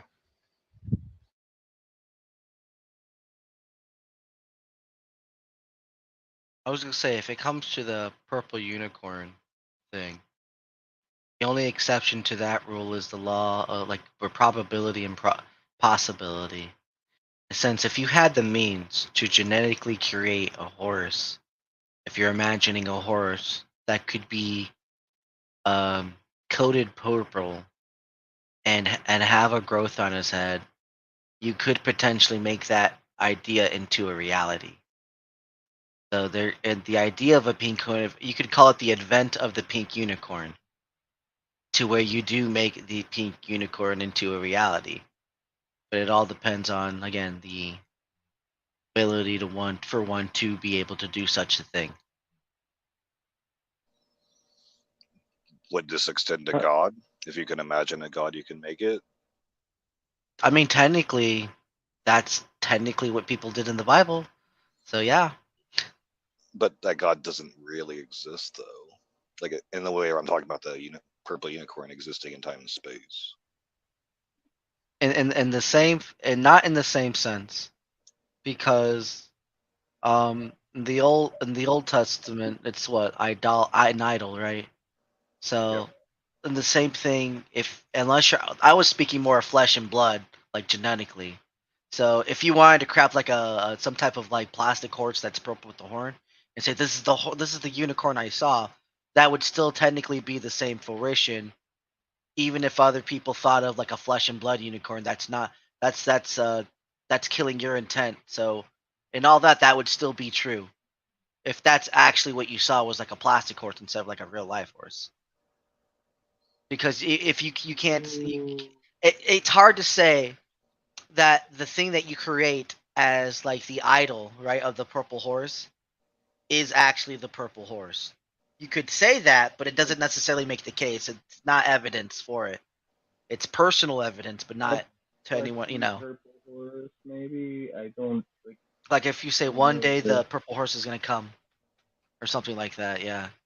Again, and I'm using that example specifically for intent to compare it to Jesus Christ. Are we going like I, Matson I, here? I want to thank Baluji the Prophet for the comment. I'm an atheist and not particularly intelligent. I relate to you, sir, and everything's gonna be fine. Um, so I'm totally interrupting to say I'm just gonna I have to do something for a minute.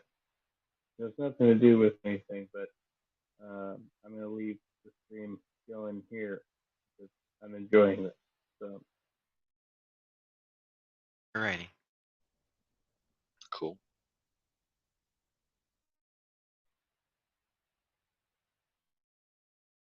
Yeah, because it's like one of those weird things where concepts can become, into reality, and that's like where like like event kind of happening. You know how you plan events?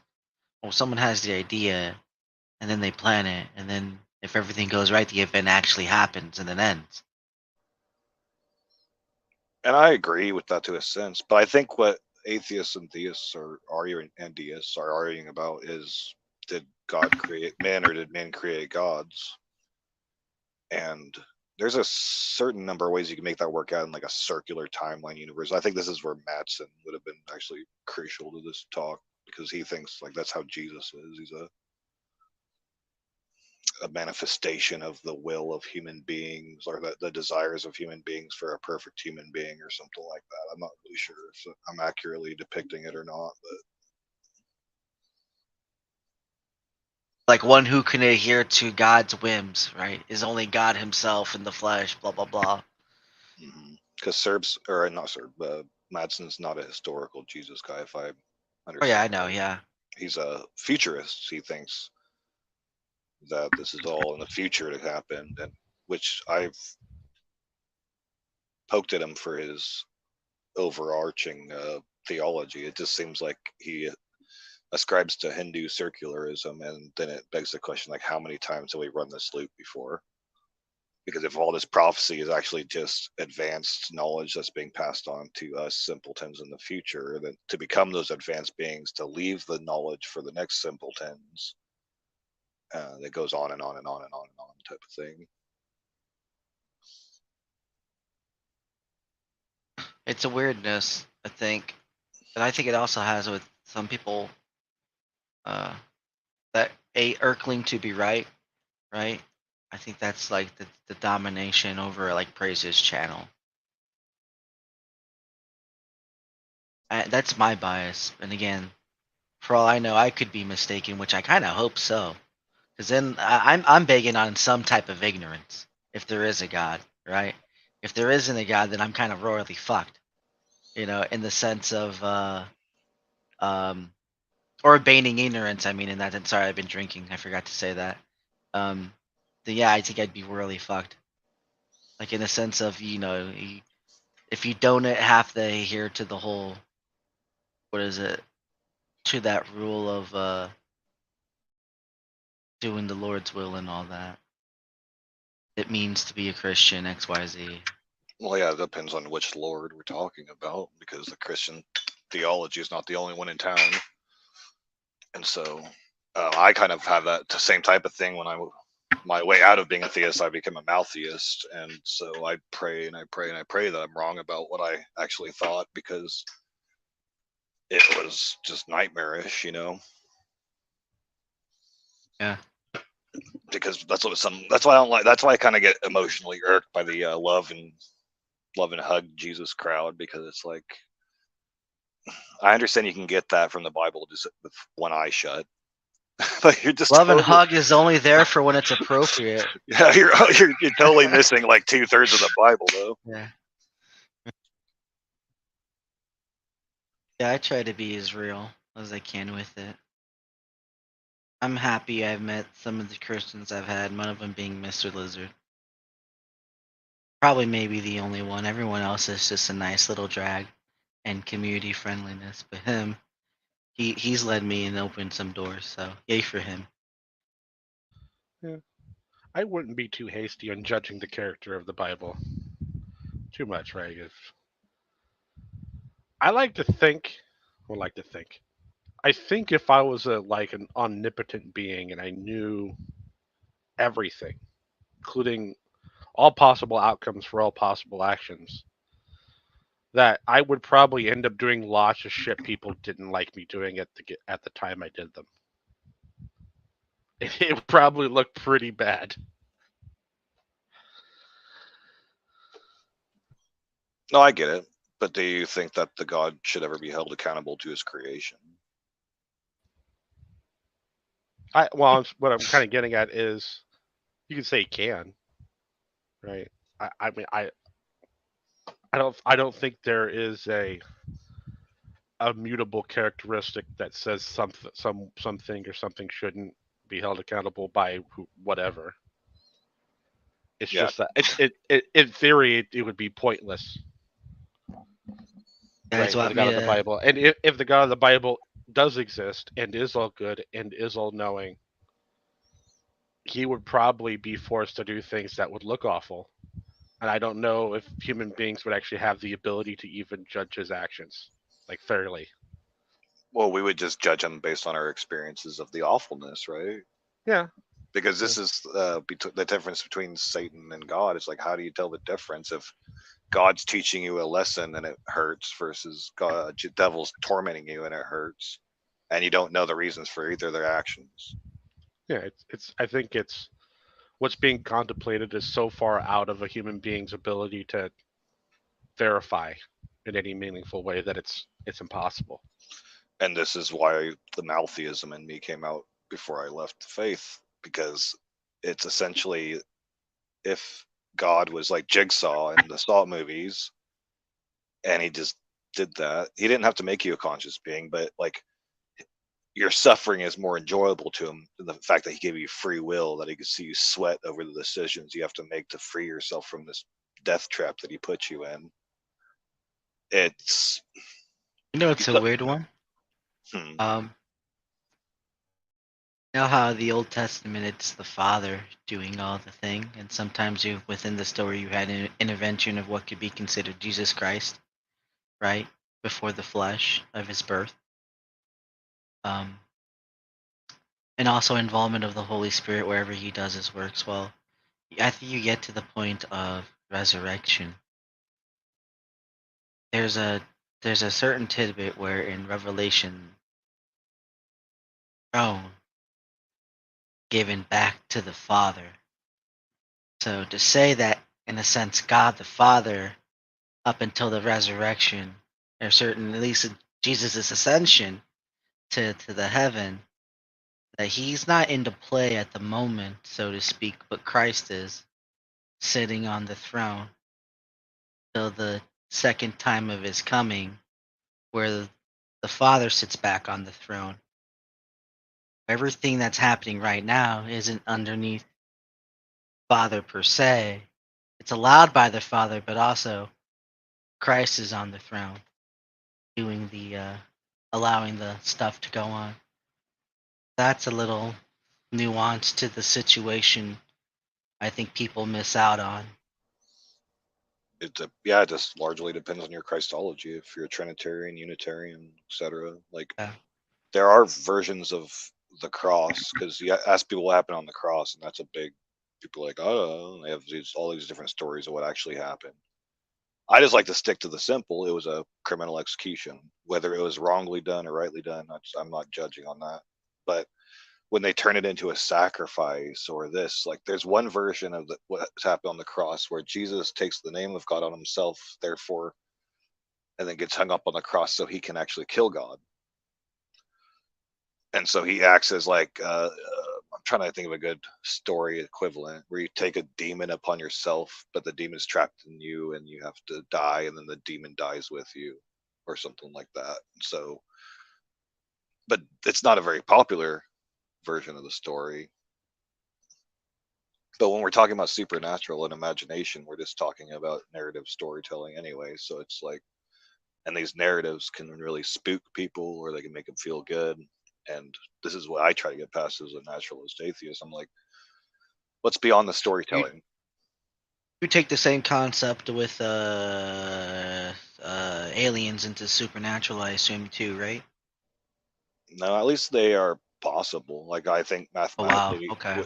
mathematically, with the amount of planets out there, like to have other life forms wouldn't be a crazy like thing So to the say. so the same thing. So let's switch it up with these life forms of demonic spirits being just that, like in a sense, invoking a now connected universally, which we get transformed to in whatever glorified state that may be. What is a spirit?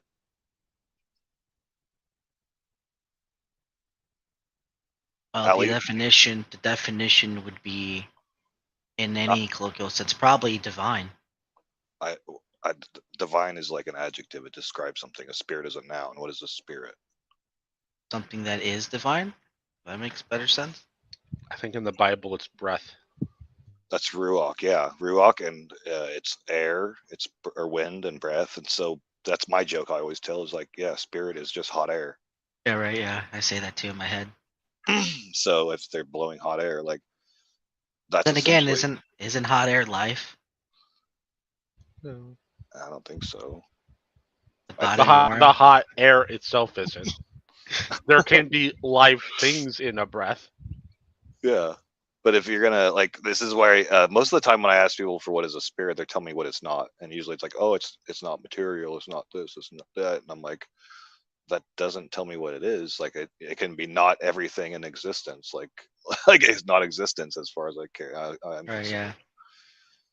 And so aliens, at least the proposition is that they're actual tangible physical matter beings, whatever shape they would come in is like crazy because who knows, but I'm not going to sit there and take a hard stance like I believe in aliens until we have actual interaction and evidence with them outside of conspiracy theories is what it appears to me. Fair enough, right? Yeah.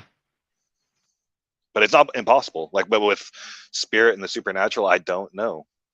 Because I don't like the supernatural, because this is one thing that supernaturalists don't understand, is that when you posit a realm outside your realm, you're setting up the first domino for an infinite regress. Take this from the Matrix as an example. The Matrix people escaped the Matrix and they entered the desert of the real. There are fanfic theories that the small group that escaped the Matrix into the desert of the real world or whatever, were still in the program, but they couldn't be contained by the large body of the Matrix. So the Matrix made another Matrix to satisfy the small group of people, and that's where they moved them to. So they think that they entered the real world, where they just entered another realm of the fake world, Another dimension. Yeah, and so philosophically speaking, if I set up a supernatural realm, what's to stop there from being a super duper natural realm or a super duper duper natural realm? I mean, that just sounds like the whole fucking concept of every fucking religion's Hades, especially heaven. Egyptian Hades. Like, in the sense, I like to compare the end of Egyptian ones to Christianity now, because there's such similarity. Like, in the sense of the eternal judgment with the lake of fire concept, right? And how you have Hades being like they like in the concept that there are people in Hades living right now in Hades, in the during their own little afterlife things. This isn't alone to Egyptians. This is like Sumerian, Babylonian, and a whole bunch of other ancient religions that believed in the underworld and people living in the underworld. Woohoo! It's a hell of a time in the underworld, living it up, right? Yay! All those aborted babies, they get to go to the underworld. Woohoo! It's awesome, fun living, right? It sounds crazy, I know. But this is what some of ancients believed in, all this shit. I don't think the Greeks, the way they did Sparta did their shit, but who knows? But yeah. What you're saying is you're saying on the theory that Jesus goes and sit on the throne. Where is that throne? Is it in the materialistic physical world? Is it on Neptune or Uranus or Saturn, or is it in a different realm? I forget. I think it's. I don't remember if it's on Earth or not. I think it's on Earth. Like, how would Jesus know that he's actually in the real realm and not in another layer of the Matrix? Would that be a question for Jesus, not me? Like, fuck. Yeah. But if you just presuppose materialism, if you presuppose naturalism, this is the only realm, then this is it. Like, and decision making gets a lot easier. And once there is evidence to show that there is the multiverse or the quantum realm or other supernatural realms, then we start taking it seriously. But until then, it's just kind of sci-fi fiction storytelling.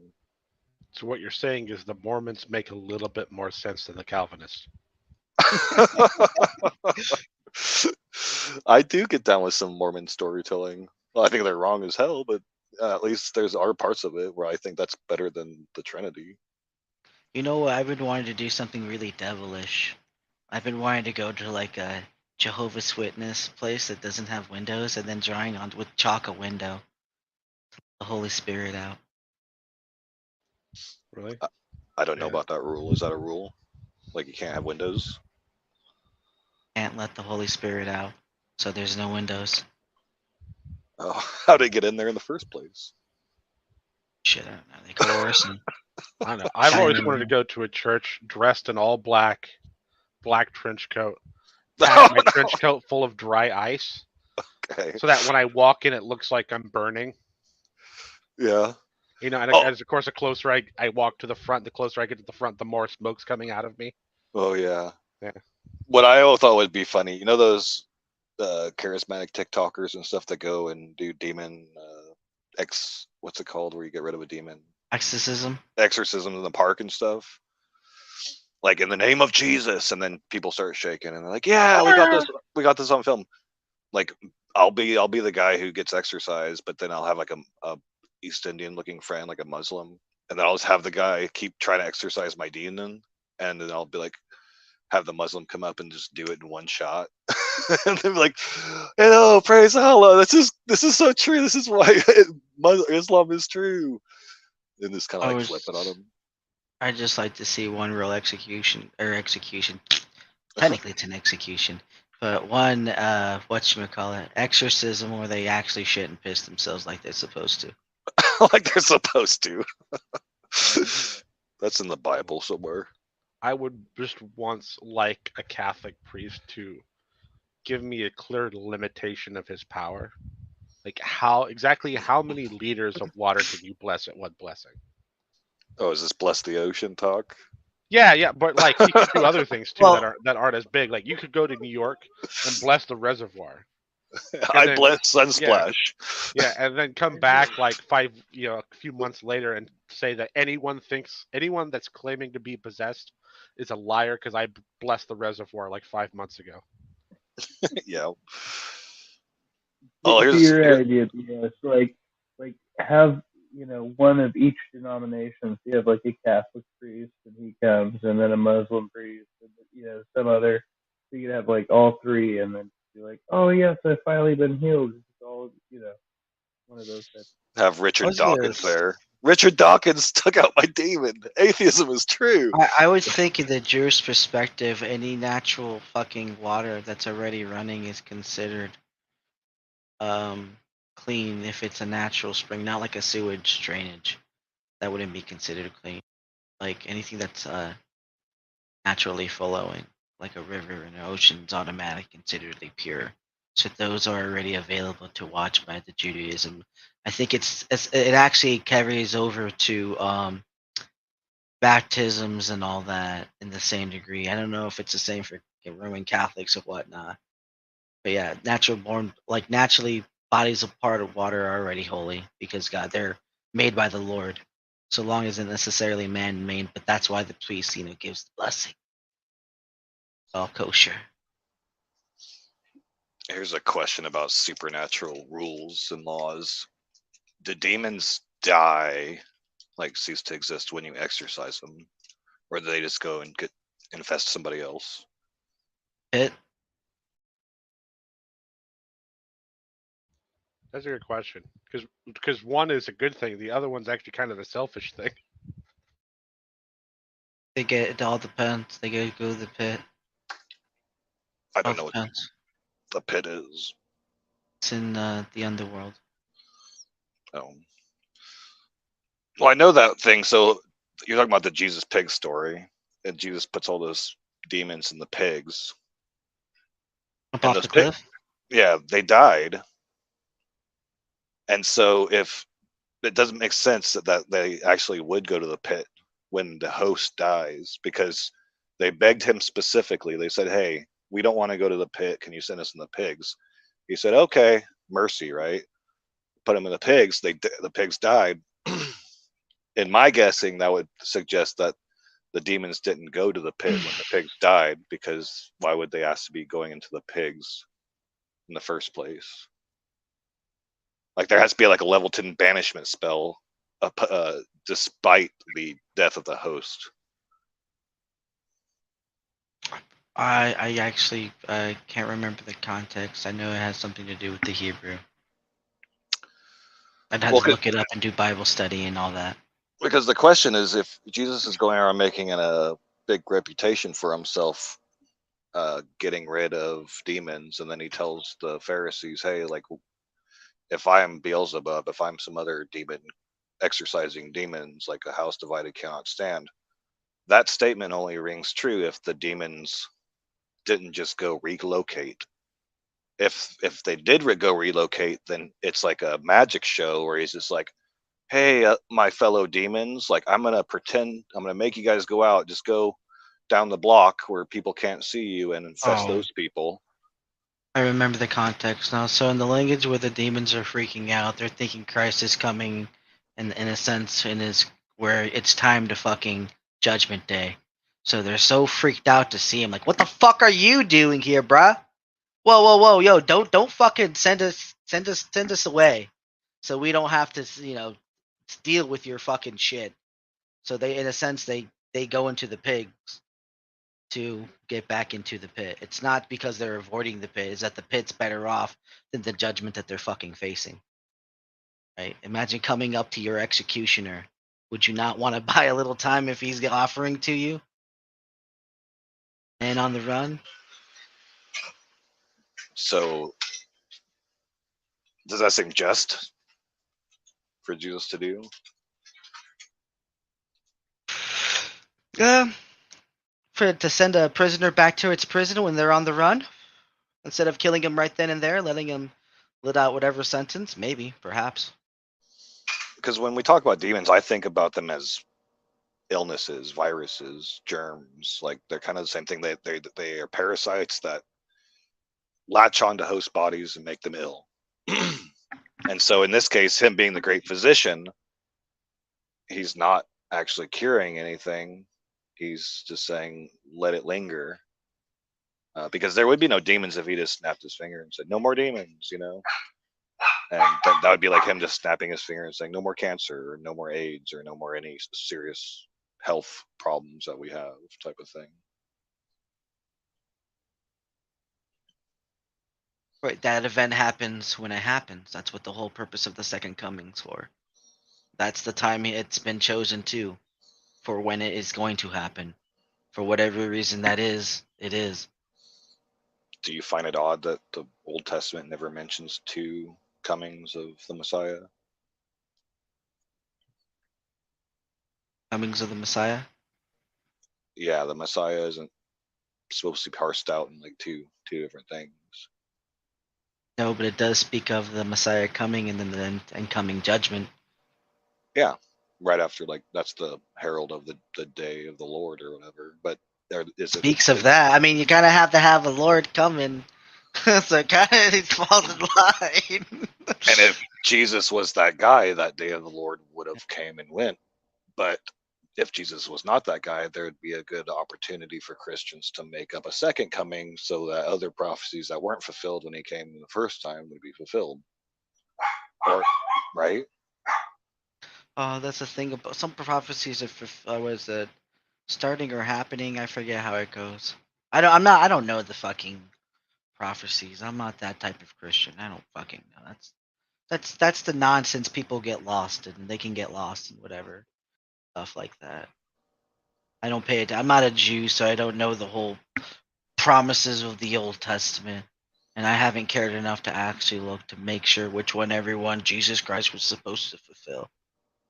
Yeah, but that was for them to recognize the Messiah when he came.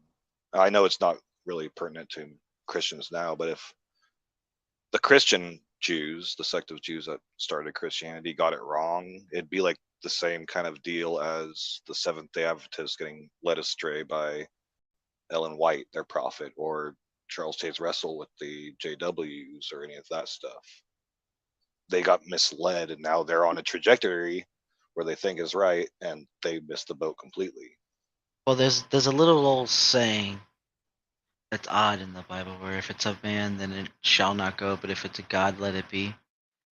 There's also that saying that there must be factions made among us, so the genuine ones may arise. That's why there's so much discourse, and that's it. So people may know the truth and find the genuine truth, whatever it may look like. And the discernment, the epistemology of it is what I'm concerned with. Yeah, the discernment's led by the Holy Spirit, right? The thing that you need. But you don't get the Holy Spirit until you already Right? found the truth. You need to have the truth of Christ, and then whatever that leads you, and that's a problem. That's Okay. where the problem lies, right? I want to say goodbye. I have to go. The whole family's going to watch the Mario or Super Mario Brothers or whatever the hell it is. Nice. Oh, it's a good Love one. that. Yeah. I hope so. This I can't Ross wait for is, mine. Yeah, I have to watch that too. Wait, soon. before you go, sir, are you a fan of the Mario franchise? Oh yeah, it's Then the you'll- only video game I have on my cell phone. Mario You- 3. You will like this then because there's a bunch of Easter eggs. Ah, okay. All right. Well, I'll see you guys later. Thank you for coming, sir. See ya. I think I'm going to call it 2-8. Thanks for having me on. This has been fun. I was hoping to poke at Richard Mattson a little more than I did, but Yeah, he took off right You quick. shit, you That's all fucked right. up, man. You were looking to probe Richard Mattson. Come on, man. I wanted to show him my tree, but he ran away. All All right, later, guys. right, see ya. All right, later, my friend. Yeah, Oh I my mean, I gosh. suppose this is the time it would be logical for me to say goodnight as well. And I have the train going by and some crazy person outside. But Todd, yeah, thank you for coming. Your input has been invaluable.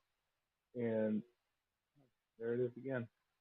Do you have anything upcoming? Any streams you would like to show? Or anything like that? Not really. I just stream whenever I can, whenever.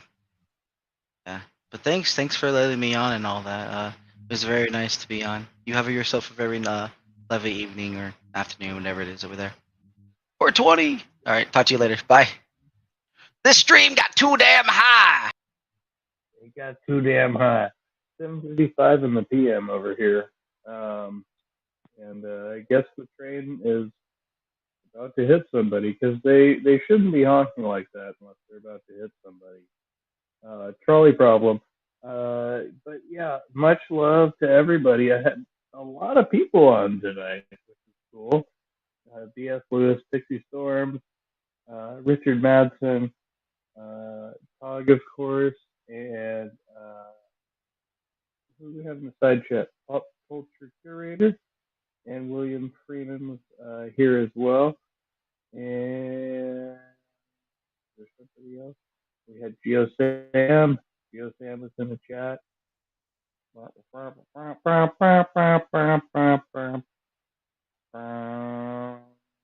Kristen Carpenter.